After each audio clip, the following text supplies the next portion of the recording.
皆さんこんにちは、加藤哲です。ということで本日もピオリンスタート、かわいいピオリン。本日はですね、あなたを佐賀県の旅へお連れいたします。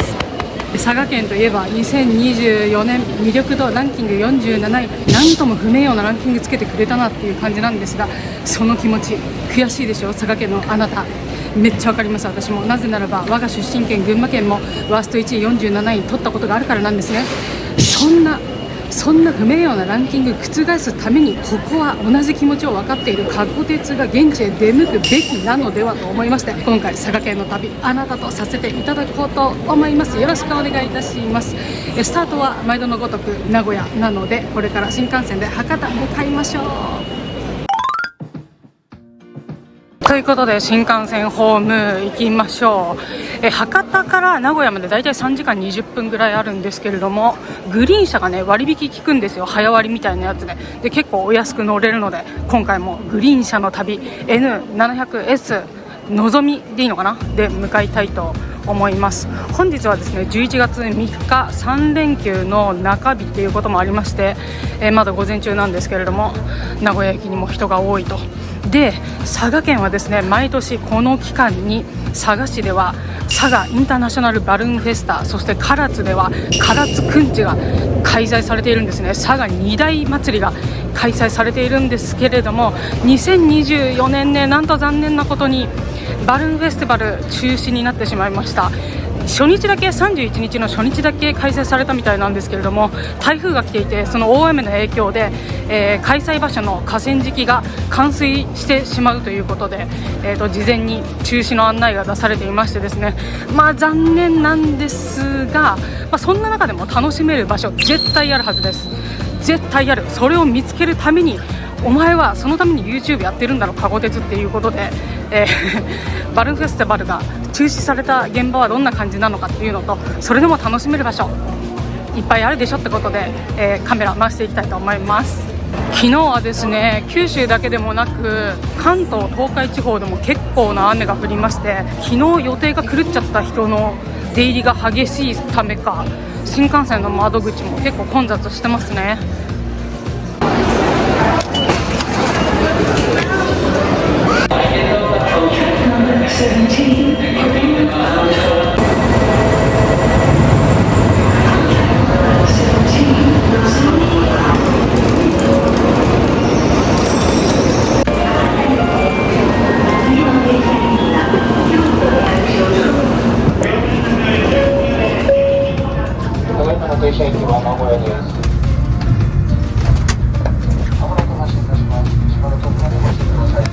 ご出身はどちらなんですか？群馬県です。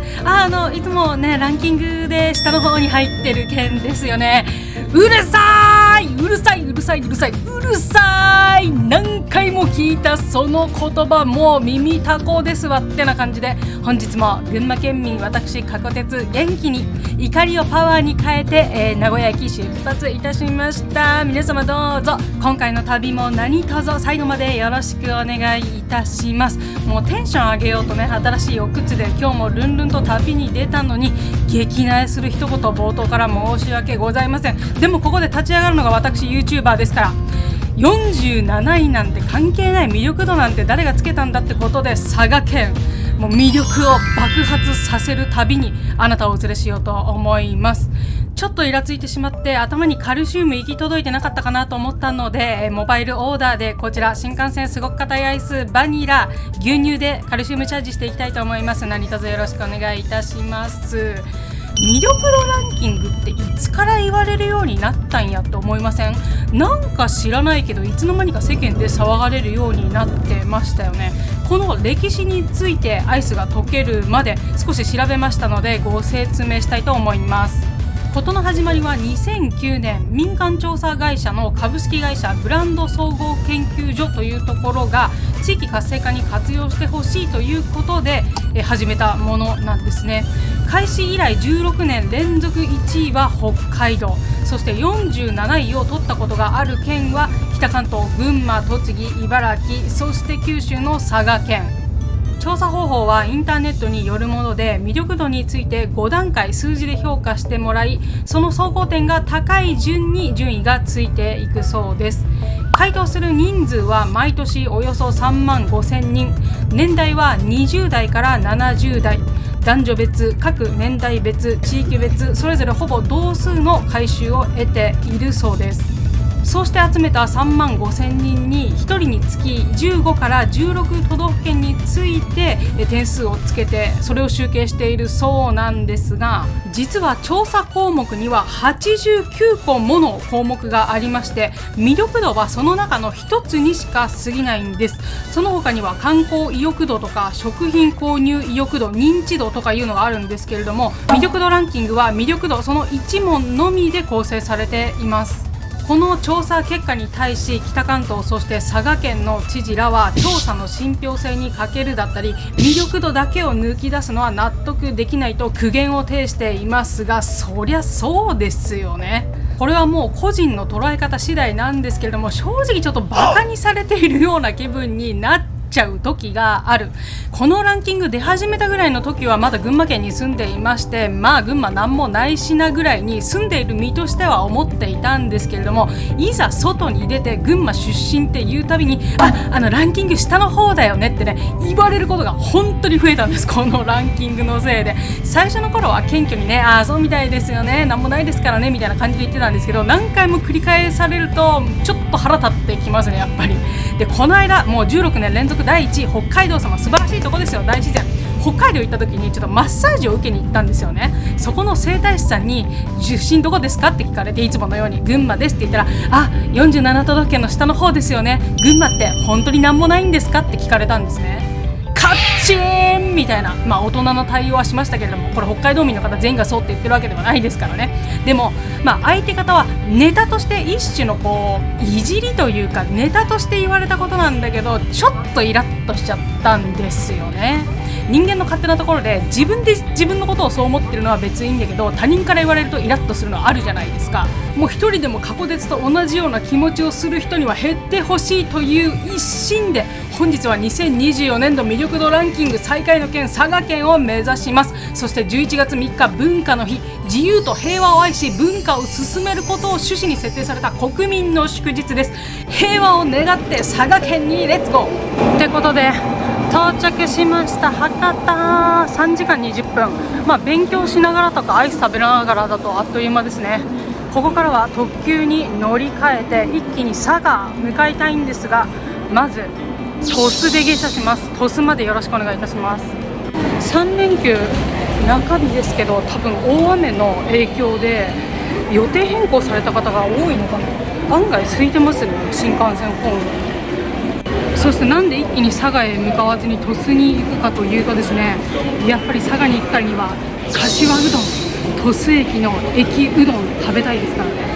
柏うどんを食べに行こうと思います。食べたことある方いらっしゃいますでしょうか。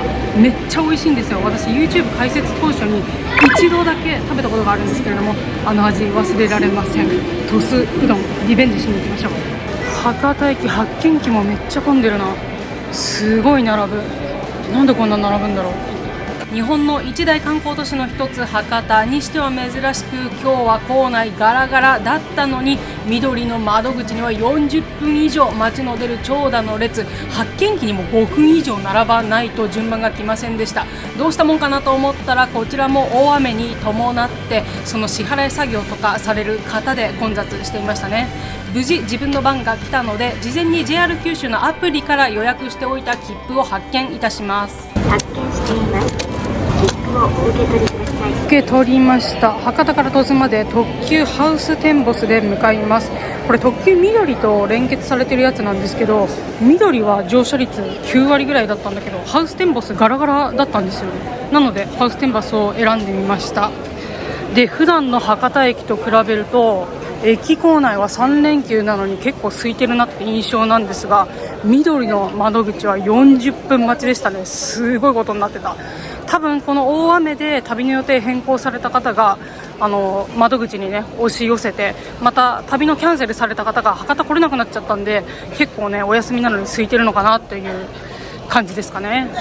ここにも出てるわ、バルーンフェスタ中止のお知らせ。1日から4日まで開催されたのは今年初日だけでしたね。なんか悲しいですけれども、まあこれもね天気に左右されるのもまた旅ですから、この状況を楽しんでいきましょう。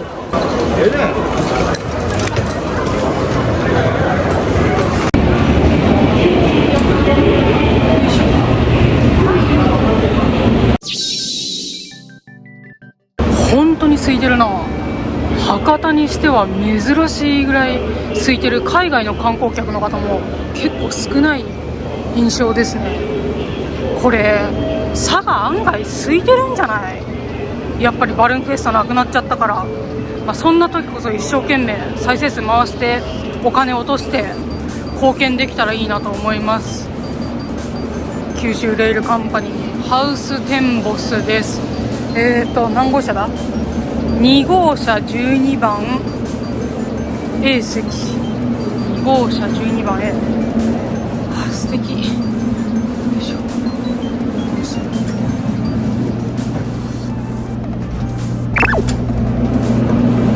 不思議、2号車なんだけど A 室と B 室があるんだ。へえ、面白い。前後に分かれてるんですね。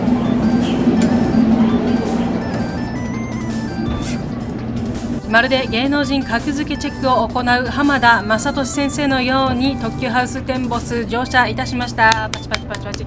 切符にね A 席って書いてあったんで思わず A 室に入ってしまったんですけれども、私は B 室のお座席でしたね。乗車率は1割満たないぐらい、私の他に2人ぐらいしか乗られてこなかったですかね。これが対して連結されている特急緑になるともう9割ぐらい座席埋まっていたので、ハウステンボス号ね結構穴場かなと思いました。時期が時期なだけかもしれませんけどね。ちなみに特急ハウステンボスと特急緑、この先長崎県の廃棄駅までは一緒に走行いたします。こちらネット上でフリー素材配布をされているちーこさんという方のブログからお借りした図なんですが、廃棄から佐世保までの時間ってだいたい普通列車でも15分くらいなので、列車の混み状況を見たらハウステンボスにガラガラの中乗って廃棄から佐世保までは普通列車で行くっていうのも一つの手段じゃないかなと思いました。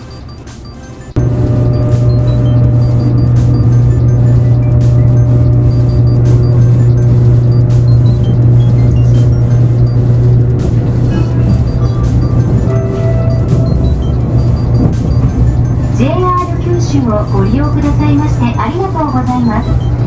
この列車は特急ハウステンボス緑35号ハウステンボス佐世保行きです。これまたちーこさんが面白い記事を書かれていてですね、20年前今の西九州新幹線ができる前は肥前山口、今の江北駅から特急かもめが長崎方面まで走っていました。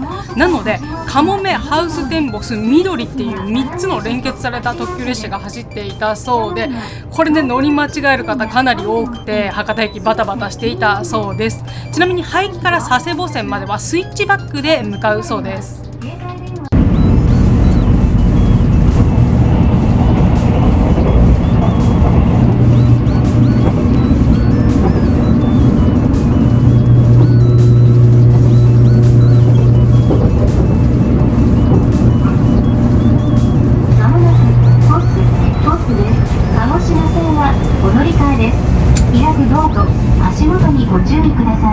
左手に見えるのは鳥栖貨物ターミナル駅。ここを過ぎると間もなく佐賀の玄関口鳥栖駅に到着です。鳥栖駅は鹿児島中央を目指す鹿児島本線と鳥栖を起点とする長崎駅を目指す長崎本線、その他にも現在乗車している特急ハウステンボス、特急緑など佐世保線を走行する特急列車にこの先久留米駅から分岐する九大本線の特急列車も全て停車いたします。ちなみに九州新幹線にも新鳥栖駅がありまして、2022年に西九州新幹線が開通するまでは佐賀県唯一の新幹線駅でしたと話していて思ったんですけれども、西九州新幹線開業によって佐賀県に新たに2つ駅ができまして、その中でも武雄温泉駅はリレーかもめと新幹線の対面乗り換えの駅なんですよ。鉄道旅大好きな過去鉄から言わせれば佐賀県なんて近年注目度、魅力度ともに大幅アップした県ですよね。そして到着した鳥栖駅の名物といったら駅うどんです。明治25年からずっと販売を続けていらっしゃるのは中央圏さん。鉄オタ界隈では鳥栖に降りたら駅うどんと言われるぐらい有名で、中でも柏うどんが絶品なんですね。私も YouTube を始めたおよそ5年前、ここに降り立って駅うどんに癒していただいたのを昨日のことのように思い出されます。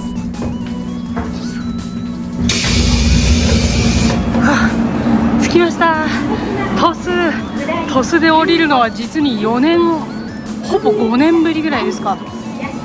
うわー来たー、お腹すいた。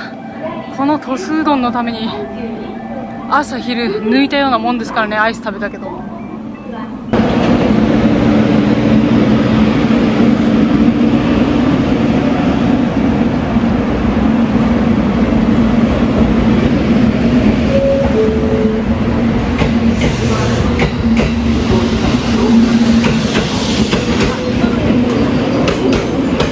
ありがとうございました。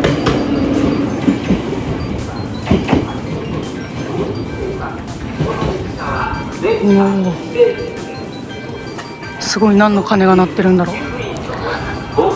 この鳥栖駅なんですけれども、4店舗ぐらいあるのかな、駅そばうどん屋さんが。で今私がいるのは5番6番乗り場で、向かいの2番3番乗り場かな、あそこにもうどんそばってあるじゃないですか。各ホームと、あとは駅の改札に4店舗駅うどんそば屋さんがあるんですけれども、その中でもね、この私がいる5、6番線が一番美味しいっていう噂があるみたいで謎ですよね。だからここへ来る人は、そういう噂を知ってる人だと5番6番のうどん屋さんに行くと、もう入場券を買って食べるくらい美味しいってことなんで、前回来た時何番線で食べたか覚えてないんですけれども、ちょっと予習してきたので今日は5、6番線の柏うどんをいただきたいと思います。で鳥栖駅有名なのがシャオマイっていうのがあって、シューマイなんですよ。でも呼び方はシャオマイっていうの。シャオマイ弁当もあったんで、ちょっとね、せっかくなんでそちらも買って明日の朝ごはんにしたいと思います。楽しみ、お腹すいた。このおつゆの香りがたまりませんよ。この香りがね届けられないのすごい残念なんですよね。 YouTube さん、香りも届けられる機能、この AI の時代でいけたんだから、嗅覚も追いついてくれないかな。鳥栖駅が開業したのは明治22年。現在の JR 九州の前身である九州鉄道が九州で一番最初に敷いた鉄路、博多から千歳川仮停車場を開業した際にできた九州最古の駅の一つです。この中央圏は鳥栖駅開業後間もなく明治25年に駅売り弁当屋として営業を開始。その後昭和31年から九州では初となるホームでの駅うどんの提供を始めました。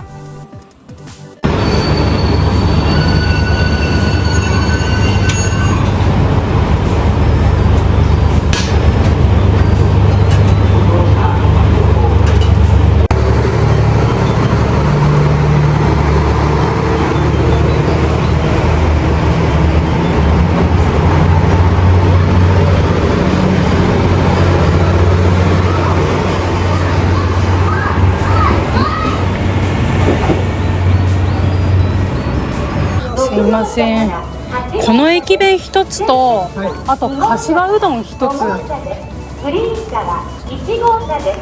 リベント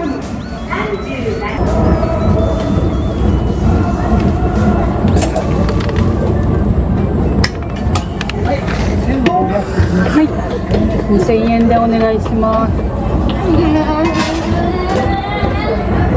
はい。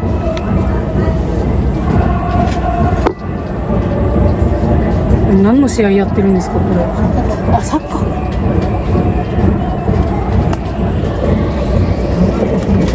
佐賀。町田。J1 か。あ、そうなんだ。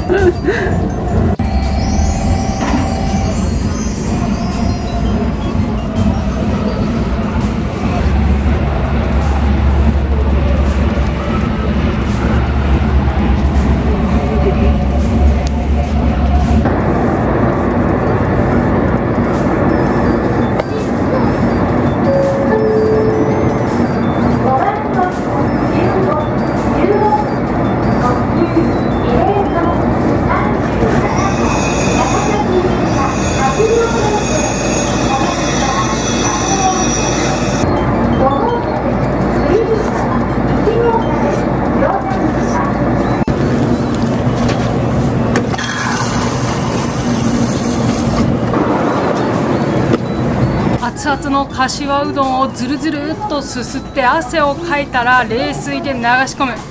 素晴らしい。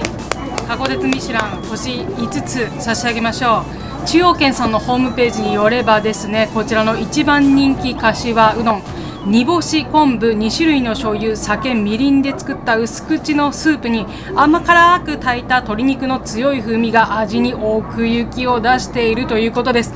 そこまで細かいところはねちょっとわからなかったんですけれども、この鉄道旅でえっちらおっちらやってきて降り立った鳥栖駅で食べるうどん、これは格別です。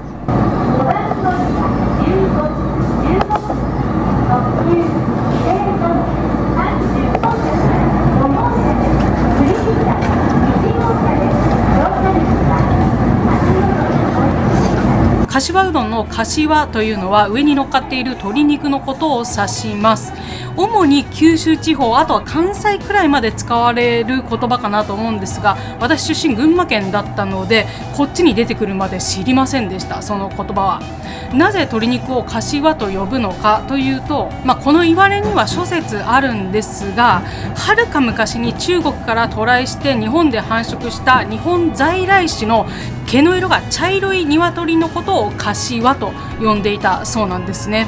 なぜそんな変な名前が付けられたかというと、仏教が日本に伝来して以降、獣を食べるということがタブーとされていて、江戸時代には禁止だったんです。その中でもやっぱり人間どうしてもダメと言われると食べたくなるってことで、インゴがお肉につけられていたらしいんですよ。ほら、馬肉が桜肉って言われたり、イノシシがボタンとか言われたりするじゃないですか。それで毛の色が茶色、枯れた柏の葉に似ていることから鶏肉が柏肉って言われるようになったみたいです。諸説ありです。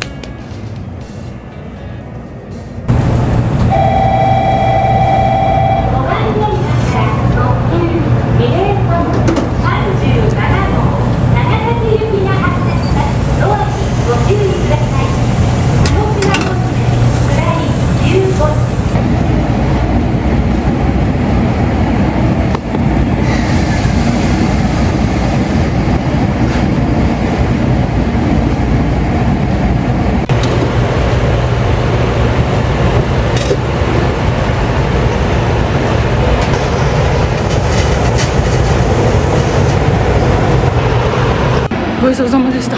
美味しかった。これはお土産に持って帰りましょう。前回4年前に来た時はここで途中下車せずに、途中下車したんだけど、改札から出ないでホームで鳥栖うどんを食べただけで佐賀県に来たってことにしたんですよね。そう、通称佐賀ドーピングと私は呼んでいるんですけれども、今度はドーピングせずにここ鳥栖、そして佐賀、その先唐津まで楽しもうと思っております。で、せっかくなんでね、バルーンフェスタも中止になっちゃいましたから、この後少し鳥栖駅の駅前散策して佐賀駅方面へ向かいます。今目の前に鳥栖スタジアムあるんですけれども、店員さんにね聞いたら、これ今 J1 の試合やってんだよって、鳥栖のチームと町田のチームの対戦だそうですね。結構大きな歓声が聞こえてて、この歓声と列車の音とお蕎麦をすする音と混ざり合ってね、非常に旅情が感じられました。いいひとときでした。で、こちらの鳥栖駅なんですけれども、歴史がめちゃくちゃ古くてですね、九州に一番最初に敷かれた鉄道、九州鉄道の、鉄路だったんですが、その一番本当に最初に敷かれた、線路のうちの一つの駅なんですよね。で、今の駅舎は2代目なんですが、建てられたのが明治44年、西暦に直すと何年わかんない、西暦に直すと教えてください皆さん。なんですけど、とにかく歴史が古い駅舎なんですね。九州の中で最も古い駅の一つです。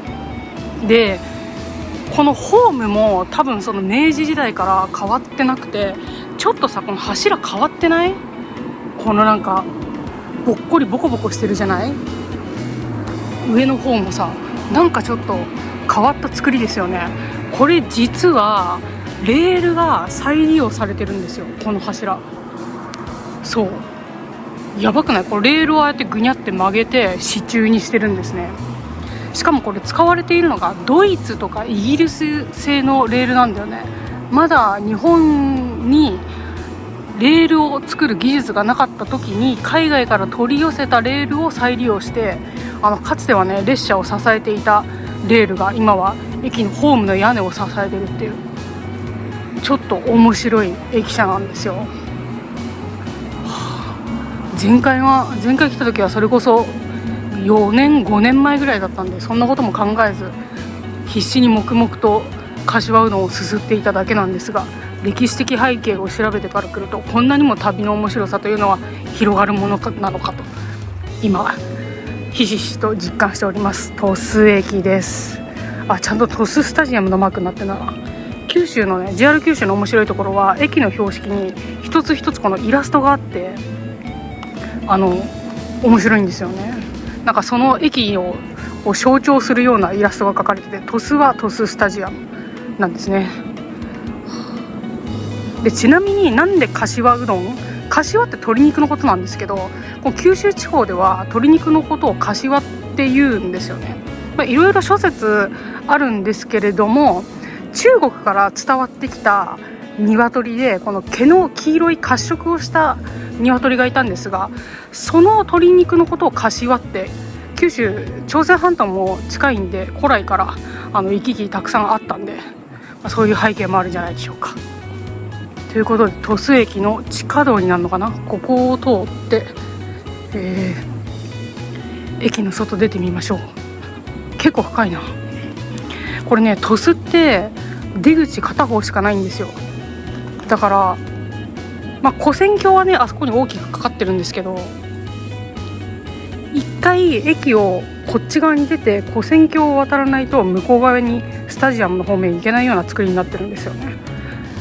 これがその鳥栖の街自体を東西に分裂しちゃってるっていうので、この駅をね高架化して道路と立体交差するところをいくつも作って再開発しようっていう話も出たみたいなんですけれども、予算があまりにもかかる、それに見合う利益がちょっと得られるかどうかは難しいってことでね、その計画は頓挫というか、まだ話し合い続いてるのかな。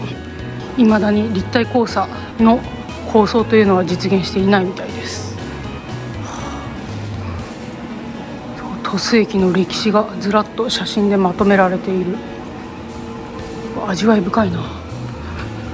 ここの駅舎も九州でね古い駅舎として重要文化財かなんかになってるんだよね。だから駅舎も壊せないっていうのも一つの理由なのかもしれない。鳥栖機関区の出区線、鹿児島本線と長崎本線の分岐駅である鳥栖駅は古くから交通の要衝で、駅に隣接して明治39年1906年には鳥栖機関区が開設されました。その2線の他にも佐世保線、久大本線、筑豊本線において旅客貨物列車を牽引する蒸気機関車が常に配置されていたそうです。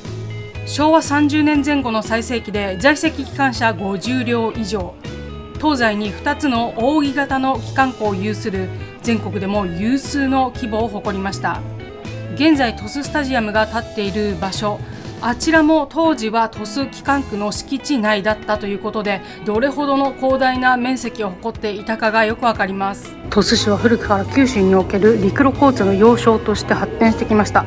鹿児島本線、長崎本線、そして九州新幹線と市内に6つの駅を持つ鉄道の町。鳥栖駅は明治22年12月、九州に初めて鉄道が敷かれた時に開業した最初にできた駅の一つです。その後明治36年に現地点に移転、大正14年に鳥栖捜査場が開設され、昭和30年代の全盛期には42万平方メートルの敷地面積に5208人の職員が働き、鳥栖機関区には62両の配置機関車がある九州の鉄道輸送の一大拠点となりました。時代とともに物流は高速道路とトラック輸送に置き換わりましたが、今でも1日あたりの約1万5000人が鳥栖駅を利用しています。平成23年には九州新幹線の全線開業、そして長崎新幹線へとまた新たな流れが始まっています。すごいな。今はここだけが駅なんだけど、かつてはこの赤い印のこの区間が全部鳥栖駅だったんですね。こんな感じ、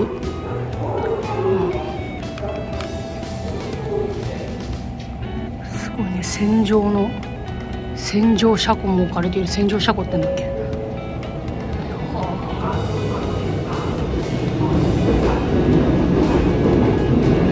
ということで、大事にこのシャオマイドーン弁当を抱えながら鳥栖駅出てみましょう。ようこそ鉄道の街鳥栖へ。このぐるっとカーブしてるね、この地下通路も味わいありますよね。うわ、すごいちょっとここだけ見ると長万部のさ、長万部の駅に出るまでの雰囲気と少し似てるな。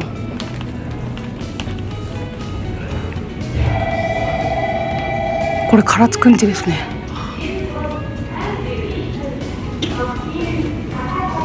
大事に私が抱きかかえているシャオマイは、長崎に住んでいる中国人の方から教えを得た本格的なもの。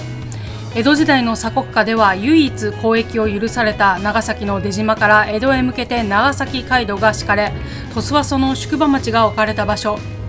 異国から新しい情報や物が運ばれ、当時から交通の要衝であった鳥栖では独自文化が発展しました。台風21号接近に伴う大雨の影響を受けまして、11月4日までの全日程が中止となります。そのため、最寄りの丸太駅につきましても、11月4日までの全日程ご利用できません。丸太駅までの運行をお客様につきましては、配達物にてご申告をお願いいたします。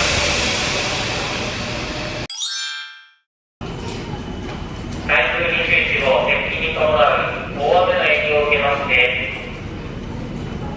11月4日までの全日程が中止となります。持ち帰りたいんですけど。失礼いたします。はい、ありがとうございます。ありがとうございます。改札上には大きくサロンパスと看板が掲げられていますが、販売元の久光製薬の本社は鳥栖市の田代というところにあります。田代は対馬藩の飛び地の領地で、長崎街道の宿場町も置かれました。朝鮮貿易を独占した対馬藩には大陸から漢方などがもたらされ、それが田代にも影響し、長崎街道を通って九州のみならず中国四国まで商圏を広げていたそうです。他にも薬で有名な場所といえば富山、近江、大和が挙げられますが、中でもここ田代は貼り薬に特化していたそうですよ。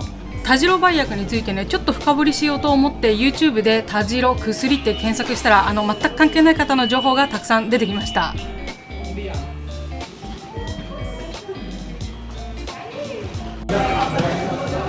ということで、駅前初めて降りたの鳥栖。よいしょ。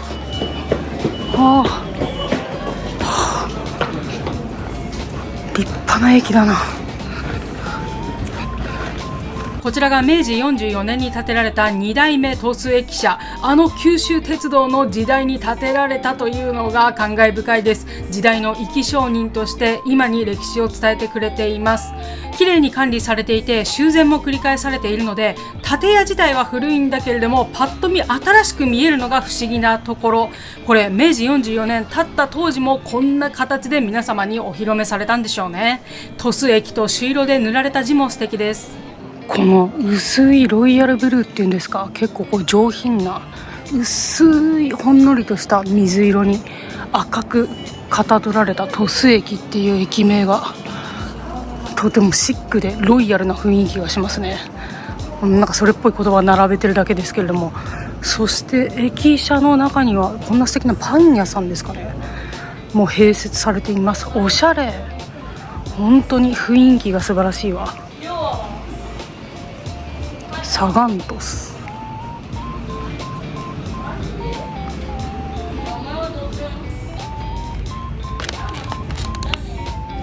そう、出口がね、現在地こっちしかないんですよ。だからこっち側に出口を作れないんですね。だから一回駅を出てから跨線橋を渡らないとスタジアムの方面には行けないんです。こう立体化できればね、かなり東西の行き来はしやすいんですけれども、なかなかうまいこと話が進まないと、そういう現状にあるらしい。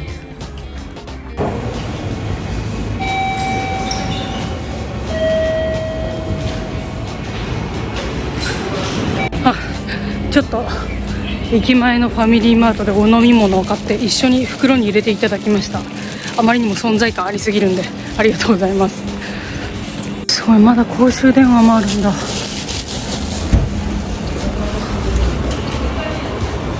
国際通話がご利用できます。懐かしいな。ちなみに駅を出て右側にはさっき寄ったファミリーマートがあって、目の前にはねローソンもあるんですよね。そうで、電車の間隔も非常に多い、たくさん列車あるし、特急列車もみんな止まるんで、かなり利便性は高い駅なんじゃないかなと思います。目の前にグリーンリッチホテルもありますしね。鳥栖市は佐賀の中では3つ目に大きい都市、1番目が佐賀市、2番目が唐津市、3番目が鳥栖市なんですけど、佐賀県の特徴として人口が市に一極集中してないっていうのが特徴らしい。なんか九州とかだったら博多にギュッて集中してるとか、あと鹿児島だったら鹿児島中央らへん駅前に集中してるとかあるらしいんですけれども、佐賀はねなんか分散してるっていうのが結構ね珍しいみたい。人口はね九州の中では一番少ないんですけれども、ただ人口密度で言えばそこまで低くないみたいですね。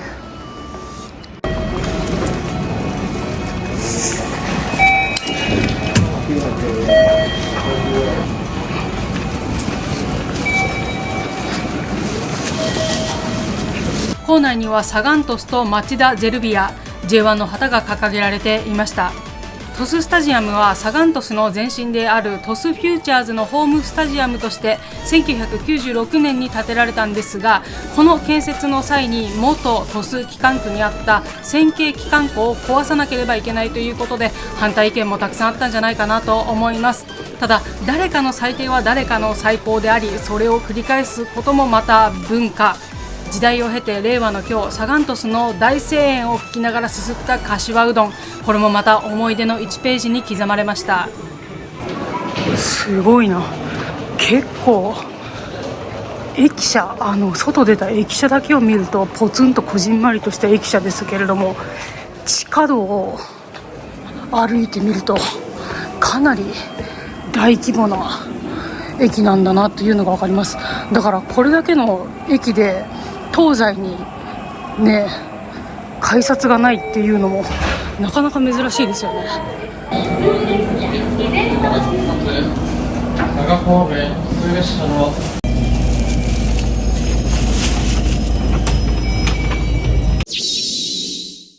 JR 九州普通列車でさえも非常におしゃれ、上についている輪っかの手すりなんですか、もう走る芸術品でしょう。5年前乗車した時は手すりを眺めながら必死に尿意と戦ったんですけれども、結局西牟田駅でダム崩壊したのが昨日のことのように思い出されます。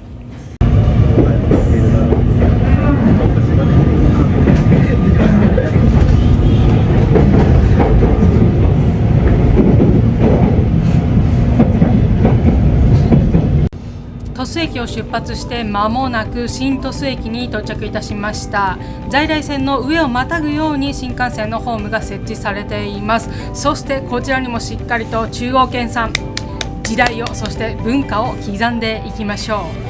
新鳥栖駅は2011年九州新幹線全通に伴い開設された駅です。先にも述べました通り、西九州ルートができるまでは佐賀県唯一の新幹線駅でした。今は佐賀県の武雄温泉駅で対面乗り換えしている西九州新幹線なんですけれども、この先は新鳥栖から武雄温泉まで鉄路が伸びる予定ですが、まだどのルートで敷かれるかははっきりと決まっていないみたいです。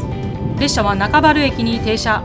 この場所にも長崎街道の宿場町が置かれていました。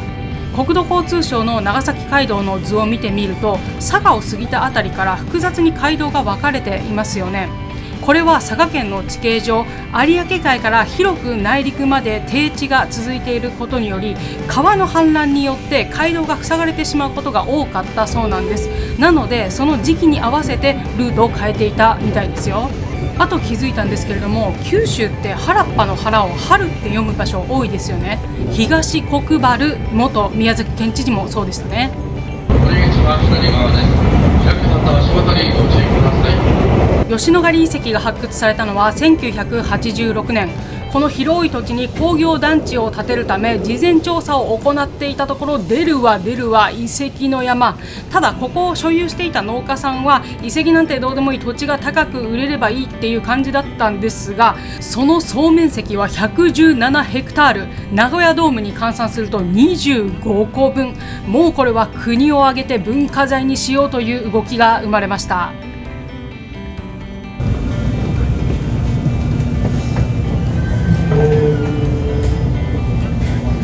吉野ヶ里遺跡は紀元前300年から紀元後300年までおよそ700年間続いた弥生時代のものなのですが、ただ面積が大きいからすごいというわけではないんですね。何がすごいかというと、その700年をかけて小さな村から一つの国ができていくまで、その歴史が全て遺跡になっています。公園の中には弥生時代後期の巨大環濠集落が復元されているのですが、この環濠というのが大きな堀や柵で集落を囲い、外敵の侵入を防ぐ役割をしていました。弥生時代といえば稲作の時代、場所によってはお米が育ちにくい土地がありました。なのでより良い土地をめぐって争いが起きていたんですね。実際に吉野ヶ里遺跡のお墓にあった人骨を調べてみると、首がなかったりとか矢が刺さったまま埋葬されていたりとか、戦いの痕跡が見られるそうです。また骨の成分から渡来人であったこと、朝鮮半島から稲作が伝承されたということも考察できます。そしてこの発掘調査が始まった時、吉野ヶ里遺跡を日本の文化財にと国が盛り上がった要因として、魏志倭人伝に書かれていた邪馬台国、その中には倭の女王卑弥呼が魏の皇帝に使者を送り金銀を授かるという旨が書かれているんですが、その中に出てくる邪馬台国が非常にこの遺跡にそっくりだったんですね。なんでここはもしかして邪馬台国じゃないのか、そんなムードが日本中に起こり、工業地帯になるはずだった土地が今では大切な日本の文化財として残されています。福岡県と佐賀県にまたがる筑紫平野、そのうち筑後川を挟んで佐賀県側、現在走っている場所を佐賀平野と言います。この土地は弥生時代よりお米がよく取れました。先ほど鳥栖駅に降り立った際に、鳥栖にあった田代宿のみ対馬藩の飛び地と説明しました。対馬といえば韓国と九州の間にある長崎県の島なんですが、田代から見るとかなり離れています。これなぜかというと、対馬は地形のほとんどが山でお米が取れなかったんですね。そのため朝鮮出兵で活躍した褒美として幕府から授けられたのが田代領だったそうです。ちなみに田代正史さんもご出身佐賀県の方だそうです。夢でもしあえ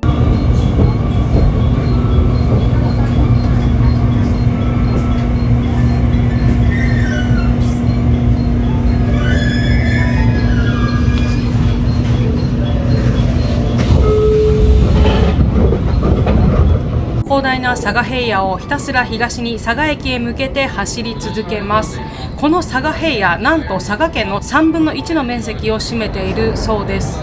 車窓には稲刈りが終わった田んぼ、今は少しばかり農業もお休みの時期でしょうか。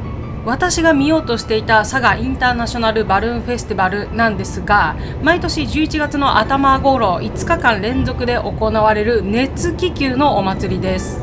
フェスタの中では世界的に見ても規模の大きい世界大会が開催されたりもするんですけれども、なぜ佐賀県なのかというと、この地形に関係しているんですね。ご覧の通り佐賀平野は広い平地で障害物がなく、稲刈りさえ終わってしまえば熱気球が離着陸するのに必要な土地が十分に確保されています。今回フェスタが中止となってしまった理由としては、この先にある加瀬川河川敷が台風の影響で冠水する恐れがあるからということだったんですけれども、実は大会会場河川敷だけでなく、佐賀市内の至るところで気球が離着陸するんです。もちろん気球を飛ばすにはその土地の所有者への許可が必要なんですけれども、バルーンフェスタの期間になると佐賀市の空を見上げれば至るところから気球が飛び交う、もうね、佐賀市民の方にとってはそれが当たり前の光景だそうです。そして世界大会が行われるということもあり、全世界から選手パイロットが集結します。気球が降り立った地ではパイロットと地元の方との交流する場面なんかもよく見られるみたいです。私、勉強不足で熱気球が競技種目だったというのは今回初めて知りました。ごめんなさい。ただ乗り物だと思っていたんですけれども、競技なんですね。その競技にもいろいろな種目があるそうで、バルーンフェスタというのはいろんな競技や、あとはお子様と気球が触れ合えるイベント、夜にイルミネーションのように気球に熱を灯して展示するもの、すべてをまとめてバルーンフェスタと言います。今回そのフェスタ自体は中止となってしまったんですけれども、その中で開催される競技大会は天候によれば実施可能ということなので、最後の望みをかけていざ佐賀駅参りましょう。バルーンは佐賀平野のどこから発着するのかというのは事前に知らされないので、よーく空を見ておくことが肝心ですね。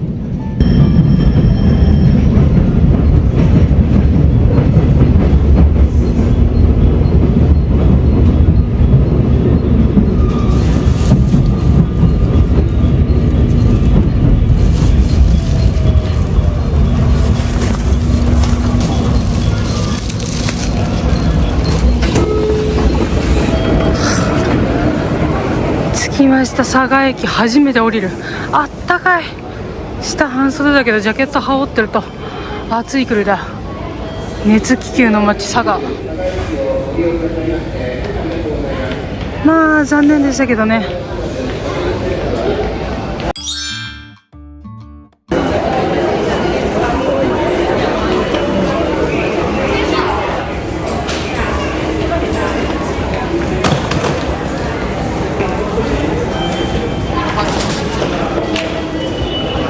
すごい。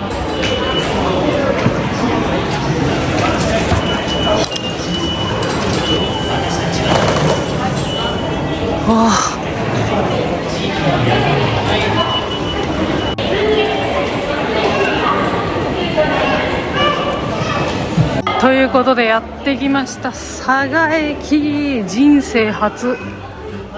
うわー、バルーンフェスタの期間中は駅前もライトアップがされたりとか、前夜祭ではパレードがあったりとかね、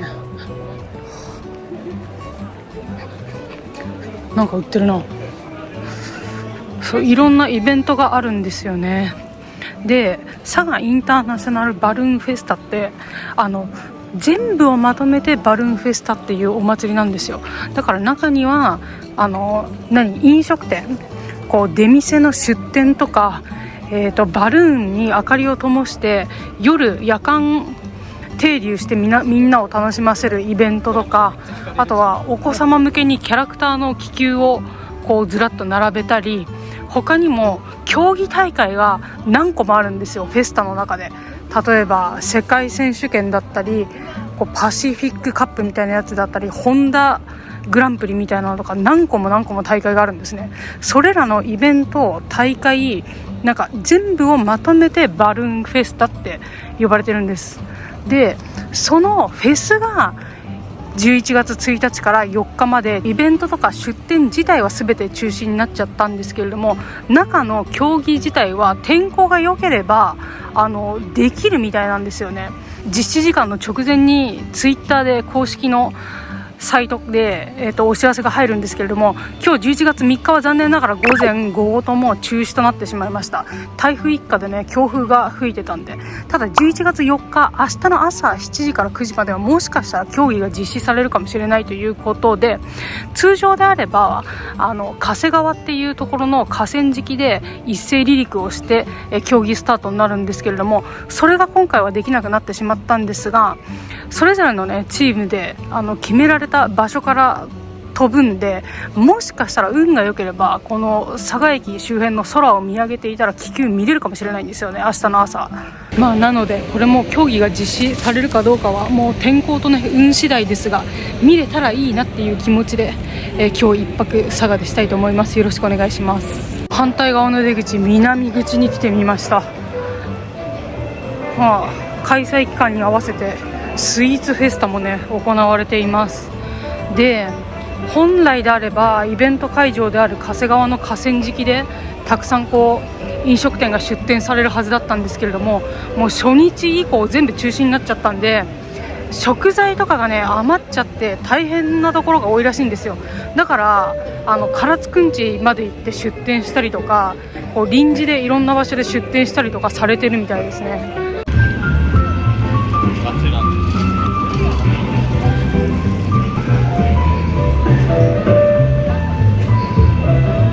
佐賀駅前めちゃくちゃ綺麗なんだが、ここは維新テラスっていうらしいですね。さっきの銅像鍋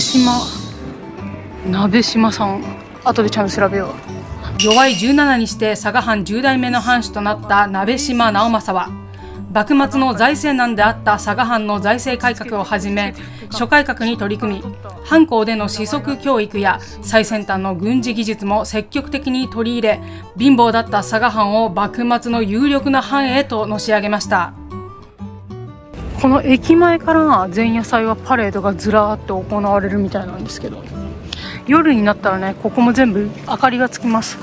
木に全部ライトが結ばれてますけど、この季節になるとバルーンフェスタの開始から年末年始ぐらいまで、クリスマスとかそれぐらいまでねずっと駅前ライトアップが続くみたいです。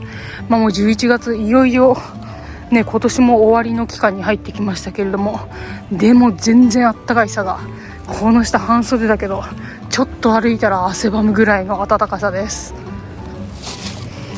で、本日はですね駅から出てこっちの先、目の前にあるアパホテルを取っておりますので、まずこちらにチェックインしちゃいたいと思います。お祭りが実際に開催されていればなかなかにぎわってたと思うんですけれどね。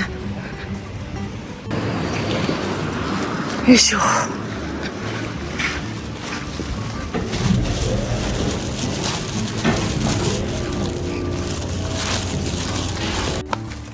ということで、よいしょ、チェックインお願いします。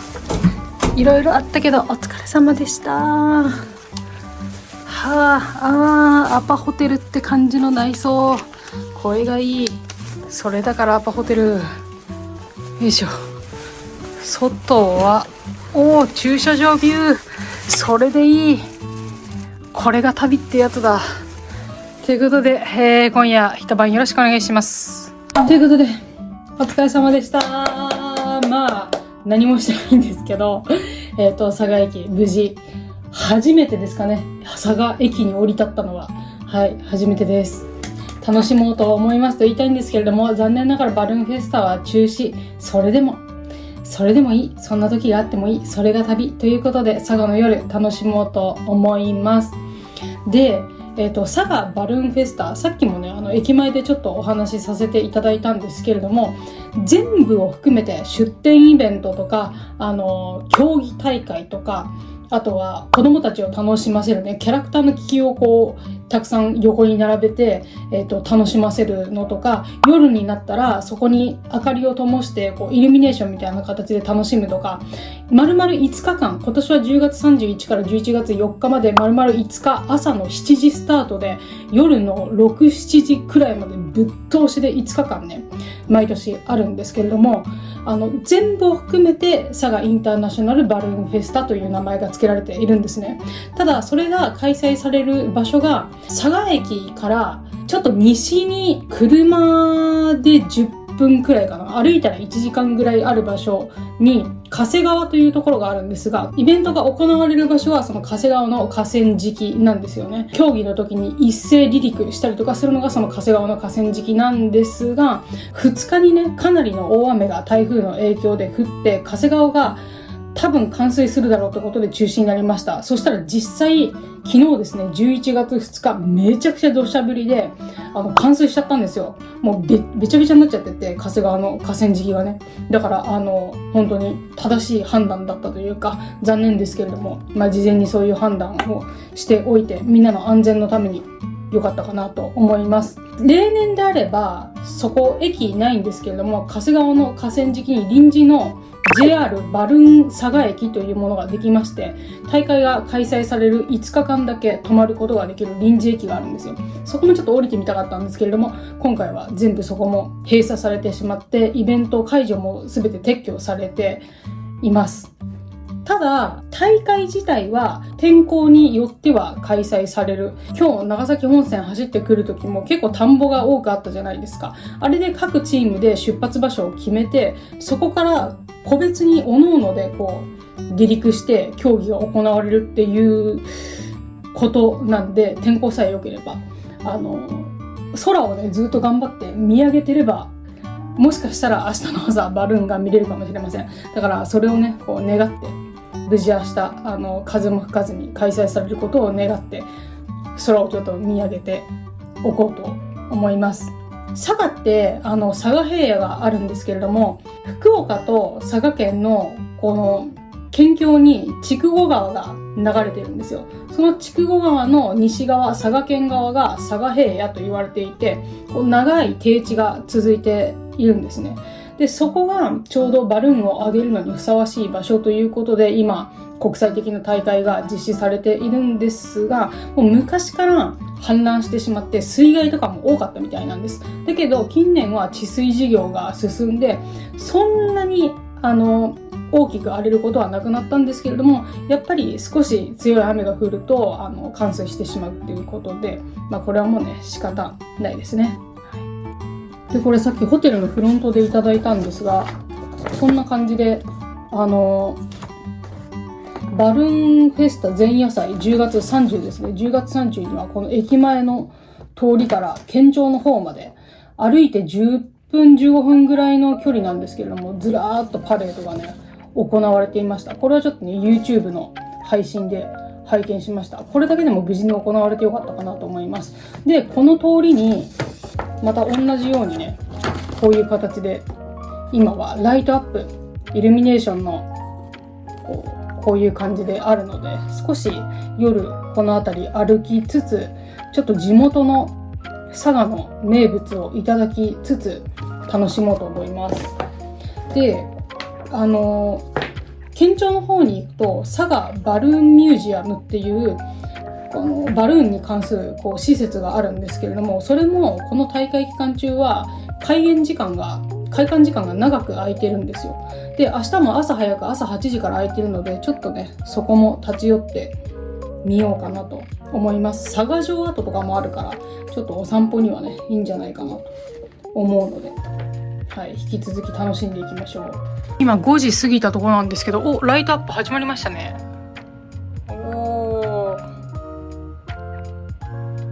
もうだいぶ日が短くなりましたからね、あと30分もすればかなり暗くなっちゃうんですけど、この駅前の通りだいたい何キロぐらいかな、 1,2 キロぐらいになるのかな。ずっと綺麗だと思いますよ。でなんだっけ、佐賀といえば呼び恋かイケイカのお作りとかいいじゃないですか。こっちもオープンし始めましたね。酒と飯とか。いやー、何食べようかな。ってことで今時間5時半、ちょっと早いんですけど、もうちょっと街に繰り出してご飯屋さん探しに行こうと思います。よろしくお願いします。ちょっとね、目の前にあった呼子の池作りのところすごく気になるんですが、呼子って今の唐津市海側の玄界灘とかの方なんですよね。であそこが本場というか旬なんで、明日唐津行きますからね。ちょっとイカはその時のお楽しみにして、イカを抜きにするとやっぱり佐賀牛ですかね。何にしようかな。美味しそうなお店たくさんあるな。おお、色づいてきましたね。雰囲気出てきました。あ、綺麗だ。今日3連休の中日なんですけど、佐賀バルーンフェスタが開催されないとしても、確かに人はそんなにいないような気もしますが、ただ目の前のね、駅目の前の雰囲気はめちゃくちゃいいですけどね。すごいこういい場所。この間私人生で初めて静岡駅に降り立ったんですよ、機会があって。静岡もなんかめちゃめちゃおでん横丁とかあったり、雰囲気駅前も割と賑やかで素敵な場所だったんですけれども、やっぱその他の都市、県のね一番の市と比べると人少なかったんですよね。だから私すごく快適に過ごせて、なんか佐賀も同じような雰囲気があるかな。あと地元の高崎とかもこういう感じですかね。群馬の高崎なんで、なんか親しみが、同じ47位を取ったもの同士ってところもありますけど、すごく快適に過ごせる、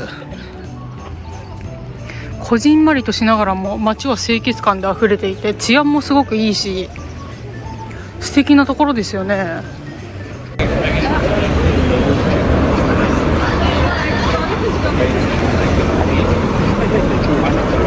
どうしようかな、何にしようかな。いろいろ美味しそうなお店あるけど迷うな。あと私バルーンが競技であるって初めて知ったんですよね。今回佐賀県に来るにあたっていろいろ熱気球について調べたんですけれども、そこで初めて気球が競技っていうことを知ったんですよただ単純になんか河川敷でめちゃめちゃ気球を上げるお祭りなのかな、それだけなのに丸々5日間も朝から晩までやるんだって思ってたんですけど、調べたらすごく面白くって、会場の中にも何個も選手権大会があって、なんか決められたターゲットを取りに行くとか、なんか会場の中に吊るされた大きい鍵、なんかそれを鍵を誰が先に取るかみたいな競争とかもあるらしいんですよ。すごく興味深かった。調べれば調べるほど奥が深いなと思いました。熱気球レース、本来であれば大会中ね、風が少ない時間だともう駅の上をパッて見上げるだけで気球が飛んでたりするらしいんですよね。ただもうそれが佐賀県の人にとってはもう例年の恒例行事なんで、特に何とも思わないみたいな、空見上げれば気球飛んでんなみたいな異空間が広がるらしいんですけれども、今日この時間になっちゃえば空も完全に晴れてるし、全然風も吹いてないからね、天候的にはいいんだろうけど、タイミングってもんはありますからね。東神一丁目来た。そう、地名に東神、東って漢字がつく場所が多いんですよ。長崎とかもそうなんですけれども、だからやっぱ朝鮮大陸、中国古来のねからの東神町とかがたくさん多かったんだと思います。貿易で栄えた場所でもあるんでしょうね。美味しそうだな。焼肉、そして焼肉、全部肉だな。やっぱ佐賀牛なんだな。すごい綺麗。ここは中林五築、書をなりわいにした日本で最初の書家、明治三筆の一人、備前佐賀幕末維新博覧会。町の小脇に小さな神社を見つけました。東神神社と書いてあります。1587年、朝鮮半島高麗出身の李宗観という人物は船遊びの最中に船が破損し、北九州に漂着しました。その後佐賀を訪れた際に佐賀藩の藩祖、つまり鍋島家始まりの人物である鍋島直重にその才能を見込まれ家来となり、朝鮮出兵に通訳として同行します。また陶芸家たちを招聘し、佐賀での陶器製造にも重要な役割を果たしました。佐賀といえば有田焼なんかも有名ですよね。しかし母国にとって利的行為となる活動を行ったことで帰国の道は途絶えたため、1599年慶長4年に直重は宗官と彼が連れ帰った高麗人の一団を城下に住まわせ、異国人の意味である唐人の住む町、唐人町と名付けました。宗官は貿易商として活動し、今日の唐人町の基礎を作った人物です。彼は自宅の一角に唐人の碑を建てて祖国を偲んでいたんですけれども、それがいつの日か神社として祀られるようになり、道路拡張によって場所を移動しなければいけなかったので、昭和30年現在の場所に移されたそうです。本当に小さい神社なんですけれども、しっかりと歴史を感じることができました。文化の日。1日コーヒー、なんかおしゃれなバーとか居酒屋さんとかずらっと並んでますよ、この通り。超おしゃれ。佐賀牛もいいかなと思ったけれども、あえておしゃれなところに入ってみるっていうのもありかもな。あんまり地元のものをいつも選んで積極的に食べてるんですけど、その街を楽しむっていう楽しみ方をしてもいいのかもしれない。ほら、すごいおしゃれ。こんなおしゃれな喫茶店みたいな、バーみたいな、たくさん。すごいおしゃれ。なんかこういうイルミネーション見るといよいよ年末なんだなって感じがするけど、今歩いてたら半袖でも夜でも全然暑いですからね。季節感バグるな。九州とか本当の内陸じゃない限りずっと暖かいからな。本当に2月ぐらいに一瞬めっちゃ寒くなってって感じですよね、きっと。佐賀の駅前通りには肥前幕末維新博覧会ということで、佐賀県に関連する偉人たちの銅像とともにその方が成した偉業がね、ずらっと書かれているんです。銅像が片手に何を持っているかでその方が活躍した分野がパッとわかるんですけれども、ただふらっと街中を歩いているだけでもいろんなことが学習できて非常に面白かったです。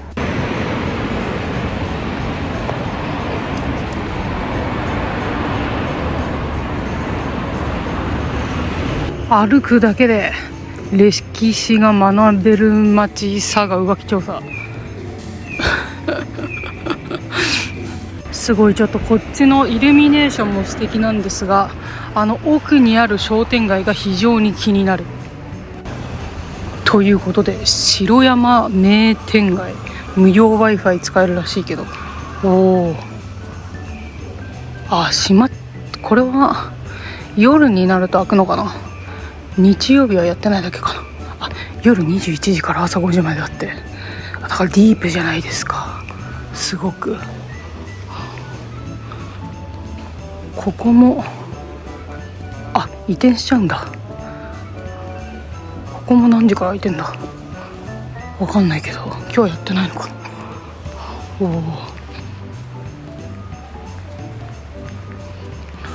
街中にも至る所にバルーンが。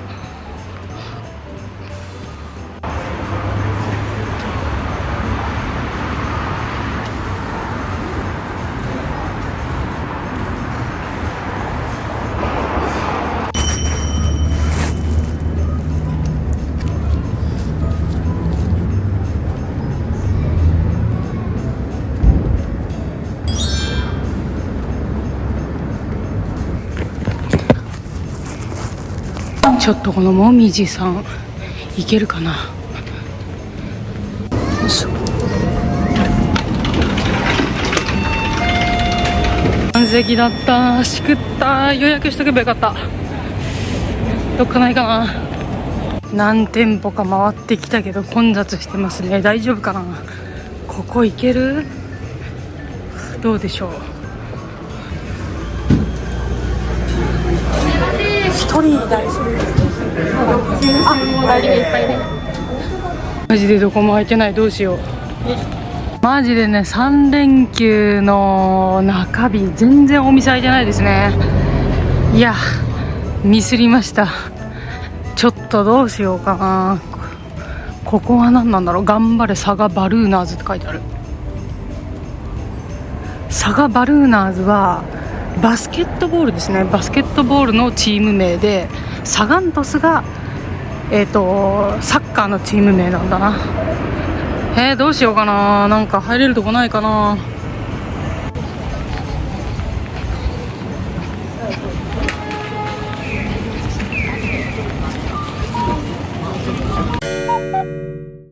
ということで、ちょっとお散歩も終えて戻ってきたんですけれども、残念すぎました。マジでどこも空いてない。本当に、やっぱ、お祭り期間中は予約しないとマジで入れないですね。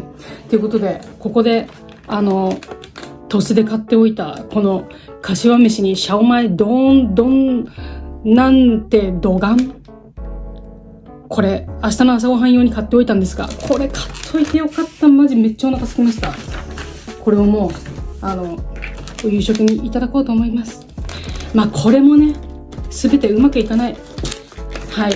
そういうのも旅ですよ。1、2ヶ月前くらいから予約してたんですけど、ホテルとか、あとはお祭りの日程とかもよく見て、めっちゃ計画立ててたんですが、これが直前でね、飛ばなくなってしまう。そしてお店も入れない。それもまた旅です。これも学び。ということで。でも美味しそうじゃん、めちゃくちゃ。すごい美味しそう。これ楽しんでいこうと思います。見て。うわー。すごい。こんなでっかい立派なシャオマイですね。シューマイじゃなくてシャオマイが1個真ん中にドーンと入って、周りには柏と卵とお海苔が乗ってる。中がちょっと桜飯みたいなお醤油のご飯になってますね。本当に買っておいてよかった。マジででかしたぞ。自分ということで。鳥栖での私の駅弁を選んだ判断を褒めたたえてあげたいです。これで明日唐津なんですけど、唐津くんちの開催期間で、明日唐津くんちは4時くらいに終わってしまって最終日だから、さすがに次の日からまたお仕事の人多いでしょうから、全部居酒屋入れないなんてことはないと思うんですが、ちょっとわかんないですね。なんか危ないと思って、ちょっとね、明日の唐津の泊まる駅周辺の居酒屋も結構片っ端から電話してみたんですけど、マジで繋がらなくて、多分今日の夜あたり唐津でもお酒楽しまれてる方きっと多いと思うんで、そうでしょ。だからさ、電話取れないのよ、みんな忙しくて。やってしまった。まあそれもそれやな。佐賀バルーンフェスタ、インターナショナルバルーンフェスタ、インターナショナルということは、もちろん世界各国からね、操縦者、気球の選手っていうのかな、操縦者の方が集まるんですよ。なんで、そのパイロットのさ、人がいろんなところに多分、今日も競技午前午後、両方とも中止になっちゃったんで、せっかく日本に来たのにね、そう。パイロットのね、海外の方、アメリカとかヨーロッパ系の方が結構街のさ、至るところにいて、佐賀バルーンフェスティバルっていうこの、専用のね、スタッフ専用のジャンパーを着てるんですけど、なんか、地元のね、佐賀の人たちと触れ合ったりとかしてましたよ。そこも外歩いてたら、多分パイロットなんだろうなっていう海外のね、方がたくさんいらっしゃいました。ということで、いただきます。でかすぎる。ちょっとからし塗りたくっちゃったけど。えげつない。すごいな、これ。すごくない？ちなみにこのシャオマイだけでもね、1個販売してます。こんなでかさ。すごい。いただきます。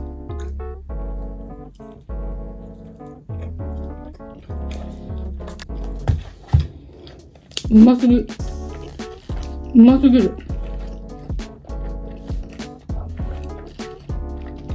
お腹空いてたから余計にうまい。うまっ。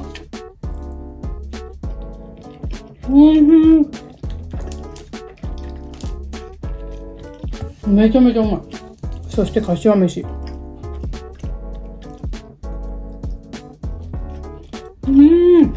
柏もしみしみで最高にうまい。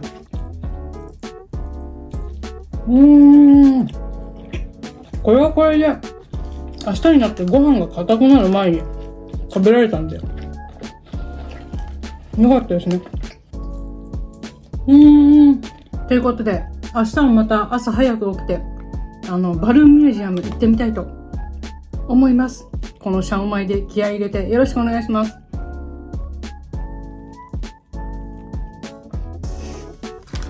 おやすみなさい。ちょっとお風呂入ってすっきりしたんですが、今時刻で8時半ぐらいなんですけど、いや外はやっぱめっちゃ賑わってますね。どのお店も開く気配がなくてですね、なんか結構ワイワイ外から賑やかな声が、拍手したりとかイエーイみたいな声がね響いてこっちまで来ますね。で駅前の駐車場も8割ぐらい埋まってますかね。みんな多分バルーンフェスタとかを見に来たりとか、3連休なんで駅前に飲みに来たりとかっていう形なんでしょうかね。私はこれから九州旅長いですからね、丸々2週間ぐらい九州に滞在する予定です。そして明日は佐賀のもう一つの大きなお祭り、唐津くんち翌日祭といって一番最後の3日目の参戦になるんですが、唐津楽しみにしています。佐賀は大きく佐賀地区と唐津地区に分かれてるんですよね。なんで佐賀のお祭りを中心になっちゃいましたけれども、雰囲気を楽しんで明日は2代目の年2つ目の年、唐津あなたと楽しもうと思います。よろしくお願いします。それでは早めにゆっくり寝ます。おやすみなさい。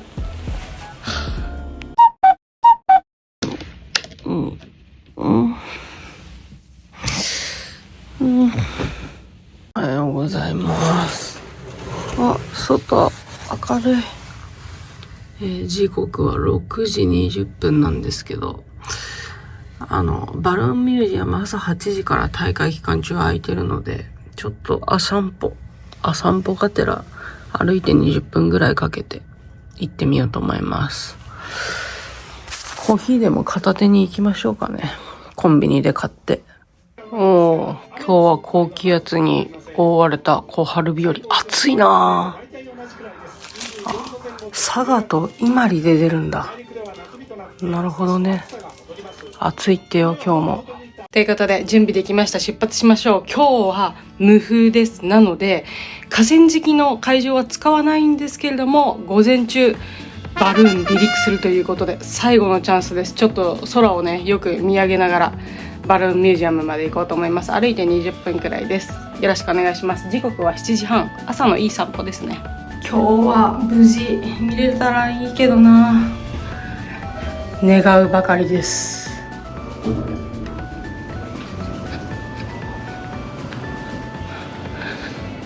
もうクリスマスツリーも飾られる季節なのか。ただ本日の昼間の気温、佐賀県25度まで上がります。朝はちょっとひんやりですけれども、赤い靴下履いてみましたもうね、街中にも少しずつ人がちらちら出てき始めて、どっから上がるかっていうのは各チームでその競技ポイントを決めてて、人が集まらないように事前告知されないんですね。なんでどっから上がるかわからないから、とりあえず上を見上げるっていう感じでみんな上を見上げてます。昨日はこの居酒屋通りに海外からのパイロットの方、公式のジャンパー着てたくさんいらっしゃいましたね。向こうでなんかメガホン、無線拡声器みたいなやつで指示出しの声が聞こえるから、多分いろんなところで指示出ししながらバルーンがバンバン上がり始めてるんじゃないですかね。6時45分から離陸は始まってるってことなんで、時間はね10時9時ぐらいまでかなの時間、割と長い間やるんで、ミュージアムから出てきたぐらいで空にちょうど浮かんでてくれるぐらいの時間帯な気はしますね。朝の佐賀駅です。人影は少ないですが、なんかぼちぼち駅方面に向かって歩き出す方がいらっしゃるんだよな。なんかやってんのかな、向こう側で。気になりますが、こっちの方面、長崎県庁の方ですね。県庁の方に向かって20分、そのそばにバルーンミュージアムはあります。すがすがしい朝だ。本当に風も少なくって気温も下シースルーなんですよシースルーにジャケット羽織ってるんですけど、今はちょっとひんやりしますが、もう少し時間経っちゃうと本当に暑くなってくるとは思います。こんな昨日私がオンステージした公園の近所にチャリンコあるんですね。チャリチャリ自転車専用サポート。なんか帽子につけられるサブカメラ持ってくればよかったな。ちょっとチャリンコ乗っちゃうとカメラ回せないんで使えないんですけど、まあ一生懸命散歩で歩きます。昨晩散策した白山名店街の方まで歩いてきました。ここを振り返るとひっそりと流れているのは十馬の川と書いて実験堀川。県というのは長さを表しておりまして、1県がだいたい 1.8 メートルなので10県はおよそ20メートルの川幅を持つ川ということになります。現在の川幅はだいぶ狭くなってしまいましたが、江戸時代にはこの実験堀川がお城の外堀の役割を担っていました。お城の防備といえば深い堀を作るというのが一般的なんですが、佐賀城は有明海につながる佐賀平野の低平地に造営されたため、このような広い川幅を使って外堀としたんですね。こちら国土交通省から引用した画像なんですけれども、佐賀平野はこのように背後に背振り山脈がそびえ有明海に面する干拓によって形成された広大な低平地です。有明海は干満差が6メートルもあり、満潮時は海面が上陸部より高くなる、かつそもそも河川が陸地より高い場所を流れています。なのでお城の周りに深い堀を作ることが困難だった、かつ水量のコントロールっていうのも非常に難しかったんだと思います。このような土地の背景もあり、佐賀では治水事業が盛んに進んでおります。バルーンフェスタの中止も判断が早かったのはこのためでしょう。ということで朝のモーニングコーヒータイム。佐賀県のローソンのおトイレ、すっごく綺麗でした。どうしようかな。朝だから濃いめにしちゃう。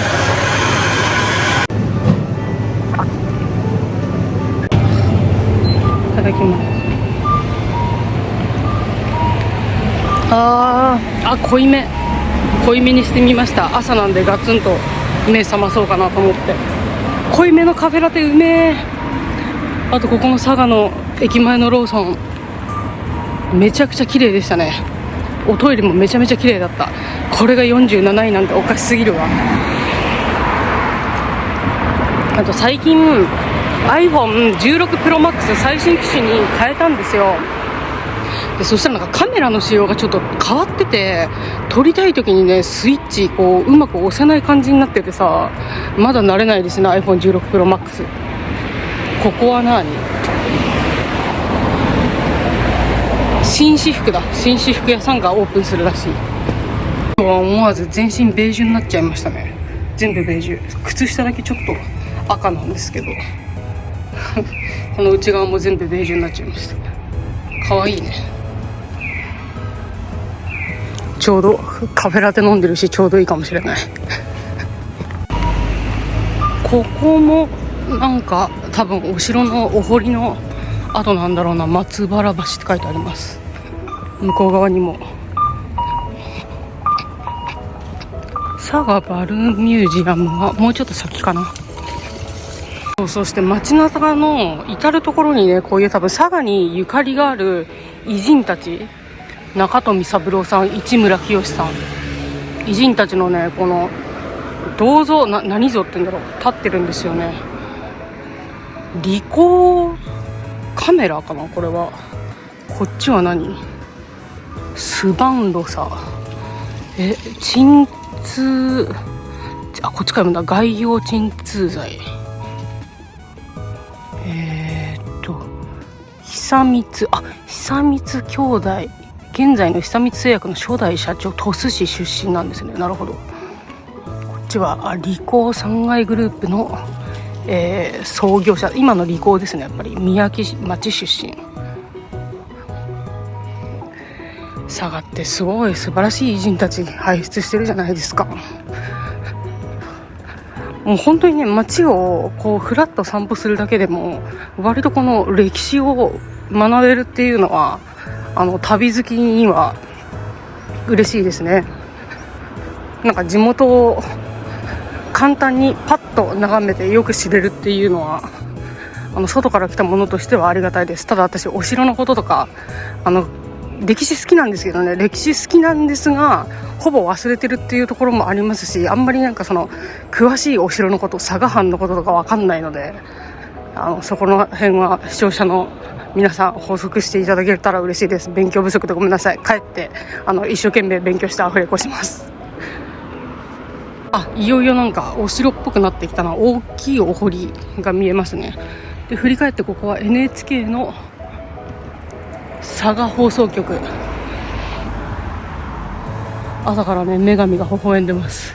ちょっといろいろ炎上しちゃって大変そうだったけどな、カンナちゃん。よいしょ。幕末の維新期に日本を支えた存在といえば薩長土肥、薩摩藩、長州藩、土佐藩、そして肥前佐賀藩。そんな肥前佐賀藩なんですが、実は江戸時代後期めちゃくちゃ貧乏だったんですよね。そんな藩が突如としてのし上がり、薩長土肥の一つに数えられるまで成長を遂げました。そのキーパーソンとなった人物こそが佐賀藩10代藩主鍋島直政、またの名を関宗として知られています。鍋島成政のお父さんは鍋島成直という人物で、佐賀藩9代目の藩主でした。こちらのパパがですね、今でいうダメンズっていうんですかね、豪勢な遊びが大好きで散財しまくっていたり、側室も何人も持って子供も何十人もいるみたいな感じな方だったんですよ。それに加えて当時の佐賀藩というのは長崎の出島の警備も任されていて、それにかかる警備費用の負担も大きい上に、今と同じで台風被害非常に受けていたんですね。有名なものだとシーボルト台風なんていうのを知られていますけれども、それでもね甚大な被害があってお金がなかったんです。なのにパパである成直と言ったら、もう俺にはどうにもできない、隠居するって言って藩主の座を降りちゃったんですよ。そこで出てくるのが17人目の息子である鍋島成政関宗です。当時17歳にして藩主となりました。もともと江戸にあった佐賀藩邸で育っていたんですけれども、教育係である古賀国道の教えによって聡明かつ行動的な青年に育っていました。我こそが佐賀藩を立て直すと意気込んで江戸を出発します。ちなみに駅前にあった銅像、左側が古賀国道、右が義理の兄である鍋島重義という人物。この方も成政に大きな影響を与えた人物なんですが、ここでは割愛いたします。気になる方調べてみてください。意気込んで江戸を出発した成政ご一行なのですが、なんと品川あたりでピタッと大名行列が止まってしまうんですね。何事かと思ったら、江戸の商人に佐賀藩の人々がめちゃくちゃ借金をしていて、それを完済してくれないとこれ以上先には進めませんよとボイコットを起こしてしまったんですよ。そんなに財政逼迫していたのかと、この大名行列のカゴの中で涙を流したというエピソードも残っています。大名行列って街中の庶民までいろんな人が見ますからね、佐賀藩ってこんなしょぼいのかって悔しい思いがとてもあったと思います。這うようにして佐賀にたどり着いた成政は、蔓延していた豪華な遊び方をする佐賀藩の人々を一新、リストラですね今で言う。そして質素倹約令を出し、本人も率先して地味な暮らしをします。財政が立て直ってきたところで、次は教育。佐賀藩に学校を作りました。そこに武士たちの子供を入れて、その子供の成績が武士の昇給や降格に左右すると、結構スパルタなねやり方をしたんです。そうすると一生懸命自分の子供たち学業に専念させようと英才教育を始めますよね。小さい頃から優秀な人物を作り上げて、佐賀藩に頭のいい秀才たちエリートの塊を作るよう努めました。教育が終われば軍事力強化。ちょうどペリー来航の時代でしたからね、この先は海外と戦わなければいけない時代が来るかもといち早く察知した直政は、長崎に外国船がやってくると自ら視察をして、どのようなものが積んであるのか入念にチェックしました。その後も引き続き西洋の技術などを積極的に取り入れ、日本で初めてとなるアームストロング砲っていう最新鋭の大砲を佐賀藩の力だけで作り上げてしまうんです。九州の端っこの藩ですよ。もう不気味で仕方ないです。アームストロング砲は戊辰戦争、旧幕府軍と新政府軍の戦い、その中の上野戦争で大活躍をしています。そうして長く続いた江戸幕府の時代が終わり、幕末最強の佐賀藩へと成長したのです。こっちに行くと佐賀城なんですが、8時になりました。ちょっとバルーンミュージアムが開いたので、多分あれだと思うんだけど、大きなバルーンが書いてありますね。ちょっと先に人が少ない時間帯にバルーンミュージアム行っちゃいましょう。で、空を見上げてるけれども、見て見て見て見て見て見て、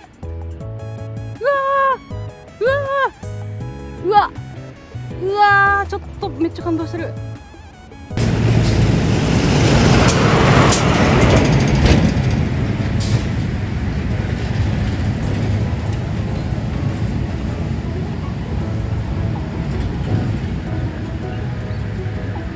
すごい見れた、やば。うわ、感動する。めっちゃ感動しますね。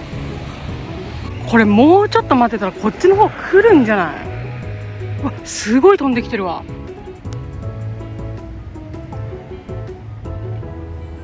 頑張れ。今日開催されているのはパシフィックカップっていう大会だそうです。うわ、すごい感動しちゃう。ちょっとこっち飛んでくる前にバルーンミュージアム行っちゃいましょう。やりました。これが見たかった。飛んでいる場所は佐賀平野の下の方、有明海の方からみたいですね。いやー、念願叶いました。ありがとうございます。多分位置的にあっちの方、港北とかの方だと思うんで、もっと下の佐賀平野の下の海沿い、有明海側の方から飛ばしてんだろうな、今日は。すごい近くまで来ました。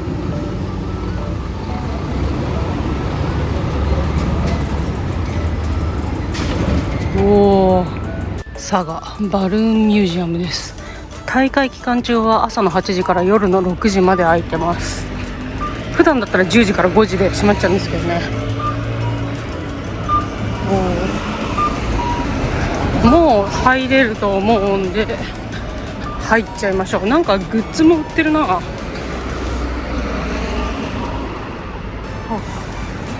いしょ。わあ、すごい。おー、チケットはこちら。現金のみか。クレジット決済は受付で買えるんですね。500円。受付行きましょう。はい。はい、ありがとうございます。はい。はい。おお。これね、撮影は OK なんですよ。ありがたいですね。はい。楽しみましょう。佐賀バルーンミュージアムは熱気球をテーマにした日本国内初の常設博物館。2016年、天候に左右されずいつでもバルーンの魅力に触れられる施設として開館いたしました。なんと江戸時代にはこの場所に先ほど申し上げた鍋島直政が充実させた藩の学校、講道館が建っていたんです。2階に上がりますと正面に見えてくるのがイカロス5号。こちらは1969年、日本人が初めて有人飛行に成功した熱気球、その実物が展示されているんです。このように日本及び世界の熱気球の起源や歴史、バルーンフェスタについても幅広く学ぶことができます。日本で気球が作られるようになったのは結構早くて明治期のことです。使用用途は軍事用でした。風船爆弾なんていう言葉聞いたことあるかもしれません。和紙と糊で風船部分を作るんですけれども、その糊の部分にこんにゃくが使用されていたんですね。我が出身県群馬県の下仁田町というところ、こんにゃくが非常に名産でして、私の祖母は大正生まれなんですが、戦時中にはこれが何になるのかわからないけれども一生懸命和紙をくっつけていたっていう話を聞いた覚えがあります。その時眠らないように栄養剤といって配られていたのがヒロポン、今でいう覚醒剤みたいな感じですかね。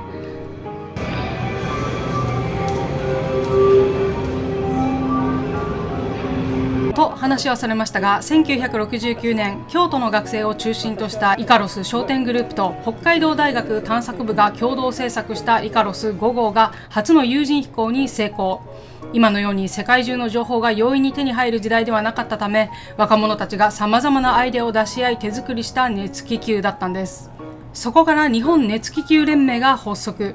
気球のフライトに適した条件のエリアも次々に開拓され、1978年に福岡県で小さな大会が開かれるのですが、その後福岡空港ができたことをきっかけに、ここ佐賀県の広大な平野に場所を移し、1980年より今日の佐賀インターナショナルバルーンフェスタとなる歴史が始まったのです。イカロス商店グループ、これ2016年殿堂って書いてあるんですけど、この殿堂は何なんだろう。やっぱ競技大会なんで優勝を何回もしてるってことなのかな。1960年代に京都を中心とする学生たちが作ったグループで、メンバーは梅沢エリオ、小俣聡、島本信夫、田中敦夫、新張育夫の5人。北海道大学探検部と共同でイカロス5号を自主制作し、1969年9月28日北海道洞爺湖付近で日本人による最初の有人飛行を達成した。日本における近代熱気球の歴史を切り開き、その後の熱気球文化の発展に大きく貢献した。これがその時に使われた日本初の熱気球有人飛行機の時に使用した無線機。この安倍豊明さん、2015年に亡くなられてるんですけど、1978年福岡県天城市、今の朝倉市で開催されたバルーンフェスタ九州、この佐賀インターナショナルバルーンフェスタの前身を企画した中心メンバーの一人ってことで、最初は佐賀県じゃなくて福岡県で行われてたんだよね、バルーンフェスタなんだけど、福岡空港とのちょっと飛行機との兼ね合いで新たなね地を見つけていたんですけれども、1980年ちょうどに佐賀駅前に新しいデパートができると。その時にこう宣伝用で気球が1体飛んだんですよね、空高く。そしたらそれをこう下で見ていた人たちが、うわーみたいな、気球すごいなみたいな噂を聞いて、調べたら佐賀平野っていうね、すごく気球が飛ばしやすいところがあったので、1980年場所を移して今の佐賀県に定着したっていうね歴史があるそうです。1980年からの佐賀大会誘致に向けて角田正史氏とともに尽力、行政等へ粘り強く働きかけ、誘致にかかる支援を取り付けた。その後も運営委員長として佐賀大会の拡大発展に貢献するなど、世界に誇る熱気球大会へと成長する礎を築いた功労者。全部ルビー振ってあってありがたいですありがとうございます。今日も素晴らしい気球ちょっとだけですけどね見れました。この方が角田正史さん、52歳で亡くなられてるのか。トーマス A.F. シェパードさん、世界選手権となった1989年の佐賀大会においては、その開催に向けた準備大会からさまざまな助言をするとともに大会のイベントディレクターを務めた、角田正史氏を強力にサポートした。フラッと入って少ししたら出ようと思ってたんですけれども、想像以上バリューミュージアム、もう想像以上すぎて噛んじゃいましたが、丸々2時間ぐらい大人でもしっかり楽しめるんじゃないかなという充実した内容です。これ大人1回500円なんですけれども、年間パスポート買っちゃえば1000円ですからね。しかも小学生未満は無料です。ご家族大歓喜ありがとう、プライスです。プライスはしてるけど、はい、他にも熱気球の操作をできるシミュレーターだったりとか、無料でできるガチャガチャ、そしてクイズ形式のスタンプラリーとかあるので、楽しみながら熱気球だけでなく、それにまつわる歴史や技術についてもしっかりと勉強することができます。お金かけてるな佐賀市っていうのをね感じましたね。とても楽しませていただきました。すごい、こんな佐賀バルーンミュージアム4色スタンプラリーなんかありますよ。面白そう。これカンパチ16みたいな感じですよね。色をどんどん上から重ねていって完成させるっていうよっ。おお、1色目は黄色、4原色ですね。最終的にはこうなるらしい。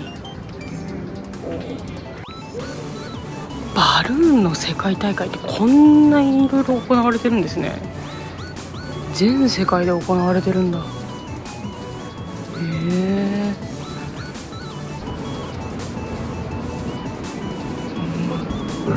あと日本の中でもこんなにあるんだ、バルーン大会って知らなかったな。そもそもバルーンが競技ってことも知りませんでしたよ。北海道、秋田の横手、岩手、一関、大崎、喜多方、東北多いんだな。栃木の小山、渡良瀬バルーンレースとか。富山県砺波市、砺波も集落がこう山村っていってこうギュッとお家がね密集してない田んぼの中にポツポツポツってこうあるんですよ。だから割と広大な敷地があってバルーンが飛ばしやすいのかもしれないですね。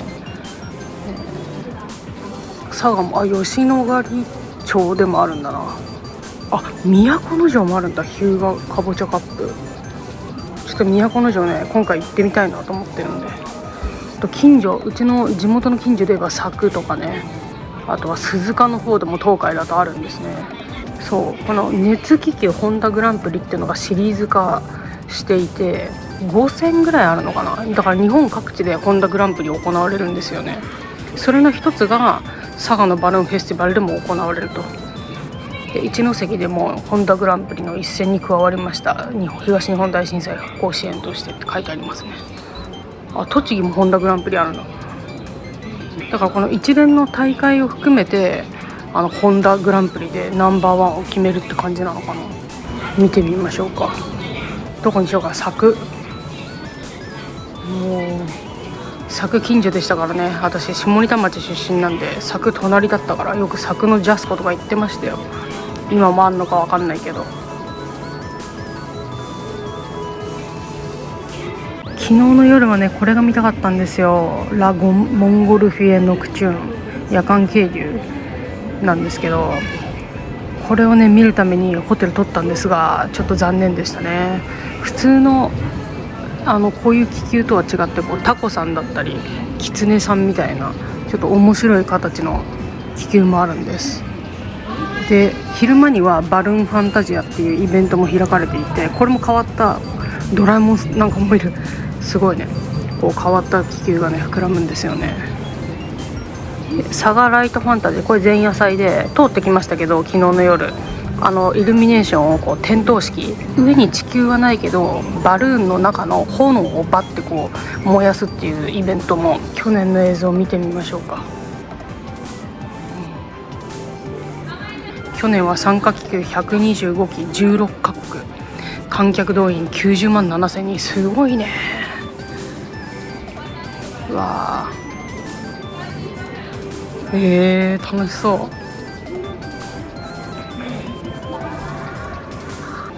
優勝やっぱ決まるんだな。日本選手権、パシフィックカップ、いろんな大会が行われるんですよね、1個のフェスタの中で。1980年から始まったバルーンフェスタ、歴代優勝者も記してありました。1989年平成元年には日本で初めてとなる世界選手権も行われています。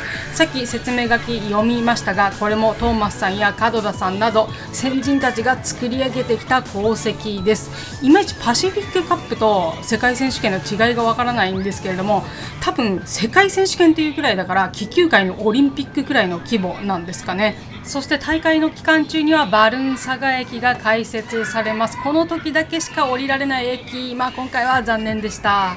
バルーン競技は一般的なスポーツのようにスピードによる速さや時間による速さを競うのではなく、一定の時間内での正確さを競うものがほとんどなんだそうです。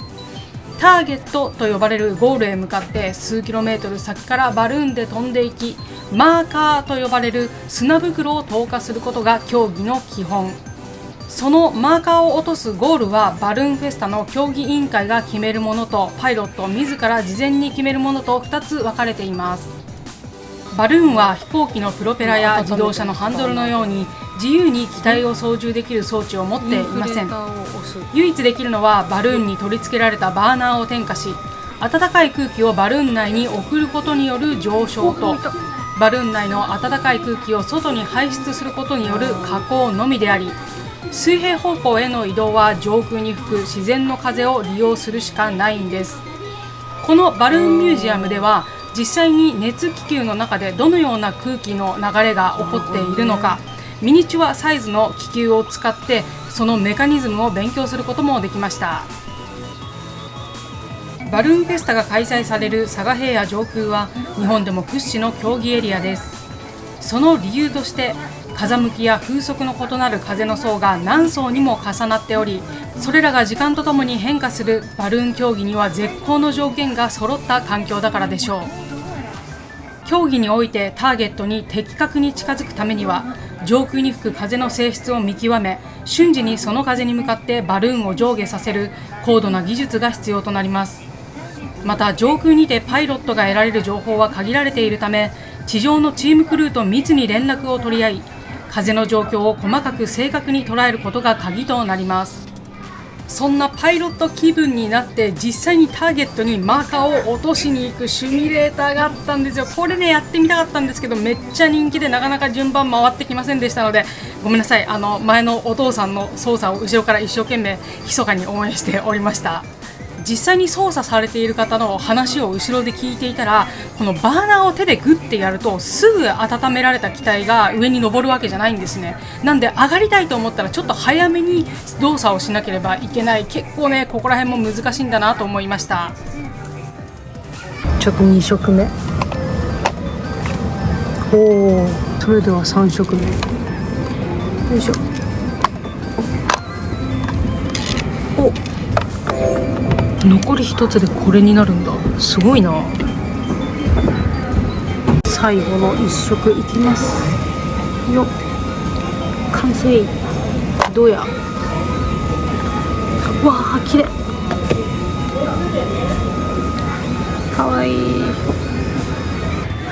柵のこいたろ。かわいい。ちょっと気持ち悪いけどラリストラとかもある。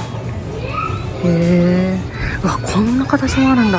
すごいな。こっから入れてこう大きくなるんだ。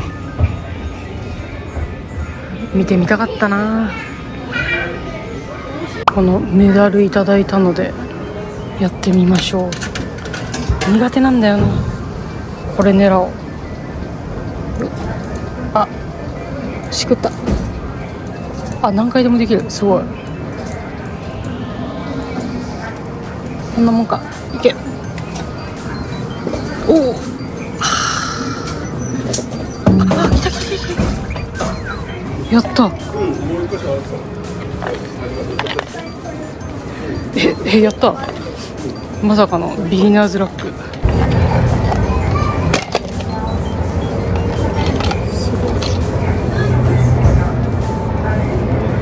シブ404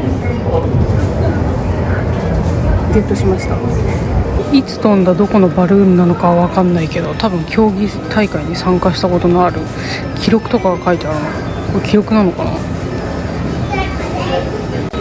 気球に実際に乗れます。お、こういう感じなんやな。で、上に操作するところがついてて、これを押して移動させると。実際に乗ってみるともっとこれより高いとこ行きますからね。一人とかで乗ってたら怖いな。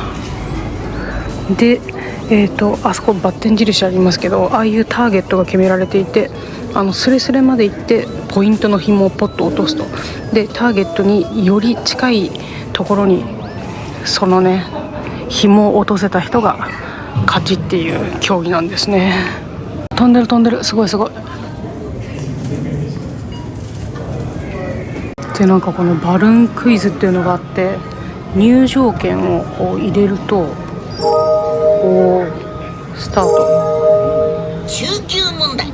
はい、85点以上でプレゼントくれるんだ。さあ頑張って答えよう。なんだ、1700。答えあるはず。じゃあガス気球。さ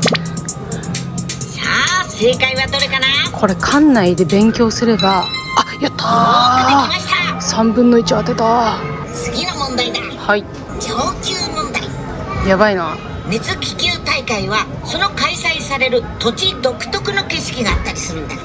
スイスのシャトーデーで行われるこれも多分博物館をよく見てれば答えどっかにあるんですよ絶対。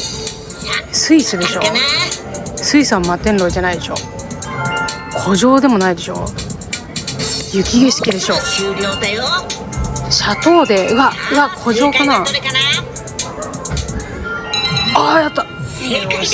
オッケーオッケー。これで25点。正解は雪景色。美しい雪景色と一緒に熱気球が見られるんだよ。この声悟空の人だよね。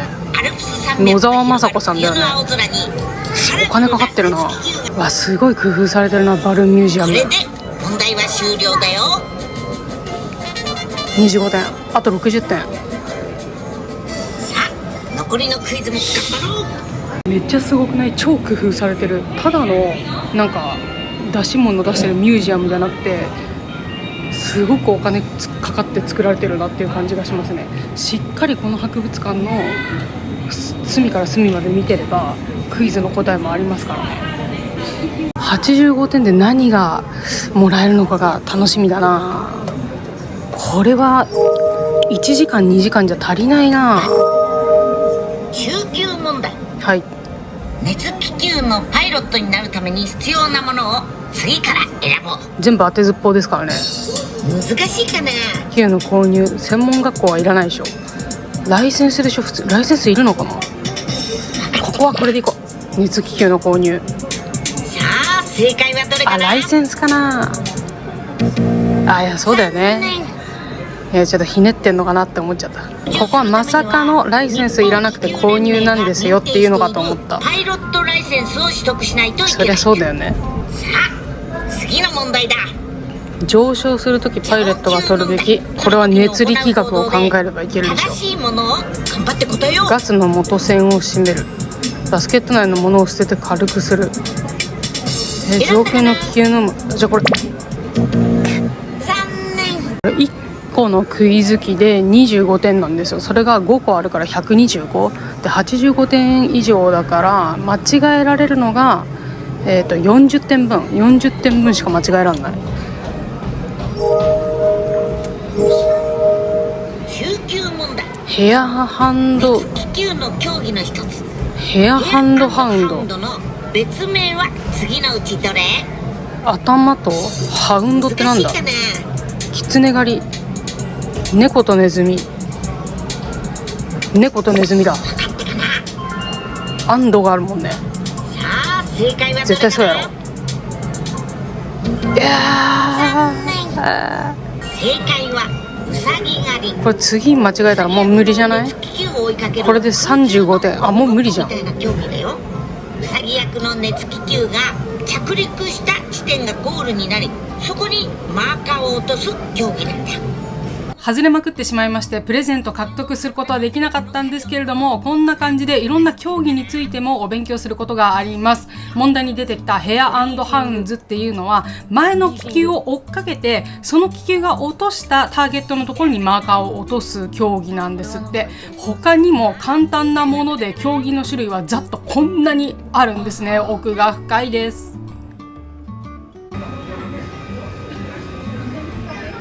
かわいい。こんな感じで楽しみ。年間パスポートなんかもありましたよ。バルーンミュージアム。お子さんの学習にはすごくいいかもしれない。あと小さい頃から英才教育して佐学校をバルーン好きに育てるんですね。はい、楽しかったです。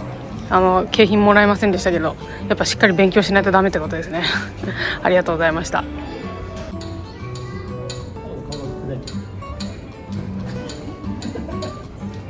わめっちゃ近くなってきたな。これ外出たら結構お城の方とかよく見えるんじゃないですかね。入入場はできません。わかりました。ありがとうございました。お世話になりました。すごい。2016年に実際に行われたバルーンフェスティバルのジオラマだそうです。これバルーン佐賀駅でしょ。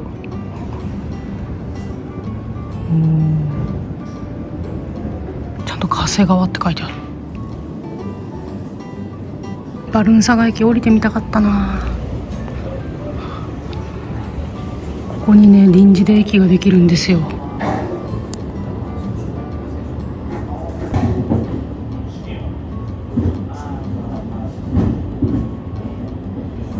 ジオラマだけでも見れてよかったな。こういう感じで降りれました、はい、今日は実際にここを走ります。これかわいい。こんな感じなんだね。実際の加瀬川河川敷で行われる競技大会を拝見することはできませんでしたが、あのように常設博物館があることによってそのイメージはね、かなり本番に近く抱くことができました。ありがとうございます。隣接するお土産物屋さん寄ってみましょう。バルーンフェスタでは毎年その年限定のグッズが販売されております。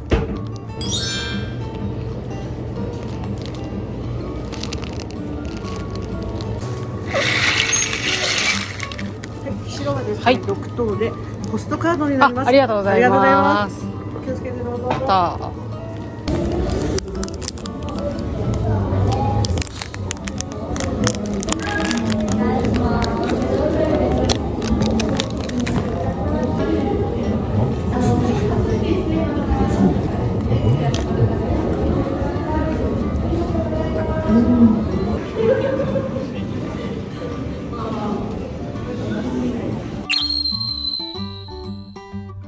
ありがとうございました。バルーンをお胸に携えて飛んでますね。後ろ見えるかな、ほら。おー、多分結構こっちの方まで来たんじゃないですかね。さっきのお堀の方から見てみましょう。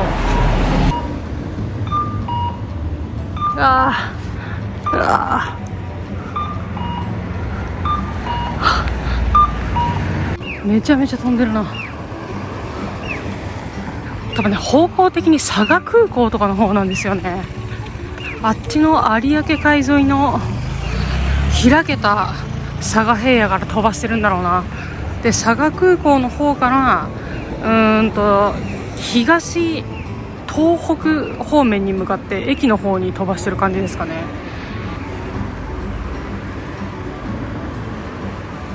いや、よかったよかった。一斉離陸は見れなかったけど、今日だけでも見れてよかったですよ、本当に。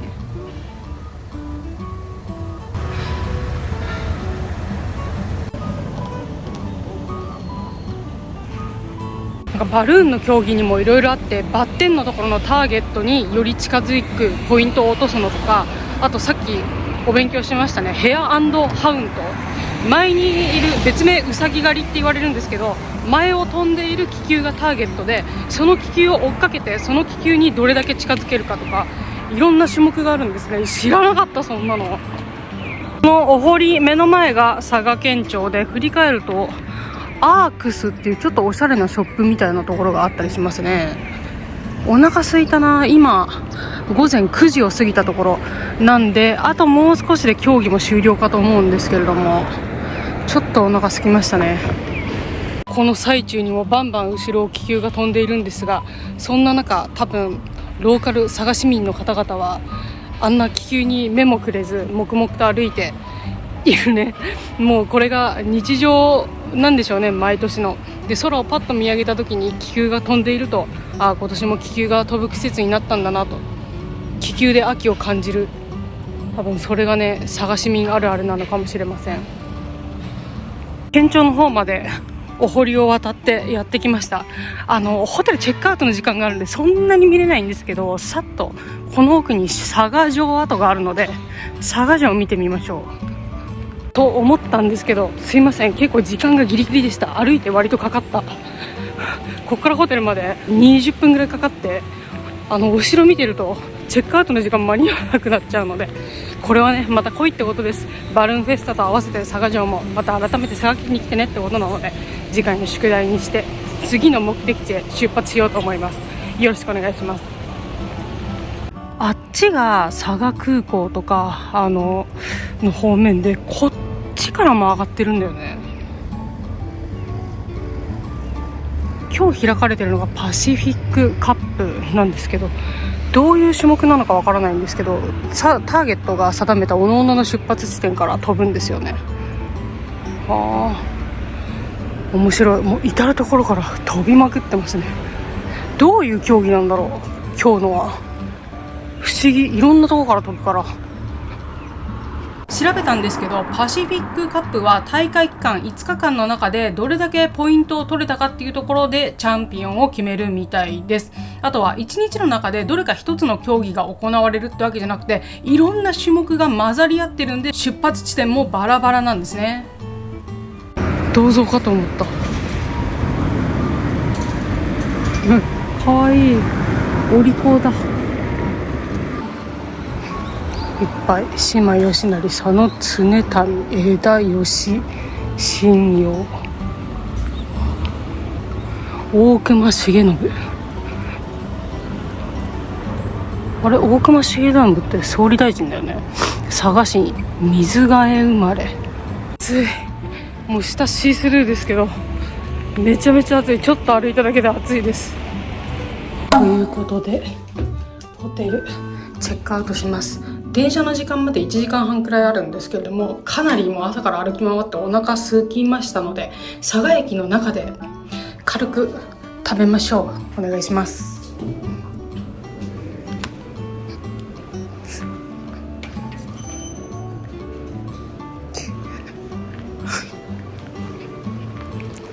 今日はですね、唐津線に乗って、終点一歩手前の唐津駅まで向かいます。唐津は玄界灘の海側の方面になるので、結構ね美味しい海鮮料理あるんじゃないでしょうか。昨日は本当にね、佐賀駅周辺混み合いすぎて入れなかったので残念ですが、今日唐津でこの呼子イカ食べたいなと思うんですが、昨日のこの周辺の感じ見てると今日まで唐津くんちやってるのでやばいと思って、昨日の夜唐津市内の飲食店何店舗か電話したんだけど、多分ね混んでたりして出なかったんだよね。今日も混んでたらどうしようかなと思うんですが、まあなんとか食べられるといいですね。よろしくお願いします。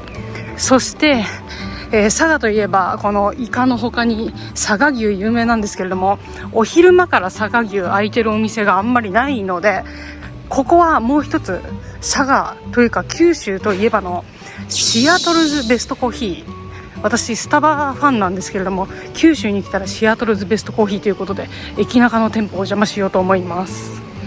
でも駅前にも今日までいろいろあるな。鍋島直正先生。お腹すいた。めっちゃお腹すいた。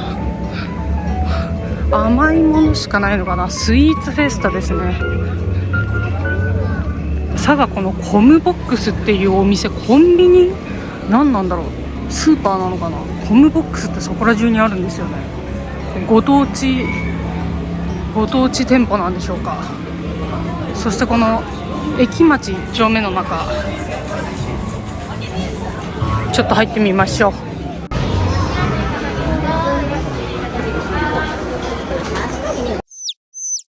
ということでシアトルズベストコーヒーやってまいりましたよ。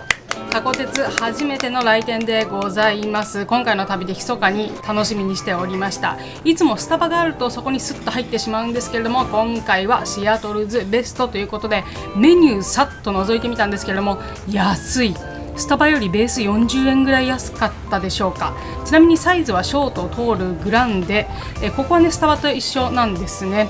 ちなみにベンティサイズってスターバックスあるじゃないですか。ベンティってスタバでしか使えない言葉なんだそうです。商標登録じゃないけど、そういうね登録してるみたいですよ。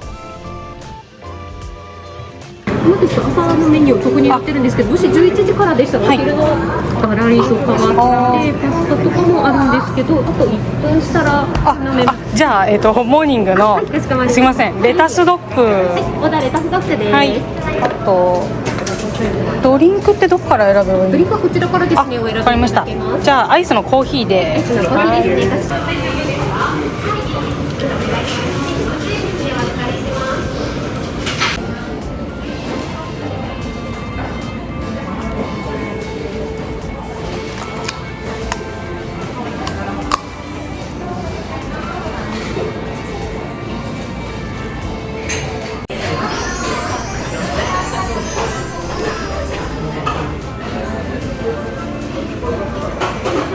モモーニングセットが11時までなんですけれども、注文したのが10時59分、残り1分スレスレで間に合いました。なんでそんなに焦ってモーニングでって言ったのかというと、なんとこのモーニングセット500円なんですよ。今時ワンコインでモーニングいただけるっていうところもね、少なくなってきましたから、頼まないわけにはいかないでしょう。あんまり期待してなかったんですけれども、届いた瞬間びっくり。レタスドッグ結構しっかりとした大きさがありましてですね、これは満足のいくモーニングセットです。しっかりと髪の毛を託し上げて臨戦態勢、五感を研ぎ澄ませて楽しんでいきます。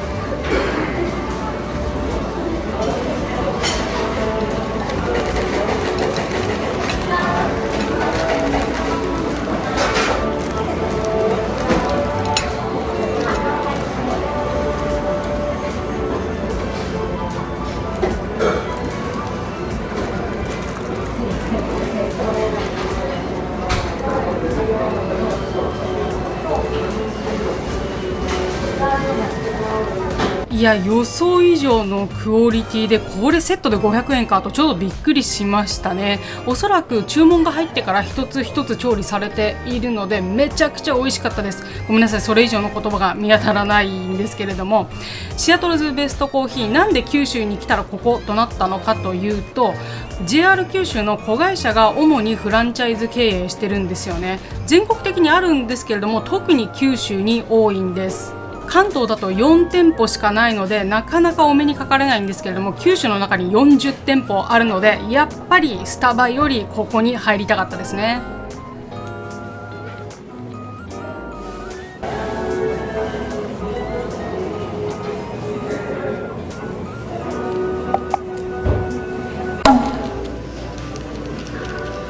ごちそうさまでした。ということで、あと20分ぐらいで列車出発なんですけど、唐津方面で行く方でちょっと混まれてるかもしれないので、混んでるかもしれないので、早めに並んでおきましょう。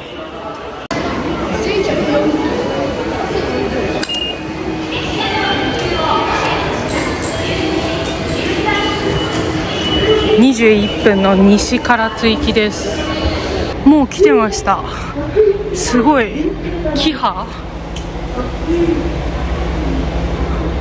可愛らしい。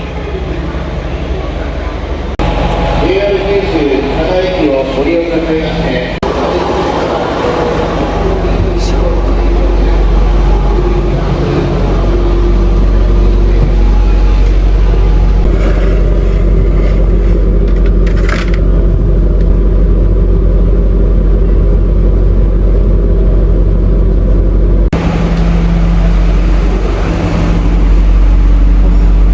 トイレついてる。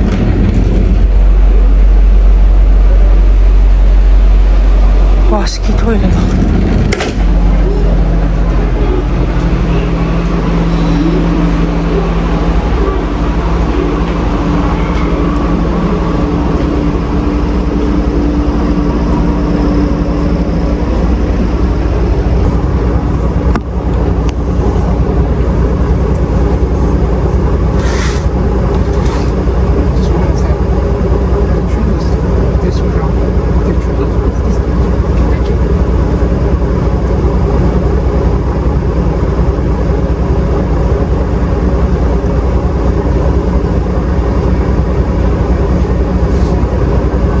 1両目の方が全面展望がよく見えるかなと思って、キハ125型の方へ移動してきました。ここ佐賀駅から唐津駅まで何卒よろしくお願いいたします。それでは出発です。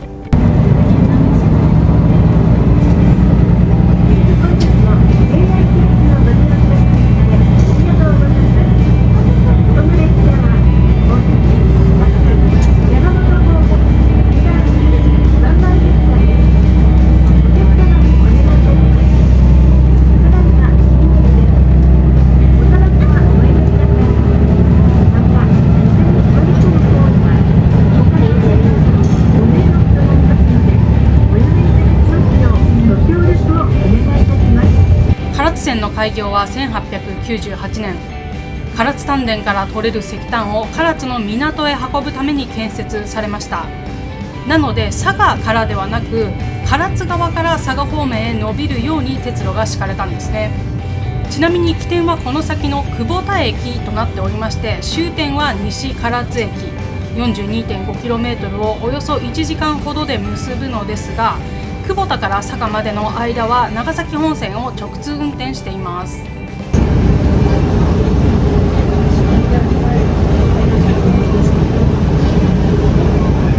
一番最初に停車いたしましたのは鍋島駅。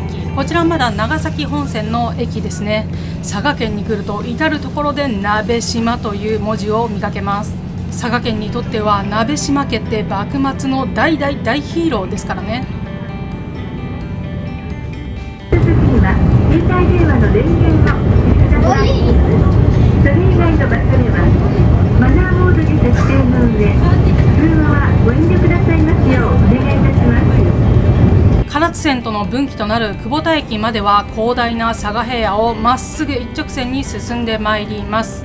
バルーンフェスタの季節にはこの上をたくさん飛ぶ熱気球の光景、この気動車の中からも楽しむことができるんです。そしてもう間もなく臨時駅のバルーン佐賀駅通過いたします。実際に降り立つことはできませんでしたけれども、少しでもその気分を味わいたくじっくりあなたにお届けしようと思います。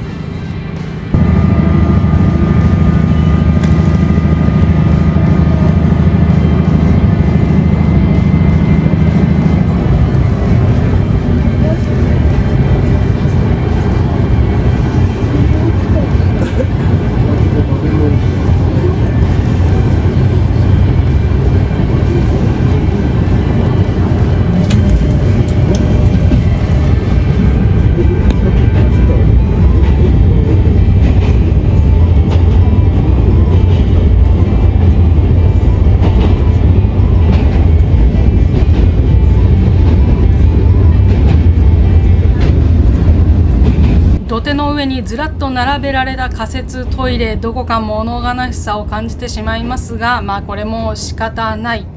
そして川の上渡ってみてわかるかと思うんですけれども、加瀬川自体はね結構細いというか、そこまで川幅は広くないんですね。にもかかわらずその左右にはダーッとかなり贅沢に河川敷が敷かれている。それほどね、ひとたび氾濫してしまうとこの佐賀平野低地ですから、辺りが水浸しになってしまうということです。実際に大雨が降った当日の様子、ライブ配信で私見ていますから、この辺りのね災害対策だったり治水事業って結構大変なんだなというのを今回身をもって感じ取ることができました。久保田駅にやってまいりました。ここからは唐津線の区間、進行方向を大きく北側に変えて終点の西唐津を目指します。車窓には武雄温泉からやってきた特急リレーかもめが過ぎ去っていきました。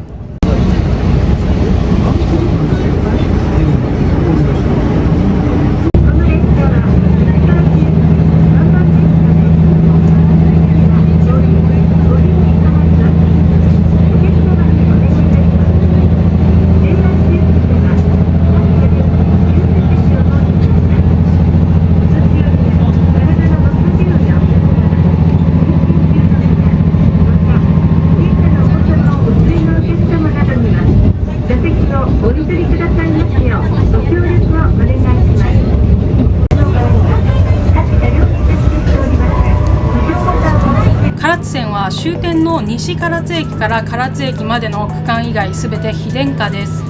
長崎本線では見えていた上野河川もここからはなくなり、一気にローカルな雰囲気になります。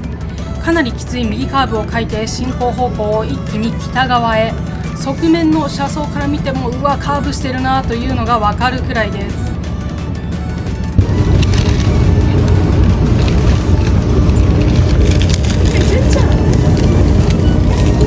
小木駅に停車。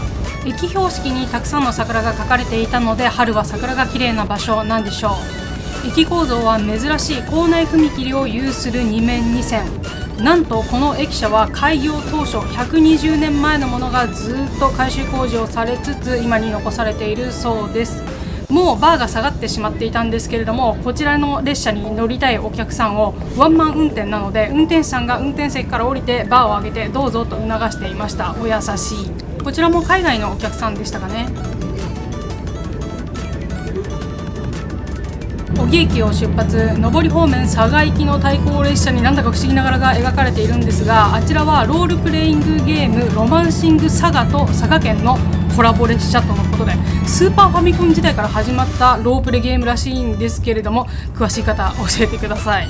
ロマンシング佐賀と佐賀県をかけているのであって、その文字面以外のつながりがあるのかどうかはちょっとよくわかんないです。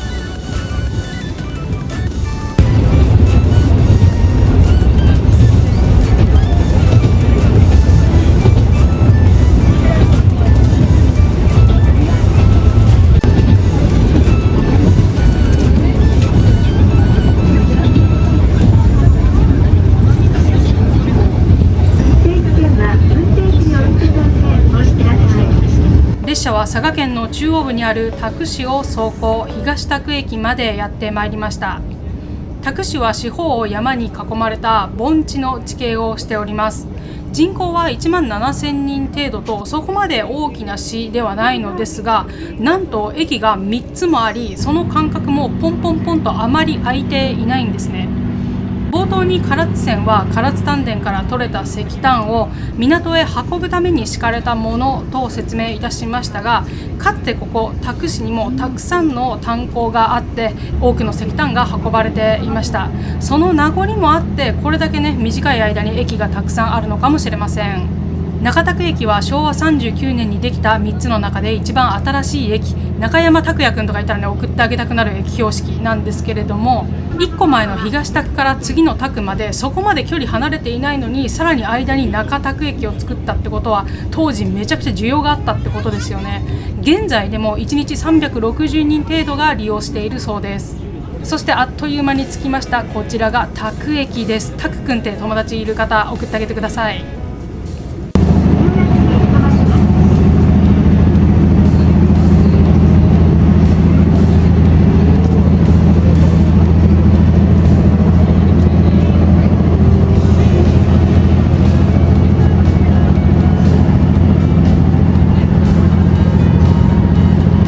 田久駅を過ぎるとすぐ笹原トンネルへ入ります。タクシーが盆地であることがよくわかります。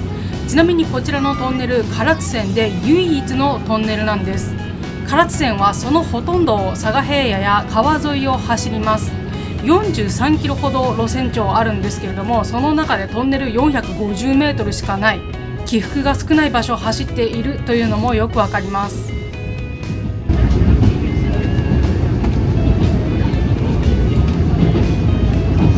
昭和の中期までは田久駅から分岐し、その先の湯の木原駅という貨物駅まで貨物支線がつながっておりました。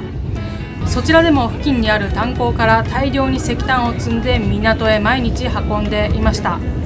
このような炭鉱用の貨物支線が唐津線には何本もあったんですけれども、現在では全て廃線になっています。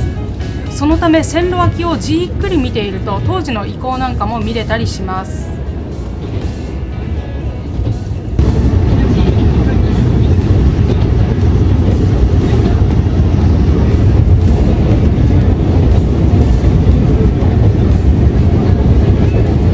列車は多久市を抜け唐津市の旧良木駅までやってまいりました。これで旧良木って読めないですよね。難読駅の一つです。そして前方めちゃくちゃな存在感を放っているこちらは明治32年に作られたレンガ造りの給水塔、ほぼ完全な形で残っています。当時はね、ここからお水をもらってたくさんの蒸気機関車が行き来していました。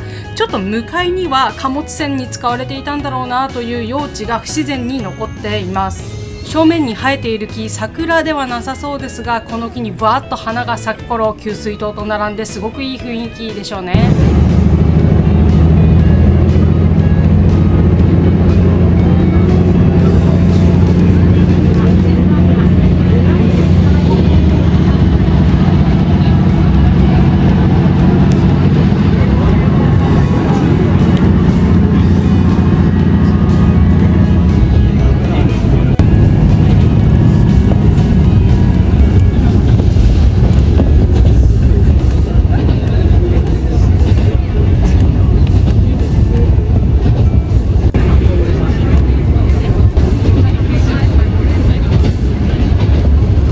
佐賀平野では遠くに見えていた山並みがぐっと近くに寄ってきました。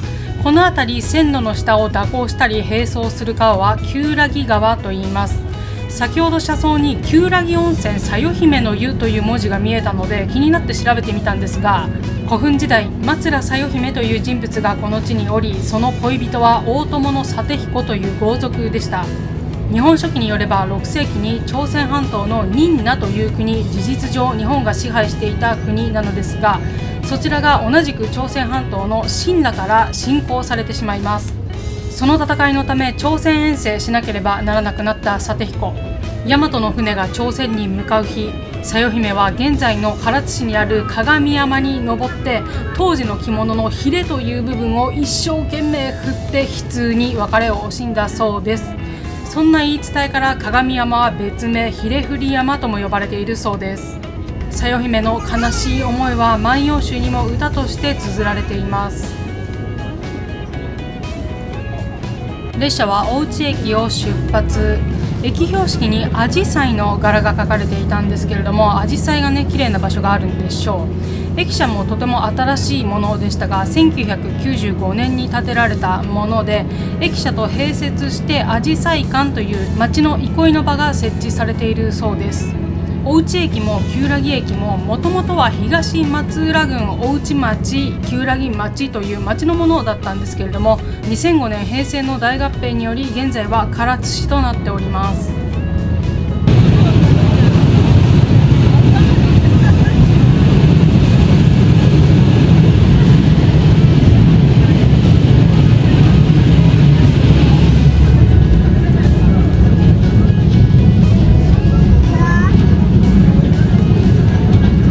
旧良木川は松浦川に合流し、しばらく線路と並走した後、そのまま唐津湾へ注ぎます。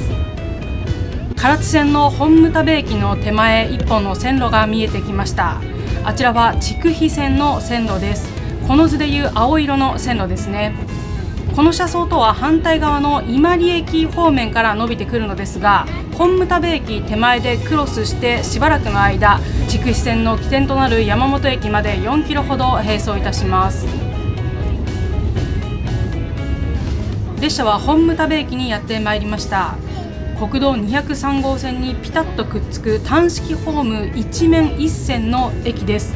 横をずっと筑肥線が通っているので複線に見えてしまうんですけれども、こちらは唐津線の駅であり筑肥線の駅ではないので、筑肥線の列車すべてが通過してしまいます。なので筑肥線側にホームはないんですね。横断歩道橋を降りてすぐ駅出入り口となっている踏切があるので、国道側からのアクセスも可能です。本牟田部駅があるならノーマル牟田部駅も存在しました。こちらもかつて炭鉱へ伸びていた唐津線の支線にあった駅なんですが、現在は廃止されています。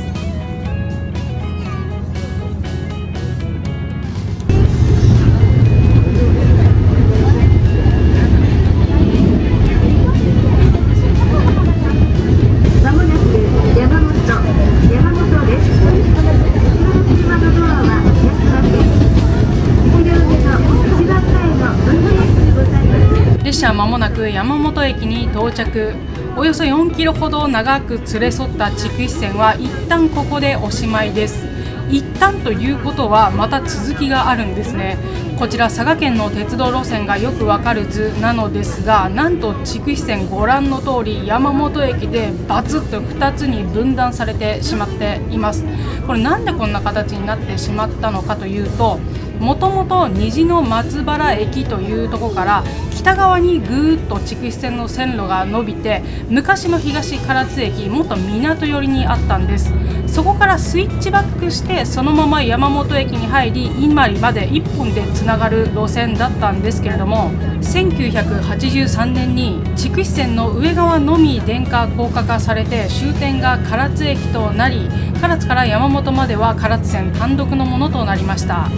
かつては博多から伊万里の短絡目的として敷かれた筑肥線。伊万里方面にもたくさんの炭鉱がありましたから、唐津の港を通して石炭を運ぶだけでなく、農作物だったりそこで働く人々、たくさんの方の往来があったと思います。その役割を終えると今度は唐津から博多間の通勤通学需要が高くなりました。1983年に福岡市地下鉄の空港線が博多駅から筑肥線途中駅の姪の浜駅まで延伸されると、その間の筑肥線は廃止されてしまうのですが、それに合わせて筑肥線もルート変更、姪の浜から唐津駅までの筑肥線すべてが電化され、また地下鉄にも直接乗り入れ、よりスムーズに移動できるようになりました。路線こそ分断され、博多方面から現在は直接山本駅を介して伊万里まで続くことはないんですけれども、伊万里方面からは山本駅より先唐津、そしてその先の西唐津まで直接唐津線へ乗り入れをしています。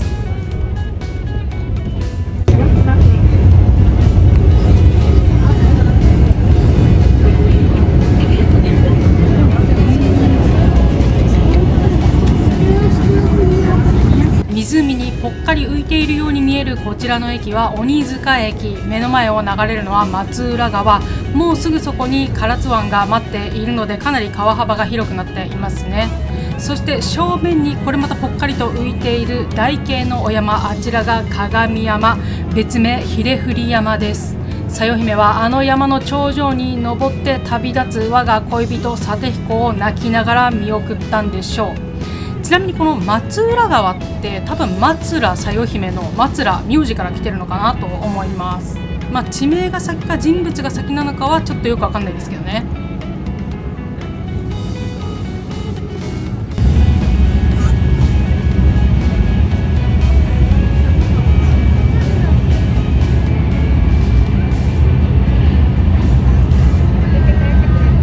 民家を下に見下ろし、かなり眺めの良い車窓となってまいりました。奥から迫り来るのは姪の浜方面からやってきたもう一方の筑肥線です。この辺りは1983年の電化高架化事業に合わせて唐津線も高架化された区間です。正面に見えてきたのは同じく1983年に新設された綿田駅。こちら筑肥線の駅なので唐津線は停車いたしません。そして高架の上で合流していく唐津線と筑肥線、ここだけ見るとなんだか大都市近郊区間のような雰囲気がありますね。疾走感が素晴らしいです。遠くにちらっとお城が見えるの分かりますかね。あちら唐津城です。やっとこさ唐津の市街地までやってまいりました。唐津城、ちょうど今まで並走してきた松浦川の河口付近にあるんですけれども、筑肥線の9線はあっちの方までぐーっと行ってスイッチバックして山本の方まで向かっていました。この辺り高架線なので唐津の街の様子がよくわかります。本日は唐津くんち3日目、街もね結構にぎわいだっているのを列車に乗りながらもビンビンに感じ取ることができましたね。正面に見えてきた大きな建屋はふるさと会館アルピノといって、おくんちがない時にはその出汁というか山というんですかね、ここにずっと展示されているので、お祭り期間以外にも山を見学することが可能です。と言っていたら唐津駅到着いたしました。列車の中からも駅前の人混みのすごさ分かります。そしてずらっと並ぶ食べ物屋さん、もうこれはねワクワクして仕方ない。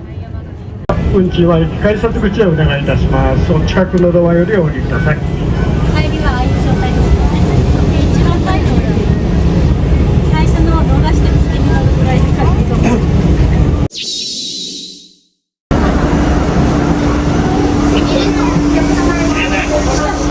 駅改札口へお願いいたします。切符や運賃は駅改札口へお願いします。次番取りは西から駅です。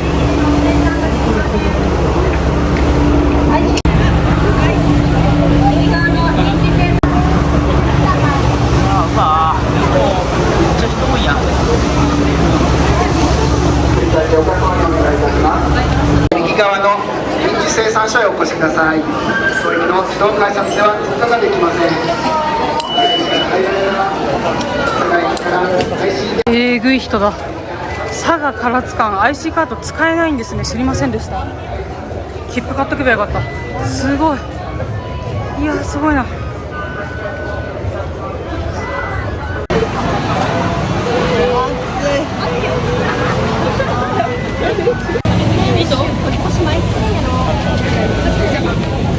唐津くんちは唐津神社の秋の例大祭なんですよ。1600年代後半からずっと続けられているお祭りで、今は14台の曳山が町に繰り出してお祭りをするんですけれども、結構変わってるんですよね。鯛を1匹乗せた屋台とか、あとはなんか兜とか竜の顔とか、他の町では見られない曳山がずらっと並んでるんです。で、駅前にあと1時間くらい止められて、1時間後に再び巡行出発っていう形になります。唐津くんちは毎年11月2日、3日、4日連続した3日間に開催される唐津神社秋の例大祭です。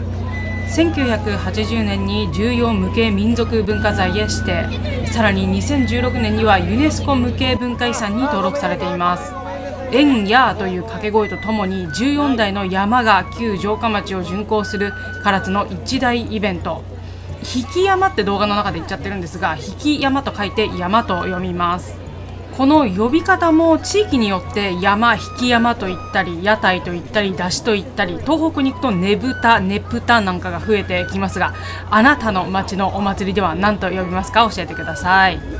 3日間のおくんちのお祭りはそれぞれ名前が付けられています。初日が宵山、2日目がお旅所進行、3日目が翌日祭です。今日は翌日祭の日程となります。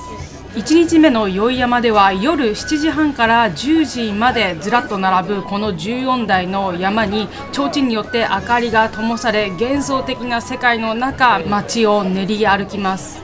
2日目のお旅所進行では唐津神社を出発し、旧城下町を巡行しながら唐津湾の方にある西の浜お旅所というところへ向かいます。お旅所っていうのはご祭神がお祭りの最中に休憩するところみたいな意味合いですかね。名前の通り西の浜ですからね、足元は砂地でかなり悪いんですが、こちらで行われる最大の見どころが引き込み。約3トンにもなる山を砂地を引きずり回して、エンヤーという掛け声に合わせてまた14台がずらっと砂浜に揃えられます。そして3日目が本日翌日祭。再び旧城下町を巡行し、来るとき唐津線の車窓で見てきたアルピノの展示館まで山を戻します。1日目2日目の宵山と引き込み見たかったんですけれどね、本当にホテル取れませんでした。すごい人だけど、他の今まで私が来たお祭りに比べると、最終日っていうのもあるかもしれませんが、比較的人が空いてるかなという感じです。海外のお客さんが結構少ないですね。ということで、先にちょっとホテルに荷物を預けて身軽になってから、この後の最終巡行を楽しもうと思います。唐津第一ホテルさんお世話になります。下も曳山を引いた車の跡がね、ぐーっと海辺の方まで伸びています。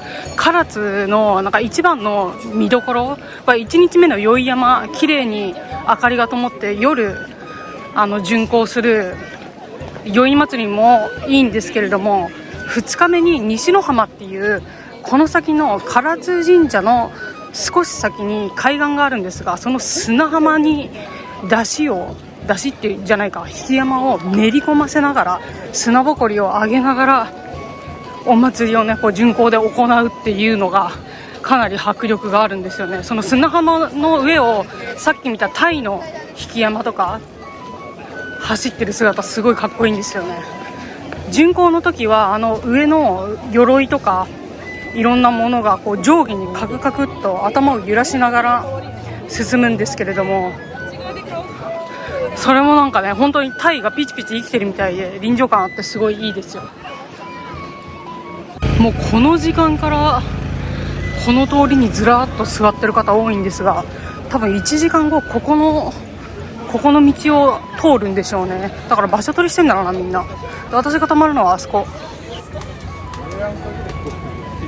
唐津第一ホテルさんです。なんかこの通りあたりの飲み屋さんに入っとけば結構ベストポジションで見れんじゃねっていう目論み。早い時間から飲み屋さん入ってた方がいいかもな。ということで、先に荷物だけお願いしちゃいましょう。よろしくお願いします。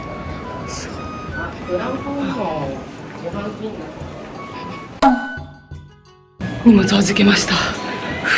このホテルの前もね、引山ぐーっと通ってくるらしいです。ちょっと巡航が開始する前に見やすそうなところ、めぼしいところを探しておきます。ちょっとこのホテルの前に泊まっとくのが一番良さそうだな。なんか路面店は予約が入っちゃってるみたいなんで、ここら辺で待っとこうかな。唐津くんちは3日間唐津の旧城下町を練り歩くのですが、そのルートはそれぞれの日程で少しずつ変わっていきます。詳細なルートはホームページ調べてみてください。で、どちらかというと駅前がかなり混雑するんですかね。ぎゅっと人が集まっているような感じなんですけれども、駅から遠ざかるに従って人混みは少しマシになるので、見に行かれる方、ちょっと離れたところでスタンバイしているといいかもしれません。私が宿泊した唐津第一ホテルは運よくそのルートのど真ん前だったので、まだ少し空いている時間だったので、ここに陣取らせていただきました。ありがとうございます。これからね、どんどん人が増えてくるかと思います。現在14台の屋台は駅前で昼休憩中、あと1時間くらいしたらやってくる感じですかね。その間も後ろでは出店のこの客引きがすごいんですよ。いかがですか、安くなってますよみたいな声にね、誘われそうになりながらぐっとこらえて席を離れないようにしていました。でもスタンバイ時間が長くなってね、どうしてもこうグイッとお爆汁いただきたくなるんですけれども、お祭りってトイレ問題ありますからね、必死にそれを耐えてお祭りを見終わった後、あなたと一杯やりに行こうじゃないですか。ということでやってまいりました。お待ちかね一番山の赤獅子、刀町のものです。文政2年1819年に制作されました。14台の山やってくるんですけれども、1から14まで作られた年が早い順に並んでいます。いずれも江戸後期から明治初期に作られたものです。唐津くんちの山は木組みに粘土で型を作っています。和紙が3センチくらいの厚さになるまでなんと200枚近く、植物を使ったわらびのりや渋柿などで貼り合わされているそうです。麻や漆を固めて下地を作り、その上に色漆や金箔を重ねて仕上げています。一つの山の制作期間はおよそ6年ほど。今の金額に換算すると1台作るのになんと2億円くらいかかるそうです。唐津くんちは世界最大級の乾漆作りの美術工芸品のお祭りでもあるんですね。刀町にはかつて唐津藩の御用達や御用商人が多く暮らしていたそうです。その町の中には石崎貨幣という彫師もいました。貨幣はある日、現在の三重県へお伊勢参りへ出かけたんですが、その帰りたまたま立ち寄った京都で祇園祭りが開催されていたんですね。そこで出会った山鉾に魅了され、それを唐津に持ち帰り、唐津くんち初となる赤獅子が出来上がりました。続いてやってきたのは中町の青獅子、文政7年1824年に作られています。最初の2つに続けて獅子が作られた理由としては、お祭りの際に先陣を切って悪霊払いを行う獅子舞の頭から由来しているそうです。そういえば高山祭りの時も一番最初獅子舞が来ましたよね。こんな感じで各町各山のエピソード細かく唐津市のホームページに載せられていますので、気になる方ぜひ読んでください。めちゃくちゃ面白いです。背景を知れば知るほどお祭りもより味わい深いものになります。そしてあなたの推し町推し山、ぜひ見つけてみてください。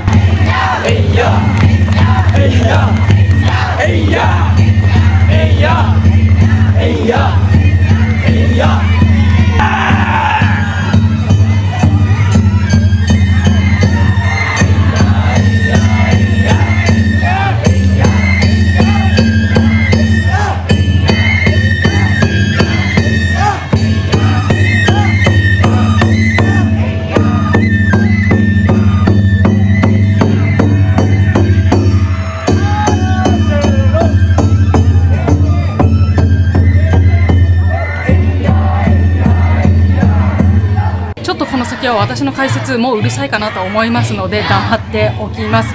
豪華絢爛な唐津くんちの14台の山、惜しみなくすべてあなたにお届けいたします。楽しんでってくださいね。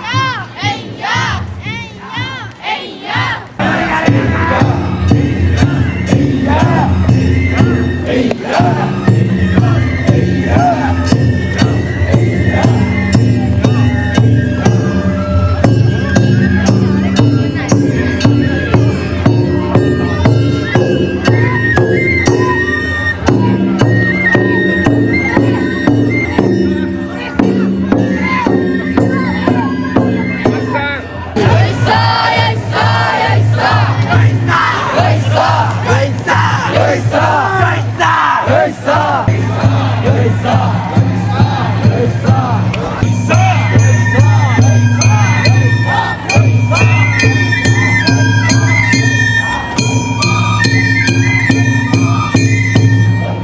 ては5番山、宝化2年1845年に制作された魚屋町の山です。題材は魚屋の名の通りタイ。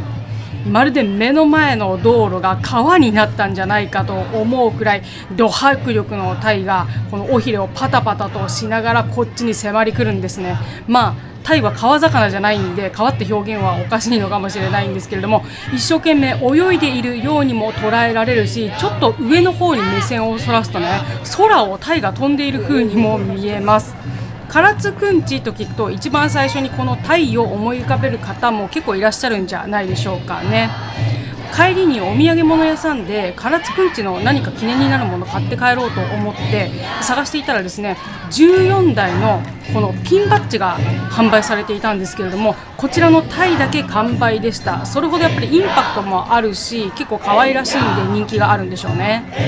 魚屋町は江戸時代、北九州の小倉から唐津までを結んだ唐津街道の終着点にある町だそうです。唐津市内を流れる町田橋の川沿いにある町で、昔はたくさんの魚が売られていたんでしょう。どんどん迫り来る立派なお鯛様、なんだか恐怖を覚えてしまうぐらいの迫力があります。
後半戦8番山本町の金獅子がやってまいりました。制作年は宝化4年1847年です。1番山の赤獅子が作られてから28年後に制作されている山なんですけれども、1番2番の赤獅子青獅子に負けないように全身を金で豪華にした金獅子を作りました。1番2番よりも気持ち体も大きくなっています。さらに贅沢なのが周りを金箔で埋めているんですけれども、なんと歯の部分プラチナ箔だそうです。もう松崎しげる、羽賀健二も顔負けのこの金ピカの歯、ぜひ注目して見てみてください。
ていった山はあの角をぐるっと曲がって唐津神社の方面へ向かうんですけれども、あの角を曲がる時にも各町で色が出たりするんですよね。今見ているのは大通りなんですけれども、もっと細い街中入る時ギリギリ一帯の山が通れるぐらいの道もかなり勢いをつけてぐるっと回転する場面とかあったりするので、次もし行く機会があるんだったらもっと細い脇道に入ってね、大迫力の練り回しを見てみたいなと思いました。続いて11番山、米屋町の主天童寺と源来光の兜。こちら題材が歌舞伎の大山鬼退治の場面らしいんですよね。その中に出てくる鬼の頭である主天童寺、これを退治した源の来光、首をスパッと落とすんですけれども、その時に怒り狂った主天童寺が頭だけで来光の兜にガブッと噛みつくんです。その様子がそのまま山になっております。噛みついた鬼の目は真っ赤に充血していて怒り狂ってる、すっごく印象に残ってますね。こちらの山が制作されたのは明治2年1869年なんですが、それより少し前くらいからね、歌舞伎でこの大山伝説、大山鬼退治の題材が流行っていたそうです。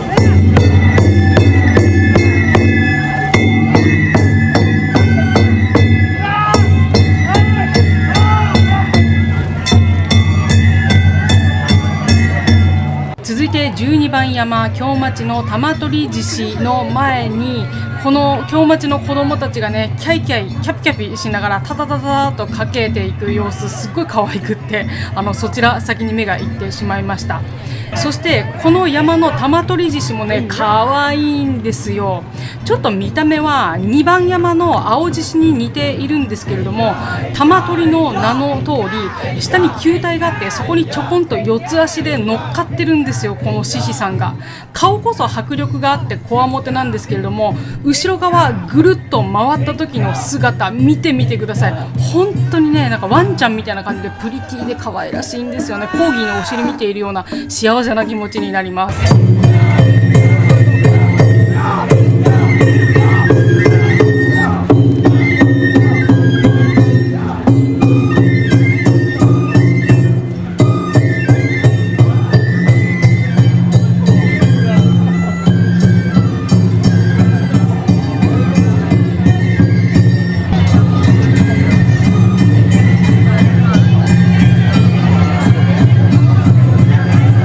13番山、こちらはシャチです。そして町の名前が加古町。やだ親近感。この加古というのが水に主と書いて加古町と読むそうなんです。これは船の労働者のことで、加古町自体松浦川のほとりにあるんですけれども、江戸時代にはね、そこに水軍の拠点を置いたことが町の起こりと言われています。軍の他にもね、川で荷物を運ぶ船頭さんとかもたくさん住んでいた地域らしいです。シャチは空想上の生き物なんですけれども、火災の時に口から水を吐き出して建物を守る霊力があるっていう伝説がねあって、おそらく水の守り神としてこの題材が選ばれたんでしょう。そして私同じ名前なんで少し切なくなるんですけれども、幕末から明治初期にかけてこの加古町の若者の風紀めちゃくちゃ乱れてたらしいんですよ。なんで一致団結しろお前らってことでこの山を作ってね奉納したっていうのが加古町の山の始まりとも言われています。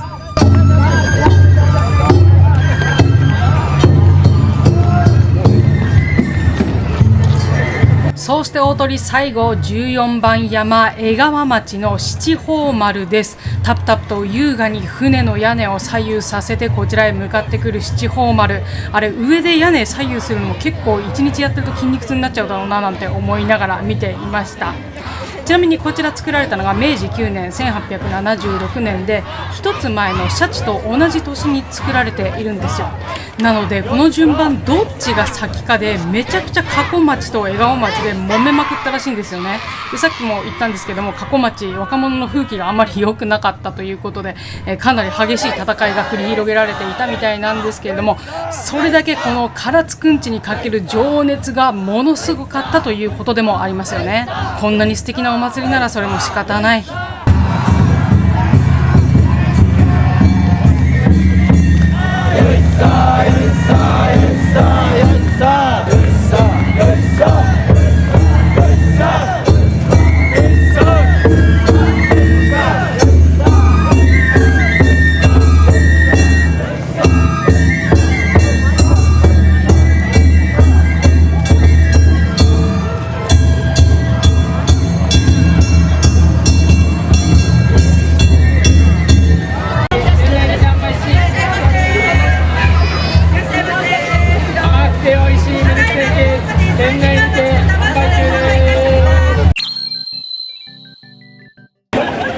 う一回ここに出し戻ってくるんですけど、もしかしたらホテルの中から見れるかもしれないから一回チェックインしちゃう。ワンチャン上の方の階だったら窓から見れるんですよね。いけるかな。ちょっと場所なくなっちゃうかもしれないけど、運試しで上の階だといいな。チェックインしてみましょう。お部屋が9階でした。いけるな、これいけるぞ。1915で、こんな立派な引山の順番とか、あとはどこを何時に通るとかね、詳しいチラシもいただきました。バルーンサガって入ってんな。残念でしたけど。うわ、お願い、いい部屋であってくれ、頼む。1915頼む。いけるかな。あ、いけそうだな。よいしょ。どっち側かが問題なんだよな。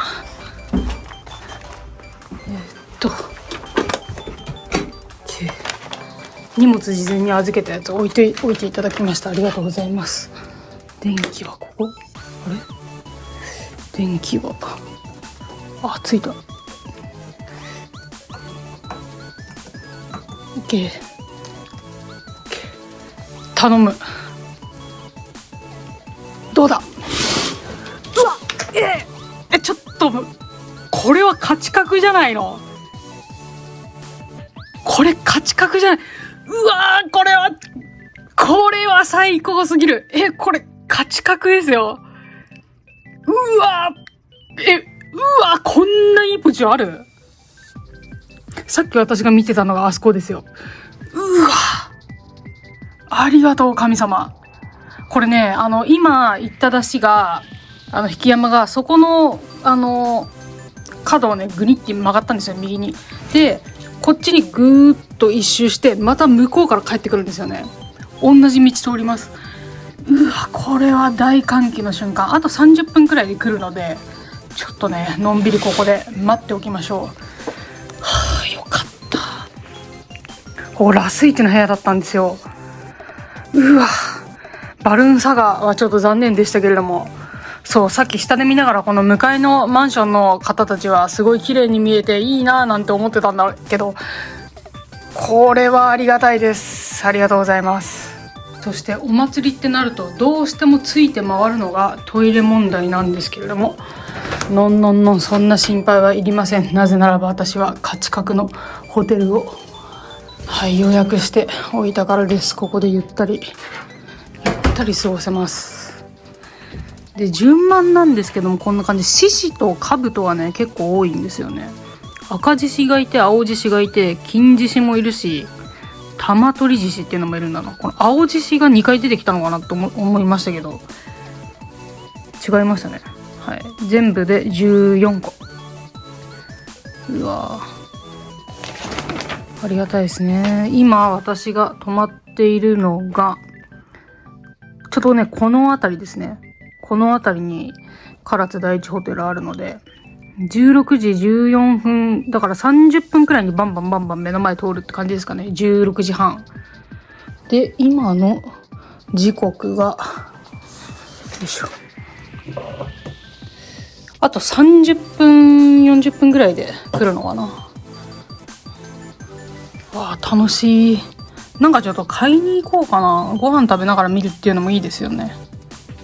何か食べようかなと思ったんですが、ちょっと夜美味しく唐津のご飯をいただきたいので、ここはぐっと我慢して最後の巡行を楽しもうと思います。こう窓がね結構開くんです。怖いぐらい開く。怖いですね。ただ音はすごいよく聞こえますよ。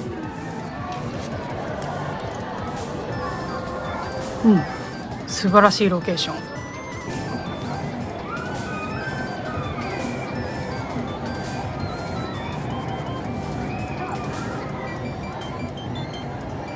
唐津の柄をしているのは青獅子とタイの柄が書いてありますね。可愛らしい。西唐津終点からやってきた唐津駅行きの気動車ですが、あれに乗って日帰りで帰る方もたくさんいらっしゃるでしょうね。この混み具合だとまた帰りも大変だろうな。ゆっくりゆっくり進んでいきます。ありがとうございました。お世話になりました。うわー、可愛らしい。結構ね、高架線で景色綺麗に見えるんですよ、唐津線。車両は古めかしいんですけれども、割と車窓は高架線でね、遠くの方まで開けて見えるので、列車の中からもね、よく見えそうですよね。こっからぐわーんと大きくカーブをね、右にカーブを書いて、西唐津玄界灘の海寄りの方まで行きます。すごいなんかよく向かいのマンションが見えちゃうんですけど、住民の方が中で宴会めちゃくちゃやってますね。そりゃやるよね。最高ロケーションだもんな。この14台の出汁の中でやっぱり一番元気良かった山が2番山の青獅子ですかね。これ一番迫力ありましたね。ちょっと怖いぐらいの迫力がありました。で X で投稿見てたら、やっぱ青獅子が好きっていう方すごくいらっしゃって、青獅子ファンが多いみたいですね。でえんやって言うじゃないですか、みんな。それなんだっけな、唐津なんとか歌みたいな、その歌の一節にえんやっていうこう掛け声があって、その歌を歌いながら出汁を引くっていうのがこのお祭りなんですよね。今は全部歌ってなくて、えんやっていう掛け声だけなんですけれども、ちょっと昔昭和の時代とかは全部歌いながら弾いてたのかもしれませんね。ユネスコ無形文化遺産ですからね。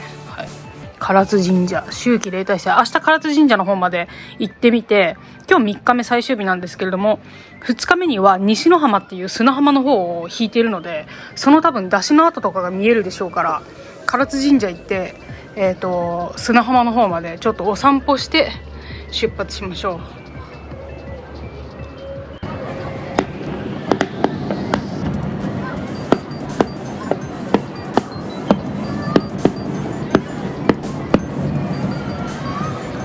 西唐津行きの車両が出発していって、空に大きく空砲ですかね、花火の音が鳴り響きました。一番出汁の赤獅子がどっかで待機してるので、このパンパンっていう花火とともにまた巡行が再開されます。多分今西の浜って言って砂浜の方にいるんですけど、そこからまたぐるっとね戻る形で、最終的には駅前の曳山展示場っていうところに各山を格納するまでが一連の流れとなります。今はねどこだろうな、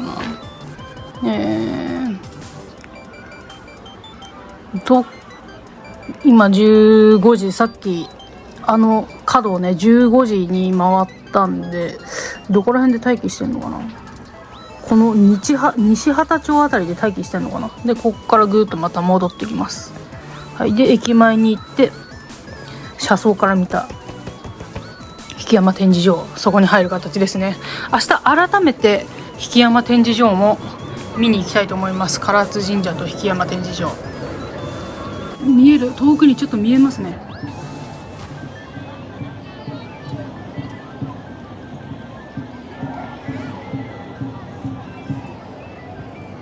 赤獅子一番山が来ましたね。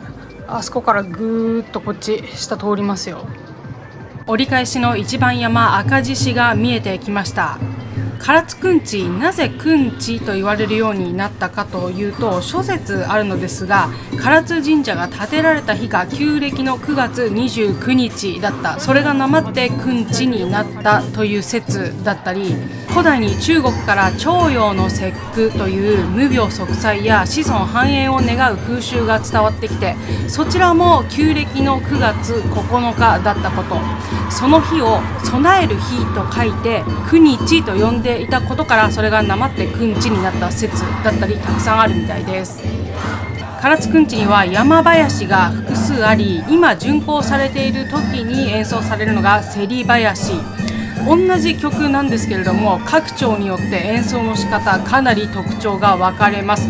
地元の人だとこの演奏を聞いただけで、どこの町の山だっていうのがすぐ分かるみたいです。8月に訪れた青森ねぶたみたいな雰囲気だと思っていただければ大丈夫かと思います。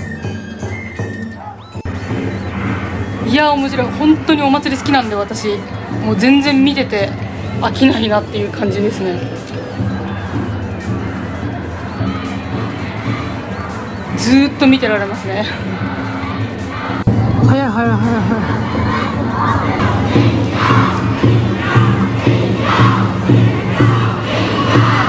い。いや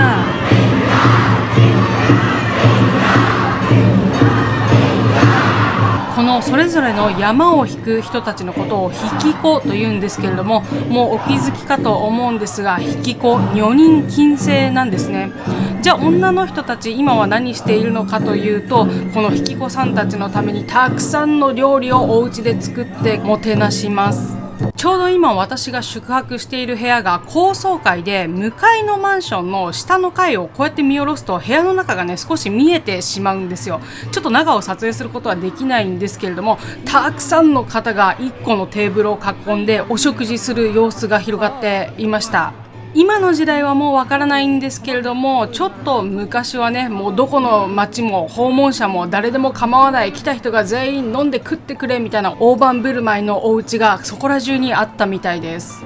似たようなお話が先月訪れた岐阜高山祭りでもありましたね。昔のお祭りごとって町を挙げての一大イベントだったので、もうみんなで協力しながら一体となって全員でこの町を盛り上げましょうという習わしがあったんでしょう。そして唐津くんちではこの宴会のことが三月倒れと言われます。3日間のおくんちで3ヶ月分の給料がぶっ飛ぶくらい豪勢に食事を提供するからだそうです。テーブルの真ん中にはアラと言われる高級魚、すっごいでかいお魚なんですけど、ドドーンと姿焼きで置かれる家庭が多いみたいです。アラっていうのはクエのこと、高級魚ですね。九州地方でクエはアラと呼ばれているそうです。面白い。どういう意味かな。お清め、お酒かけてんのかなと思ったら塩だ。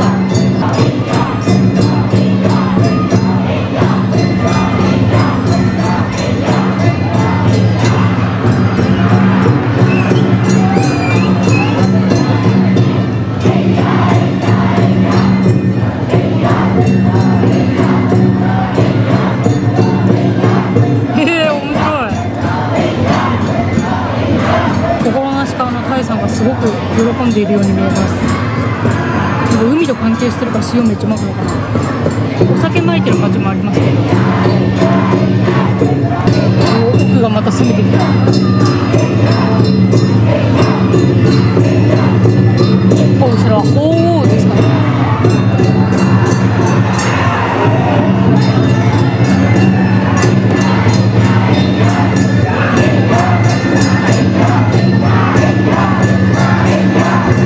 後ろの蝶もどんどん塩をまき始めたんだけ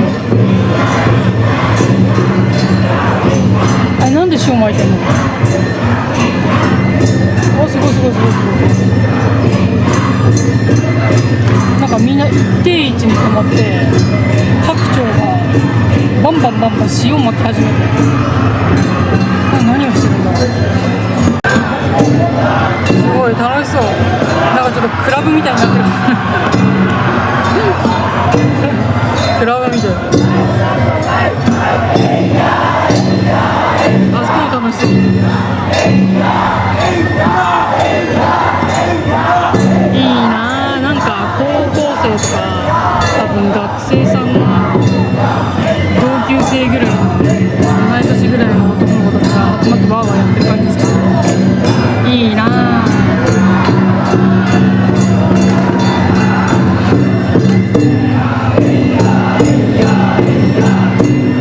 再出発ですかね。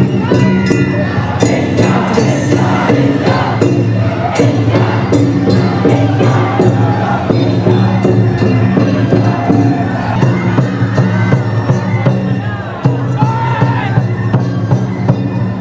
はい、こんな感じでもう西日がすごくてこっちにめちゃめちゃ染みできそうなんですけれども、引き続き、全部のね屋台山かな、山が去るまで楽しんで、ちょっと居酒屋開く時間帯にあったら空いてるかどうかわかんないけれども、ダメ元でちょっとご飯相当お腹空いてるんで、九州来てからまだいっぱいもうお爆汁いただいてないので、今日こそはいただきたいと思います。よろしくお願いします。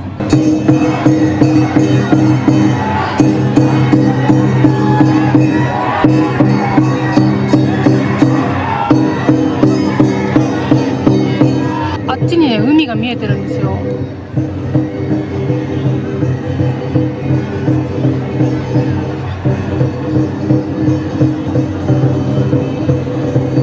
あっちの方が西の浜って言って、玄界灘の海岸沿いになるのかな、唐津湾の方なんで、明日あっちの方まで行ってみます。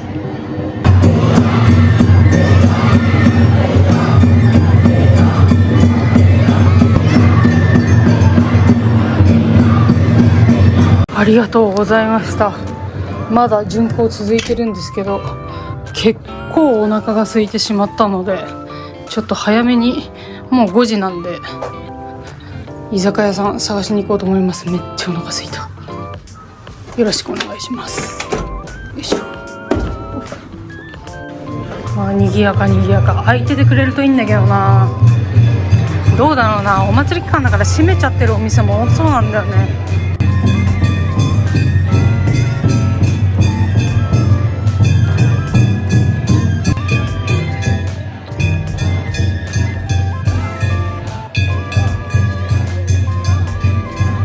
ちょっとこのお祭りの通りが混みすぎてるので、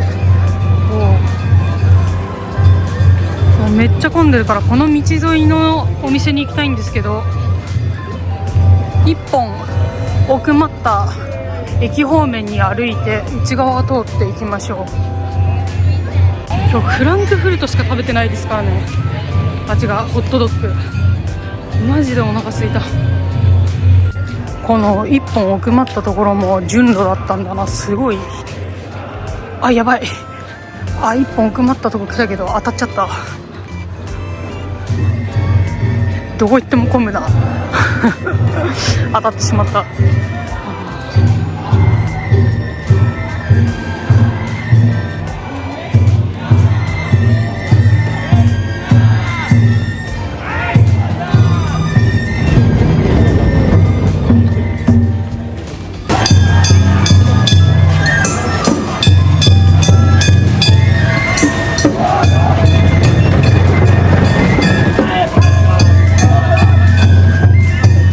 このお祭りメイン通りを通って飲み屋さんに行きたいんですが、やってんのかな。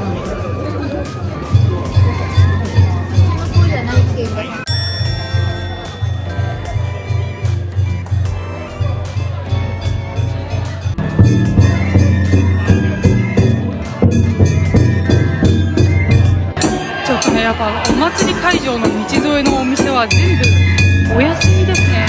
やってないわ、お祭り期間中。どこ行こうかな。すごい、こんな細い道でも山がかなり豪快に引き回されるんですね。この人混みですから、お店やっていたら結構ね大変なことになっちゃうので、くんちの期間は休業している居酒屋さん多かったですと思っていたら、なんと後ろ呼ぶ恋かの旗にのれんちゃんとかかっているじゃありませんか。この店舗やっているみたいだったので、本日のお爆汁こちらでいただきたいと思います。よろしくお願いいたします。お邪魔したお店は暴飲暴食さんです。今の過去鉄にぴったりな四字熟語。今大丈夫ですか？一人ということでやってまいりました。唐津の居酒屋さん、お祭りルート入ってすぐのお店なので、もう中までお囃子の音がビンビンに伝わってきます。ちょっとねテーブルとかも振動するんですよ、太鼓の音と一緒に。これがまた臨場感あって、この音色を聞きながらお酒をぐっといただく幸せでしかありません。昨日の佐賀バルーンフェスタの教訓を生かして、今日はオープンと同時スタートダッシュでお邪魔いたしました。まだお祭り続いているのでお客さんは少なかったですね。地元の方がちらほらいらっしゃる程度でしたが、今日はお祭り最終日っていうこともあって、夜にかけてかなりの人混みになるんじゃないかなと思います。この大きなテーブル、私の他にもう一組女性のお二人、地元の方が飲んでらっしゃいました。そして何々町がもうすぐ来るからちょっと写真撮ってくるねと言って外にタタタタと出ていく場面とかあったので、やっぱり地元の方にはね、それぞれの推し団体、推し町っていうのが存在しているのかもしれませんね。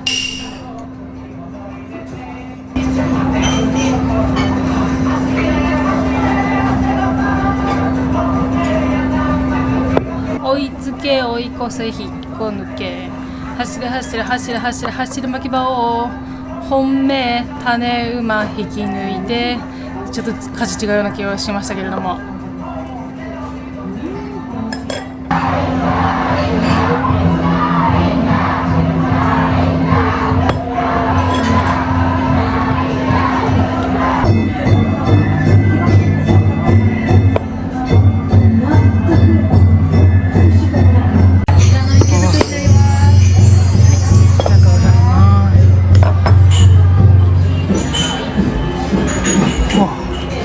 わあすごい、さっきさばかれたばかりのイカの池作り、ちょっとねこう脈々と動いている様子が分かりました。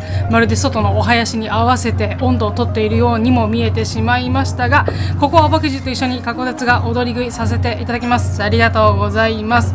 メニューにイカの池作りとしか書いてなくて、呼子って書いてなかったんですけど、多分呼子で取れたものでしょうということで、呼子を感じつつ口に運んでいきたいんですけれども、呼子町はですね、2005年に合併して唐津市の一部となった町、唐津湾を出て北側の玄界灘に面していて、リアス式海岸を持つ町です。そちらではその海岸の特徴からたくさんのイカが取れるんですね。ただ呼子イカっていう種類があるわけではなくて、呼子で取れるいろんなイカのことをまとめて呼子イカと呼んでいるんだそうです。時期によってその種類が異なるんですが、多分ね今日出されたのはヤリイカ、ケンサキイカじゃないかなと思います。呼子イカといったらスルメとか焼きイカでなく、一番有名なのはこの池作りなんですが、昭和の40年代に初めて池作りをお客さんに提供したところ、それが当時は珍しくて話題になって、呼子は池作りって言われるようになったそうです。コリコリとしていて新鮮で非常に美味しくいただきました。その流れでもう一品いただくのはイカシューマイ。シャオマイに始まりシューマイに終わるという、なんとも素晴らしいリレーが繰り広げられているんですけれども、こちらも先ほどの池作りとはまた違った食感、中がほわほわで海鮮のうまみが濃厚、ペロッといただいてしまいました。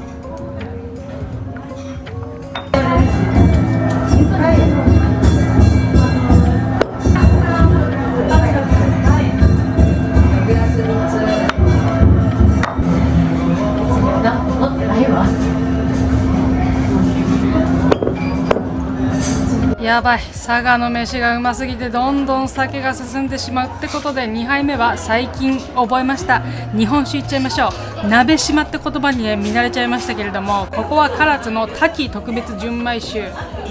はい、すいません。はい。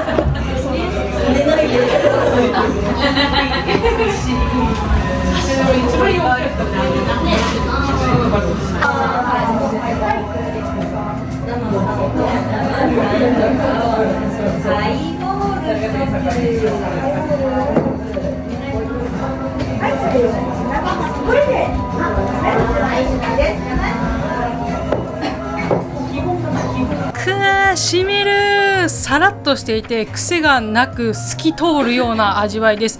甘すぎず全く辛くない、本当に私みたいな初心者オブ初心者にはぴったりな日本酒でした。カラスのお酒も最高です。癖がないのでね、優しい味わいの海鮮料理、こんなイカシューマイとかにはぴったりじゃないでしょうか。なんて一丁前に評価できるような、何その下の成長具合、お酒の番組少し前に出させていただいてですね、そこでいろんなアルコール飲めるようになりました。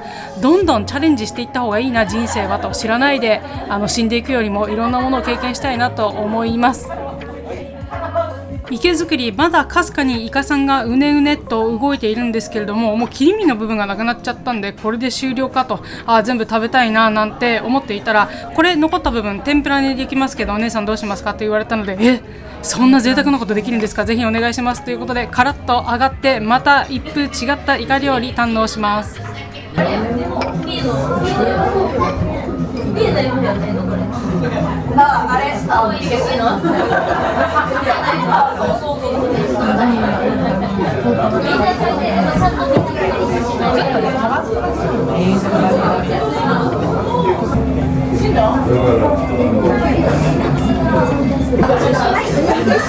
すいません。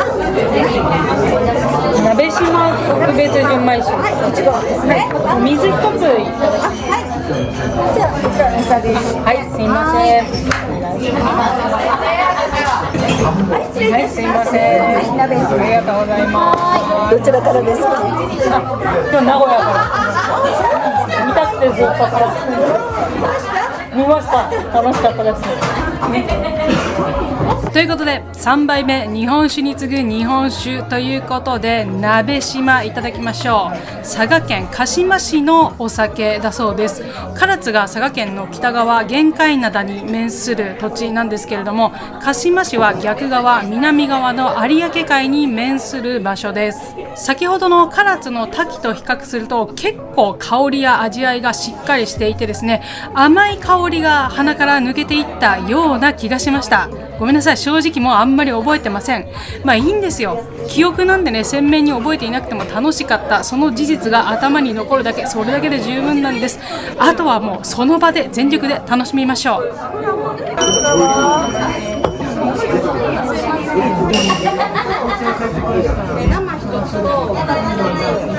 佐賀牛聞いたことある。ありがとうございます。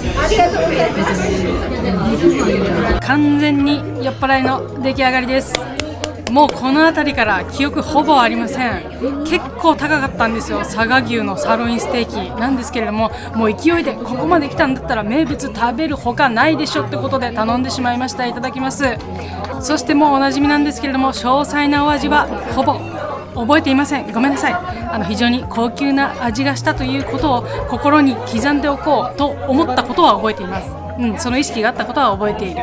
ほいでもう年なんですかね、年っていう言葉使いたくないんですけれども、このプロ20歳だんだんね、高級なお肉食べられなくなってくるんですよね。切ない。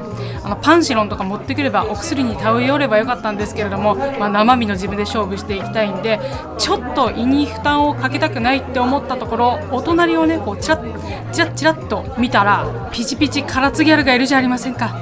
ちょっといいですか、プロ20歳ともしよろしければ一緒にこのサーロインステーキ食べませんかってね、声をかけさせていただいたら快く一緒に飲みましょうということで乾杯させていただきました。ということで飲み会第2章です。三月倒れ。すいません、あんまり牛お箸つけてないんですけど、ちょっとお腹いっぱいになっちゃって大丈夫。ちょっとわさび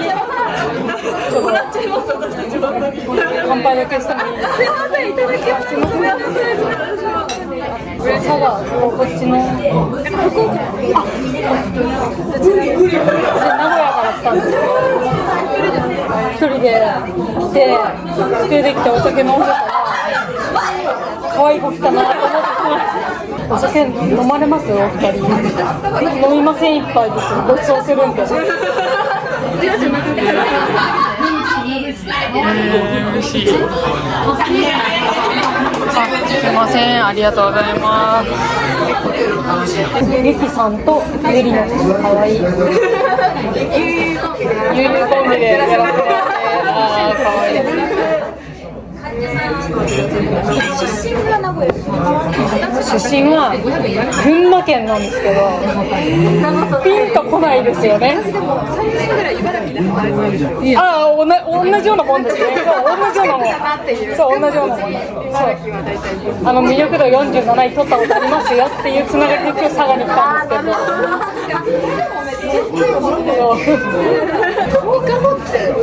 伊香保群馬で。伊香保っていうなんか温泉街みたいな。よかった。知ってました。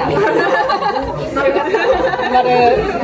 お姉さんも食べてください。食べてください。いや、召し上がってください。これだったらもう喧嘩になっちゃうんですよ。5個に。なるほど。上手。すごい上手。なんかそれ美女いいね。すごいいいね。これいいですね。ここのお酒のセットみたいな。ちょっと綺麗な方だからあんまり並べたくないな。いや、上手やな。ごいな、これ本当に上手ね。転がしてきたんでしょ。ビール入れちゃおう。上手ですね。すごく可愛いんで、キーボをやってるんですけど。でもなんかそんな気がしましたよ。すごく映えるお二人なんで、もしよかったら大丈夫。可愛いな。ビール代を稼がないけど。なんかそれすごいって言って、それビール代稼がないとさって出てくるところが、すいません、狙ってました。ちょっと一人で飲みながらパッて見て、あ、可愛いな。ずっと回してたんですけど。全然ビール、もう準備できすぎてる。すごい初めてすごいいい記念になれば、記念にいい記念になれば、ゆきのちゃんと、あれ私はゆきで、ゆりえちゃんだ。ゆりなです。ゆりえちゃん。やばー。2人の出身は北九州。わかりますよ、もちろん。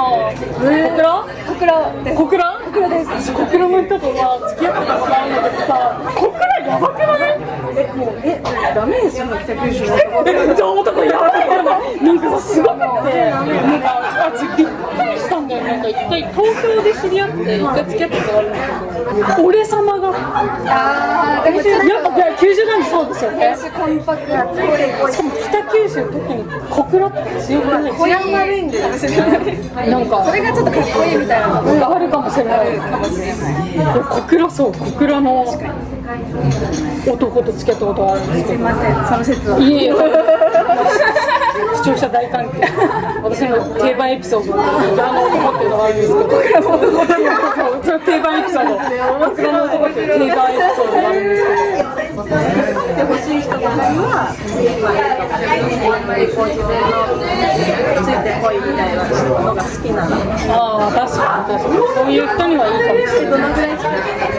半年ぐらいだったんですけど、電車で1時間ぐらいの距離に小倉の彼が住んでたんですけど、でも小倉の方が電車で1時間ぐらいのところに住んでたんですけど、水曜日が農残業デーで、その時だけ残業がないから一生懸命1時間ぐらい電車でかけて彼の家まで通ってたんですけど、そこで一生懸命おご飯とか作るじゃないですか。私仕事してる、大前提仕事してて、そっから1時間かけて彼の家に行ってご飯をバーッと作ります、ご飯提供します、で美味しいねとかってバーって話します。その後にお皿洗ってって言われる。出ていきます。そんなこと言われたらみたいな。だから私なんか舐められてんのかなとか、なんかその舐められてんのかなとか、そんなに好きじゃないのかなとかって思ってたんですけど、そうじゃなくて、なんかベースでそう当たり前そう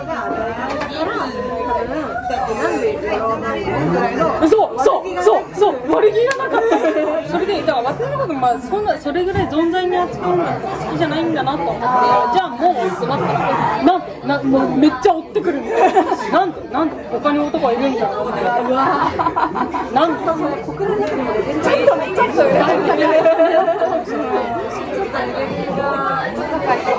でも九州とかは男の人があんま台所立たないみたいな、そういう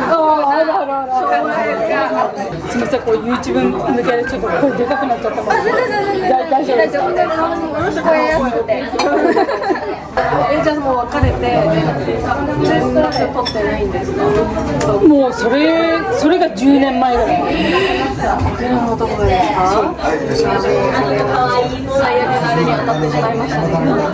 なんかやだな、それで小倉のイメージが良くなくなっちゃう。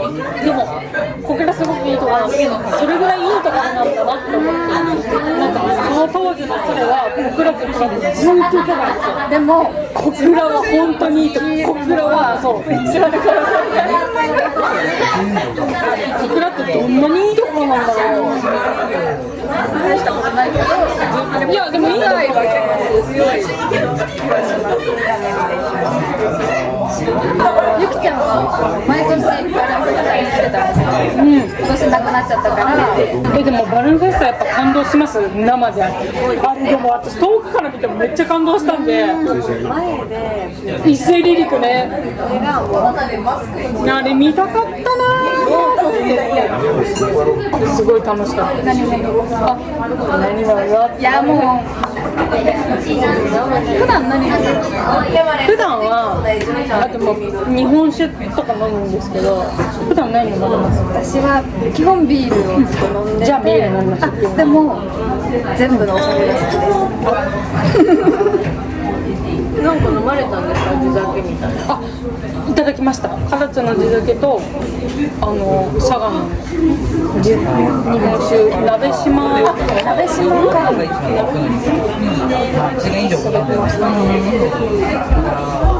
ゆきちゃんとなんていうゆとゆだからちょっと分かんなっちゃって。でも私あだ名あんまりつけられたの。ゆりなちゃんか。じゃあゆりなちゃん、ゆきちゃんとゆりなちゃんで間違えてもう責めない。どうゆきちゃんとゆりなちゃんはゆうちゃんはないのかな。でもお酒好きなの？お酒大好きです。帰りちょっと車寝ます。どうぞ。いいです。すみません、いただいちゃって。ゆきちゃんはうろちゃん。すいません。すごいや。すごいや。言える。いや今日はすごい頑張ってます。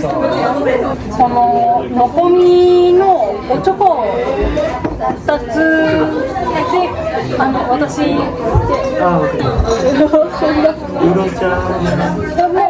で私で大丈夫。水2つ。さすが酒飲みはちゃんとチェイサーを頼む。彼女はチェイサー飲まないんですよ。いやいやまだおいくつですか？私28の代。そうなんだ。思ったより若いんだ。違う。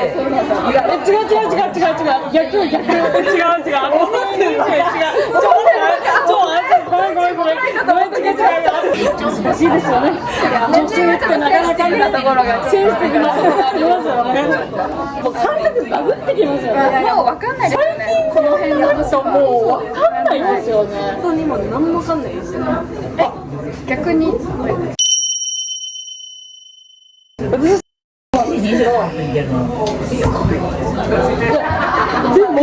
ちょっと継がせてください、お姉さん。姉さん、ちょっと継がせてください。すいません、片手で申し訳ないです。すいません、いただきます。すごい。姉さん、すいません。めっ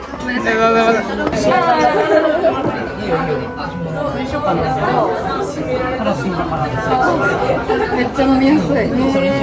華やか。それっぽい。本当にすいませんでした。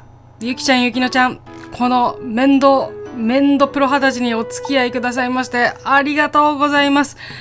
この動画の記憶ですね、ほぼほぼと言っていいかもう完全にありません。最悪だと思って、私こんなに気使わせてたんだこの2人にと大絶望しています。本当に申し訳ございません。でも小倉の男の話をね分かち合えたりとか、いろんな北九州のお話も伺えて楽しかったです。これ訂正しておくんですけれども、小倉の男って私がお付き合いした人がその時たまたま、その方もいい方だったんですよ。だけどその時たまたまちょっとあらっという感じだっただけで、小倉自体はねマジで素敵なところです。その小倉の彼が小倉っていつも言ってたから、小倉ってどういうとこなんだろうってずっと思っていてですね、YouTuber 始めた初期の頃実際に訪れまして、素敵なところだなと、モノレールとかもすごいところだななんて訪れましたんで、もし気を悪くされた小倉北九州の方いらっしゃいましたら申し訳ございません。非常に素敵なところです。また改めて伺いたいと思っております。もう生き地獄でしたね。完全に記憶がない自分を帰ってきて冷静に編集者の目線で編集する、こんな地獄はあるのかと、毎回こんなことを繰り返しているような気もするんですけれども、毎度お付き合いいただきまして画面の前のあなたありがとうございます。改めてゆきちゃん、ゆきのちゃんありがとうございました。今度小倉行った時は連絡させていただきますんで、また怒らせてください、私にありがとうございました。でこの後2人がね星を見に行くっておっしゃってたんですよね。星見に行くんですけどお姉さん一緒に行きませんかって言って、嬉しい、行きたいっていうのを私も初めて知ったんですけど、この動画内で言っていて、行こうとしたんでしょうかね。だけどペロッペロに酔っ払って2人にホテルまで強制送還されました。送っていただいてありがとうございます。帰りの様子の動画も送っていただいたんですが、DM でね、インスタの DM 経由で送っていただいたの。私のベロベロの様子こんな感じでした。楽しませようと思ってあれちょっとカメラ回る。魂あるけん、やっぱ魂あるけん、やっぱりすいません、印象効果あるんだね。印象があるからやっぱり楽しかったねありがとうございます。これ悪用できる、悪用できるおはようございます。すごい画角がホラーみたいになってる。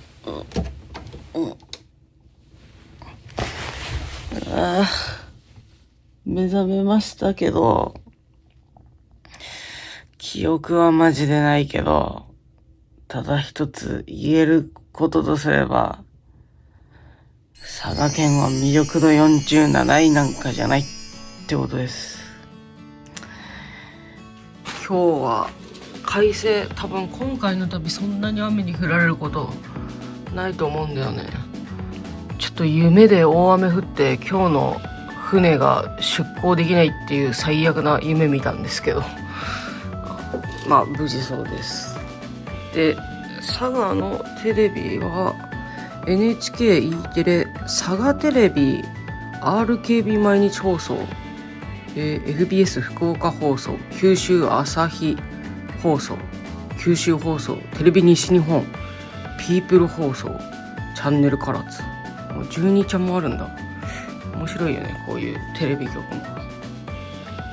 で、こちらのホテルなんと無料で朝食ついてくるんですけど、まあでも今日も多分美味しいものたくさん食べる予定だから、出発前に街散策しながら食べるものは探します。昨日さ、ベロベロで酔っ払って帰ってきたんですけど、ご同席してくださったゆきちゃん、ゆりなちゃんありがとうございます。だけどちゃんとメイク落として髪の毛は乾かして寝てたみたいで、なんとか悲惨なことにはなりませんでしたね。顔がムックムクにむくんでるけど、でも寝癖で前髪がすごいちょっと志村けんみたいになってる。わかります？ニュアンスバカ殿みたいになっちゃった。で、これ振る舞い酒の時に私買っておいたウコンの力超マックス、よかったこれカバンの中入ってたので、今こそこれを飲む時でしょう。君に頼んだぞ。まあ引き続きおもろい前髪なんですけど、これありがたい。二日酔いにはありがたすぎる梅昆布茶、たまに置いてあるホテルあるんですけど、これ置いてあるとマジで救いの梅昆布です。私ペロッペロで帰ってきて、マジでつけてきたアクセサリーとかいろんなとこにポイポイポイって投げ捨ててて、どこに外したのか全然記憶がなくて、うわやべえなくしたかもと思ったらこんなとこに置いてありました。ちゃんと酔っててもこういうのはちゃんとするんやなっていう、はい、大事なものは酔っててもなくさない、そういうなんか規制本能的なそういうのが働くらしい。すごい足がセクシーチャンネルになってますけど、高知で作ったあざ中はお茶漬けの上のやつみたいな、好きなんだよな、お茶漬けの上のなんかお茶の顆粒粉末みたいなやつ。いただきます。なんか昨日は唐津くんちの期間中なんで、メイン通りにある飲食店はね結構閉まってたんですよね。お祭り期間中やっぱかなり賑やかになるし、人混みもすごいから閉めちゃうんだろうね。なんで急遽行きたいと思ってたところが全部閉まってたんで、どうしようかなって迷ってるところをパッて振り返ったら呼ぶ恋かって書いてあって、わこの池作り食べたいと思ってそこに入ったんですけど、なんだっけ、暴飲暴食さん、すごい名前暴飲暴食さんに入ったんですけど、おかみさんとか店主のお兄さんとかすごいねいい方でした。二日酔いにしめる。で隣には可愛い女の子も座ってくれちゃって、すいませんプロ20歳が声かけて、ありがとうございます。本日はですね、唐津を出発して船に乗りまして壱岐島に向かいます。壱岐島、どんなものがあるか楽しみですね。ということで、二日酔いの中なんとか必死にお着替え終わりました。今日も下はノースリーブです。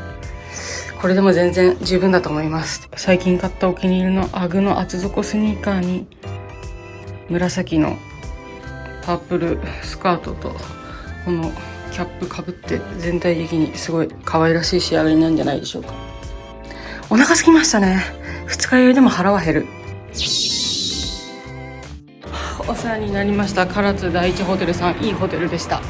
ちょっと昨日の唐津くんちのね、ご祭神である唐津神社、あとは海岸沿いちょろっと散歩して、ちょっと朝ごはん食べて、また西唐津終点の方面、唐津線の向かいます。本日は2024年11月5日なんですけれども、半袖着てる人もいるぐらいの気温です。朝まだ午前10時ですが、ポッカポカ。これ昼間また暑いぞ。坊主町、面白い名前。昨日ホテルがあそこなんですけど、あそこの窓から曲がってくるところ、ここでぐるっとこっちにカーブして、西の浜のお旅所まで向かってたんですけど、これね、ぐるってカーブするときに勢いを落とさず、そのまま岸和田のだんじりみたいな感じですかね。あれでガタガタガタってもうたくさん山を揺らしながら勢いをつけてカーブするっていうのもすごく奥んじの見どころだったんですけど、カーブあたりで見とけばよかったかな。まあそうじゃなくても迫力ありますね、唐津くんち。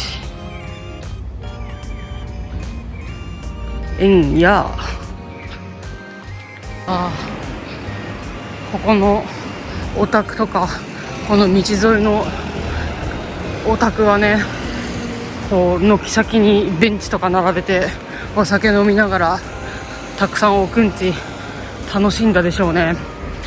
この3連休で、どこもかしくもお祭りじゃないですか。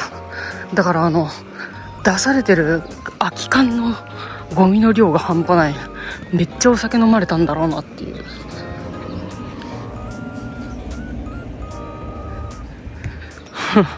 いろんなところに缶が山積みにされてます。唐津市観光マップ、現在地がどこで、今ここで、西の浜、この先ですね。でここの沿いが唐津城下の散歩道になってんだ。すごい、めちゃめちゃレモンサワー飲んでる。よいしょ。この辺りかな。唐津くんちの2日目のお旅所は多分ね、この辺り。今そこにフェンスみたいなの見えてるじゃないですか。中でこう山を引きずり回して激しく動き回るみたいな感じだと思うな。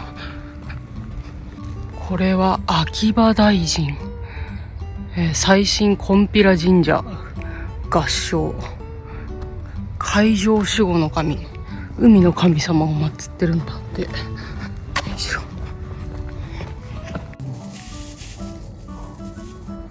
多分あそこが会場だったんだろうな。砂浜がすごい。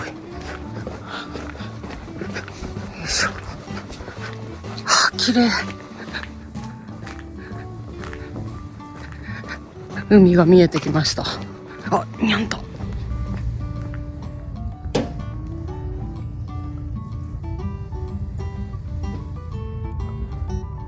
どこ行くの？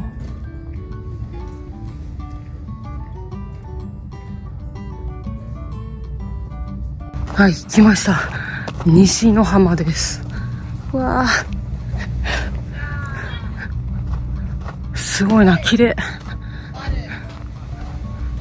西の浜海水浴場までやってまいりました。唐津くんち2日目にはこの近くまで山を引き入れます。目の前に広がるのは唐津湾離れ小島が綺麗に浮いて見えます。行きの唐津線の中で松浦さよ姫のお話ししましたけれども、ここから離れゆく恋人を涙ながらに送ったんでしょうね。左側にツンと見えるお山は浮岳、通称つくし富士。佐賀県と福岡県の県境にまたがるお山です。今目の前に見えてるのが唐津湾ですね。で、手前の小島が鳥島、奥が高島っていうそうです。鳥島と高島、美味しいイカとかたくさん取れるんだろうな。こんな海岸沿いには松原、西の浜松原っていうそうです。松原まで風情ありますよね。で、コンクリートでこうちょっと囲われてるじゃないですか。中に昔はね、あっちのこの囲われてる方ももともとこの砂浜がずっと続いてたらしいんですけれども、今は囲いがされてますね。で、この中にあるフェンスみたいな、この中で2日目に唐津くんちは砂浜の上でこう山をめちゃくちゃ引きまくると。次来るときはね、唐津くんち宵山とか、あとは砂浜の上を車がめり込んでいくところとか撮影しに行きたいですね。ちょっとお邪魔してみます。すごい大きいグラウンドみたいになってて、あそこの上に一段高いところがあるから、なんかステージとして使われてたのかな。普段は野球場とかになってるんでしょうかね。上にライトもついてるし。よいしょ。おー、よいしょ。すごい砂が山引いた跡が残ってますね。結構足元は悪いです。こん中出し引きずり回すのもめっちゃ大変だろうな。はい、ありがとうございました。西の浜でした。続いて唐津神社行ってみます。石垣もめちゃめちゃ立派。こんな立派な石垣が。唐津城西の門跡。なるほどね。もともとはお城だったのね、ここは。だからこんな立派なのが残ってんだ。唐津藩の藩主は誰だったんだろう。西の門五軒町馬場。ここは唐津城三の丸にあたり、ほとんどの唐津藩士が住んでいました。こんなでかかったんだ。この一角なんだね。うわ、すごいな。向かいにもなんか説明が書いてある。あっちももともとは何かの残りだったんだろうな。北城内バス停にもお城のね、名残の名前が付けられてますね。暑いし、リュックが10キロぐらいの荷物を背負って、この暑い中カメラを片手に歩くのはなかなかしんどいです。この iPhone16 Pro Max に変えてから重さがめっちゃ重くなっちゃったんで大変いい運動になります。でもね、こうやって歩いた後のお酒って美味しかったりするんで、ご飯を美味しく食べるために一生懸命重労働で頑張らせていただいてます。すごいパンのいい香りがする。お腹すいた。何がいいかな。ちょっとカフェみたいなところ入ってみたい気もするな。今日コーヒー飲んでないから、朝いつもコーヒーで始まるんで。これは唐津の高校かな。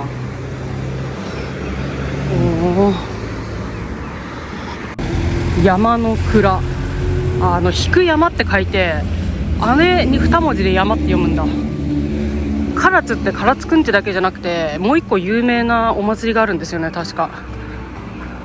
何祭りだったか忘れちゃったけど。今は西の門館の前にいるんだ。唐津神社、ここですね。その他にも唐津城、旧唐津銀行とかたくさん見るところあるんだな。おくんち以外にも。まっすぐ行けば唐津城あるし、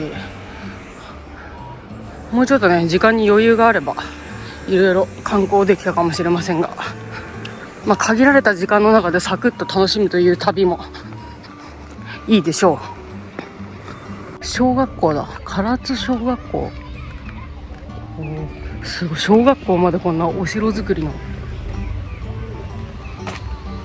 ここは旧唐津藩藩校中門。門だけ残ってるんだな。この門は享和元年1801年水野藩の藩校慶義館の中門として建築され、後に小笠原藩に引き継がれて藩校指導官中門となりましただそうです。唐津市重要文化財、旧唐津藩藩校中門、全部が整備されてるんだね。来ました、唐津神社。正門からじゃないけど失礼します、お邪魔します。礼をしてください。唐津神社までやってまいりました。創建は755年。社殿によれば14代天皇の妻神宮皇后が朝鮮半島へ三冠征伐の際に航海の安全を願って住吉三神に祈願したことが始まりだと言われています。住吉三神はイザナギが黄泉の国から帰ってきた時のみそぎで生まれた神様です。その時同時に天照大神やスサノオノミコトも生まれています。すごい、タイみくじある、かわいい。やってみるか。それではおみこしの上に乗っております鳳凰を外します。唐津くんちに使われたおみこし、ご祭神のなんか解体かな。ちょっとまた神社に戻すのにいろいろ作業されてるんですね。今年はもう終わりますけど、2ヶ月で一本釣りしちゃおうかな。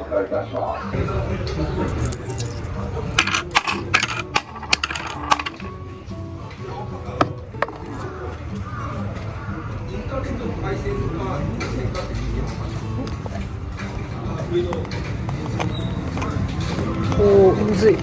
これだ。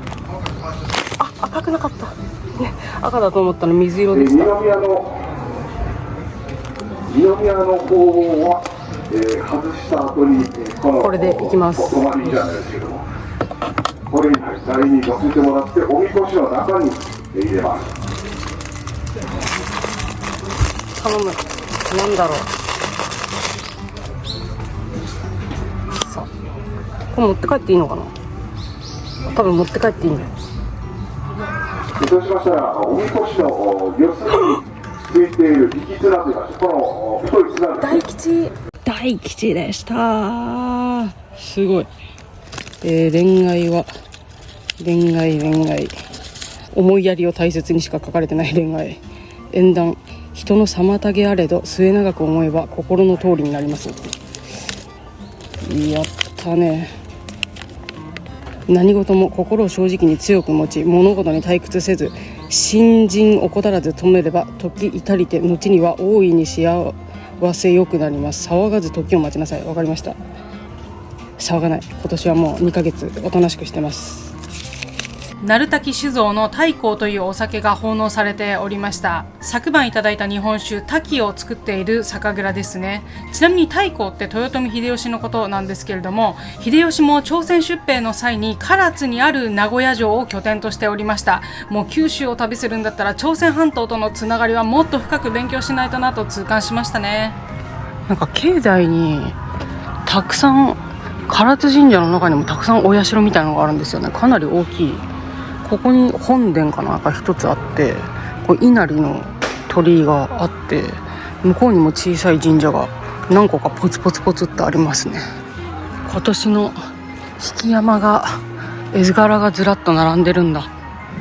山が十番山、平野町、上杉謙信の兜と昨日見たやつがずらっと並んでますね。タイ可愛かったな。これはやっぱ魚屋町でいいのかな。魚屋町、魚屋町だからタイなんだ。青獅子赤獅子もありがとうございました。昨日唐津くんち見てるとき、隣の唐津ギャルがやっぱ毎年青獅子はいいよねって言ってましたね。なんか地元にも定評のある町なのかもしれない。浦野小学校では運動会かな、運動会の練習間運動会が行われていて、そしてこちらではお祭りの後の片付け作業が行われてます。終わりましたら周りにあるお道具類をですね、まずは息子の方に運びますので、当番長があるんだろうな。令和6年って書いてあるから、今年の当番長は11番山、米屋町、米屋町でいいのかな。毎年平成26年27年全部、去年令和5年が10番引山、当番長の順に並べられてるんですね。マイクで合図を取ってね、なぎなた移動します、ここを外しますみたいな一つ一つ説明しながら解体作業は進められてますね。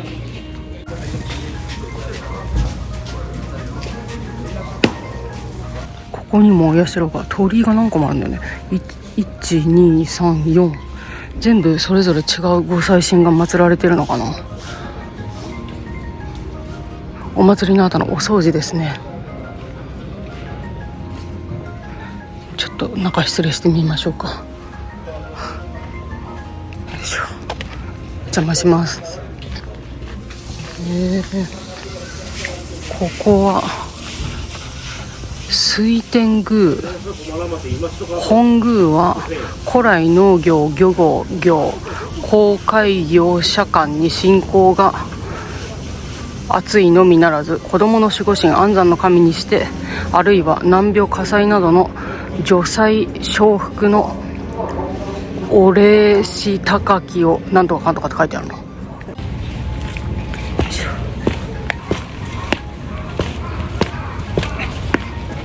お世話になりました唐津神社、良い夜をありがとうございました。楽しかった唐津。よ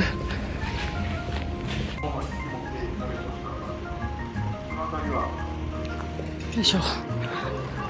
時刻10時半、電車の出発まであと1時間半あるんですけど、ちょっと何かお腹に入れましょう。すごい道の横断歩道もう全然すり減っちゃってるんですけど、毎年毎年あんなに山が引かれたらね、すぐ剥げちゃうんでしょうね、塗り直しても。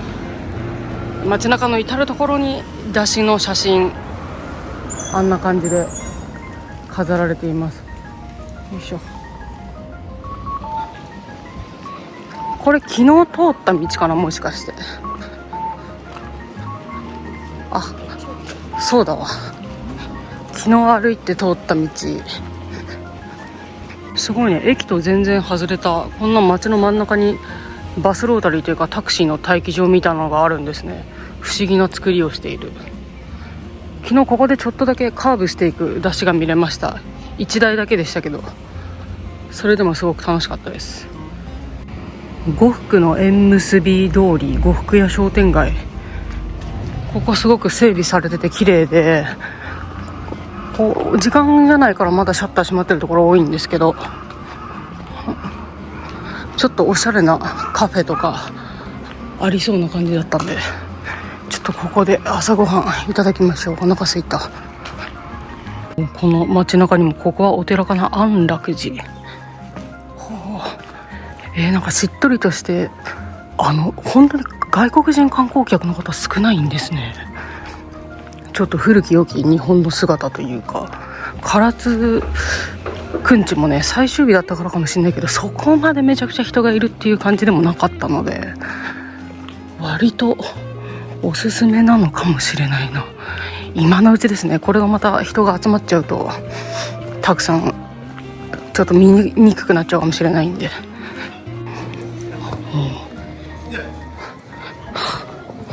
はい、至る所街中がおくんちです。一年中くんちの街って感じするな。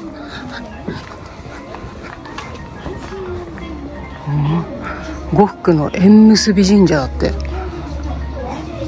こんなとこに神社があるの。お邪魔します。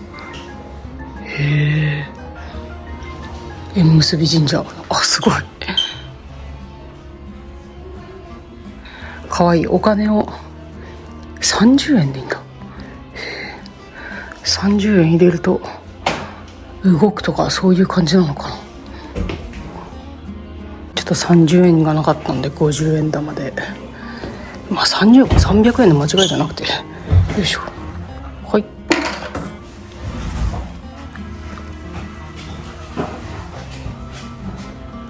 特に動くとかはない。これでいきましょう。よいしょ。この1日に2回も引いていいのかな、わかんないけど、せっかくなんで。さっき大吉だったからなあ、吉になっちゃいましたけど、まあ、吉も結構いいらしいですからね。運気盛んにしてことをなすに良いけれど、万事細やかに気をつけて、一度思い定めたことを脇目も振らずに一心になさい。何事も成功します。わかりました。今年はあと2ヶ月騒ぎ立てずに、脇目も振らず一心に頑張ろうと思います。恋愛恋敵に注意って書いてある。多分お祭り期間で閉まっちゃってるところが多いのかもしれないけど、この呉服商店街、この並びにたくさんいろんなお店あるんですね。すごい雰囲気あるな。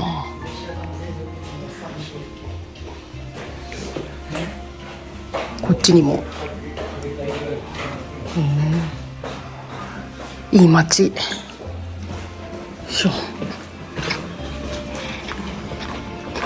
ここいいじゃないですか。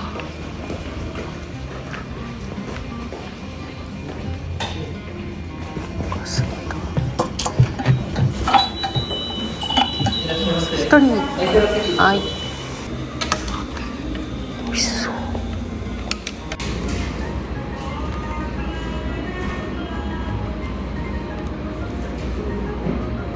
すいません。はい、お伺いします。はい、お待たせしました。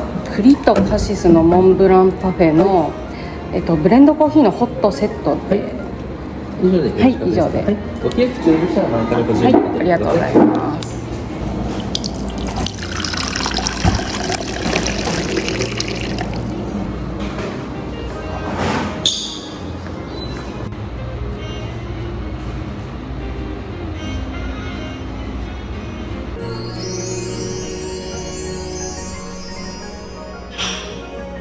はい、ありがとうございます。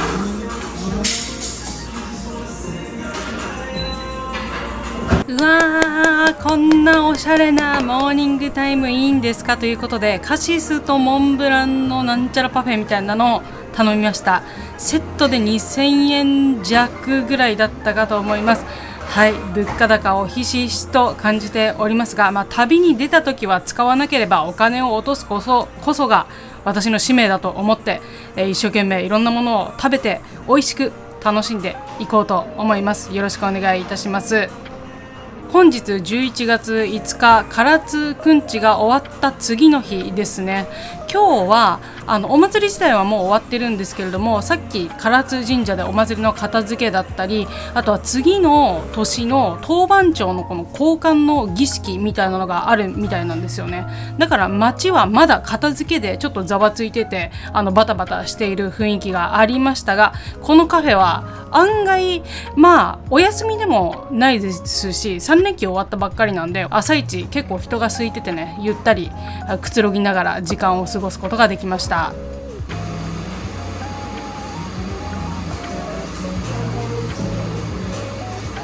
取り出しました国鉄八雲ノート、こちら旅の工程を記録しているものなんですが、購入したのが今年の1月でした。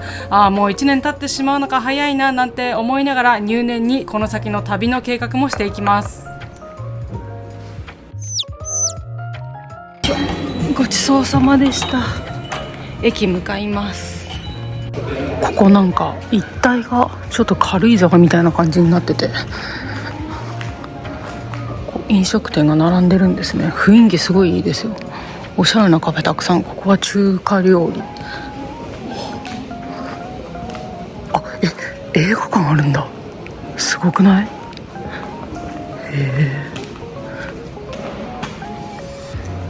面白い。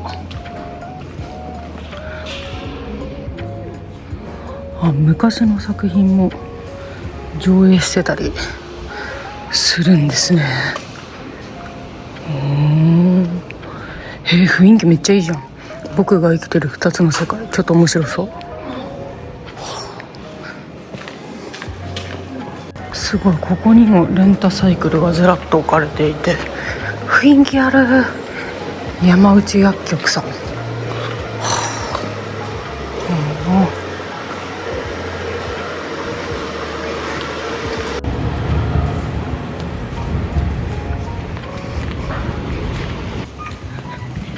駅前に来ました。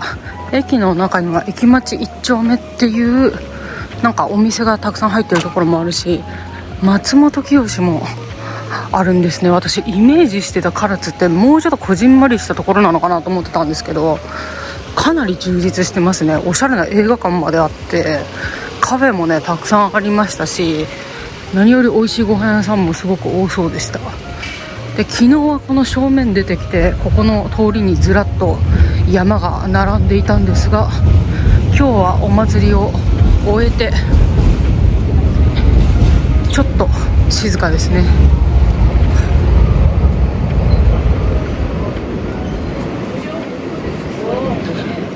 で切符買わないといけないんだよね。多分使えない気がする。 IC カードが佐賀から唐津までは使えないっていうことだったんで、ここにもずらっと昨日は出店が出てましたね。駅前には唐津くんちの唐津の山のモニュメントが置かれています。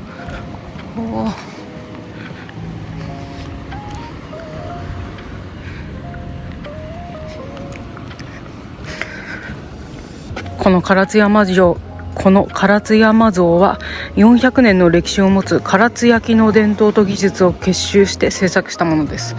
唐津焼による最大の像であります。唐津神社の秋祭りに法被姿の唐津っ子が笛や太鼓の掛け声に乗って豪快に引き回す山の優勢です。さあ、唐津は唐津焼っていう陶磁器も、そう佐賀県って陶磁器結構有名ですからね。有田焼とかもあるしね。駅の中に進学塾まで入ってんだな。タクシーもたくさん止まってます。大きな駅ですね、立派な。この唐津観光案内っていう文字もレトロで味があるな。よいしょ。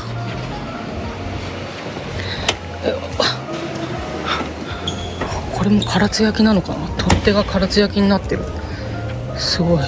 唐津駅までやってまいりました。私がイメージしていた唐津駅はもう少しこじんまりとしたものだったんですけれども、ところがどっこい、中には松清だったり、あとは物産展みたいなものも入ってますし、進学塾もあります。結構大きなしっかりとした駅です。ただ佇まいは昭和の頃の雰囲気を残す味わい深い駅舎でしたね。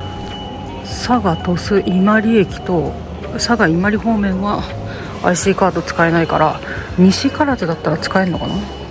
唐津駅には唐津線と筑肥線ですね、2路線が乗り入れてるんだ。これ今九州ナンバーワンのドーンを決める選手権があるんですね。これ昨日鳥栖駅の柏駅にシャオマイドーンのドンなんてドガン、これ昨日いただきました。一昨日か。へー、すごい美味しそうな駅弁ずらっと並んでますね。今月門司港駅前で投票があるんですね。ここのラーメン木揚げさんもちょっと気になったんですけど、よいしょ。今日は天休日でした。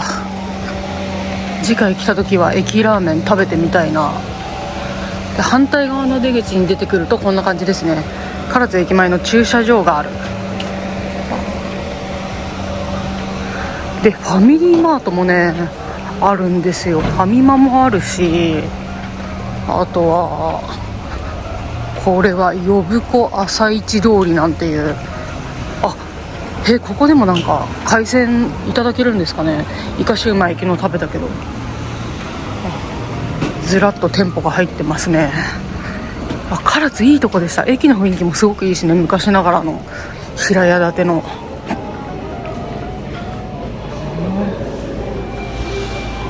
佐賀牛コロッケ食べたいな。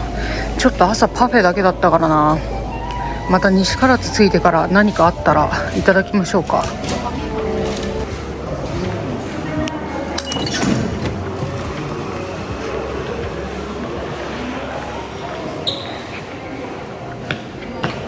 よいしょ。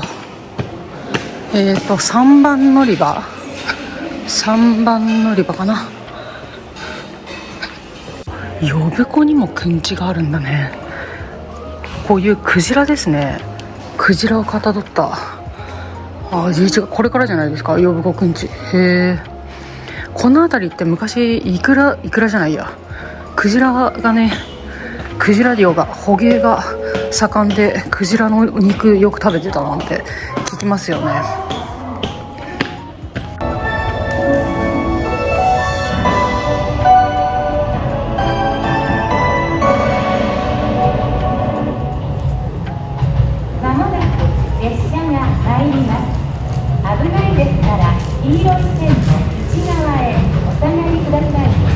壮大な入線ミュージックとともに現れましたキハ125型。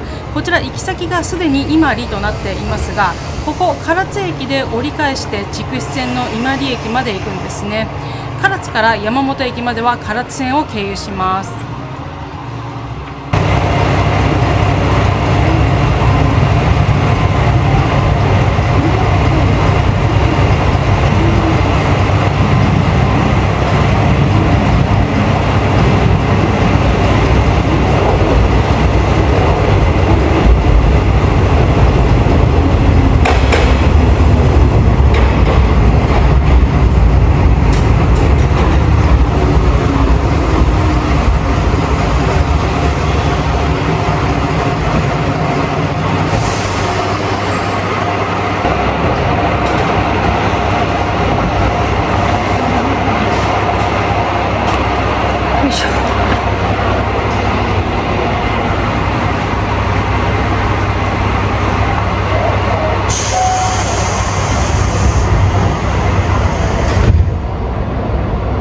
唐津くんちのヘッドマークをつけて到着した列車に乗り込みまして、終点西唐津を目指しますが、来る時に乗ってきた車両とだいぶ雰囲気が違いますよね。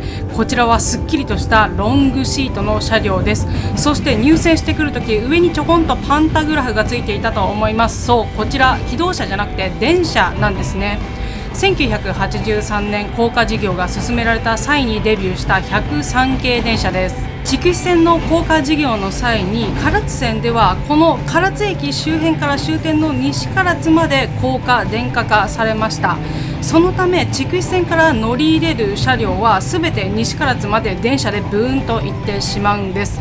かつては西唐津、唐津湾に面した駅でしたから、そこからたくさんの石炭を内陸から運んで湾まで持っていったわけですが、今では通勤需要に応えてロングシート電車となっている。降りてくるお客さんもたくさんいらっしゃいましたよね。これにも時代の流れを感じます。この先高架線ぐーっと右側のカーブを書いて、下に民家を見下ろしながら進みます。宿泊した唐津第一ホテルもよく見えました。ここから見る唐津くんちもね、結構綺麗だったんじゃないかなと思います。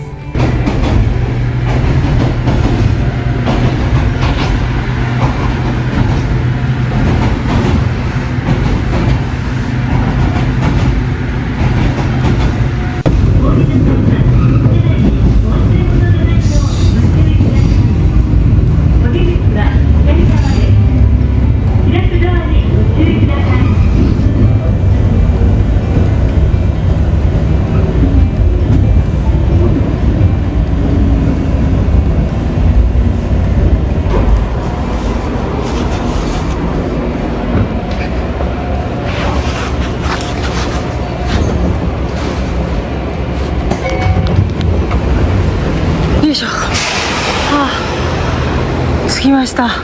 終点西唐津。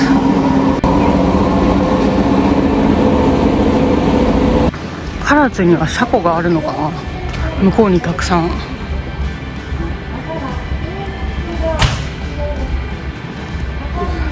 列車止まってますね。よ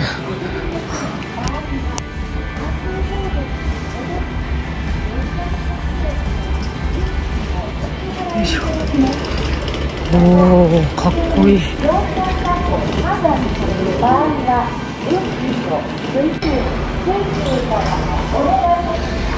よっ、いけた。おお、これも味わい深い駅。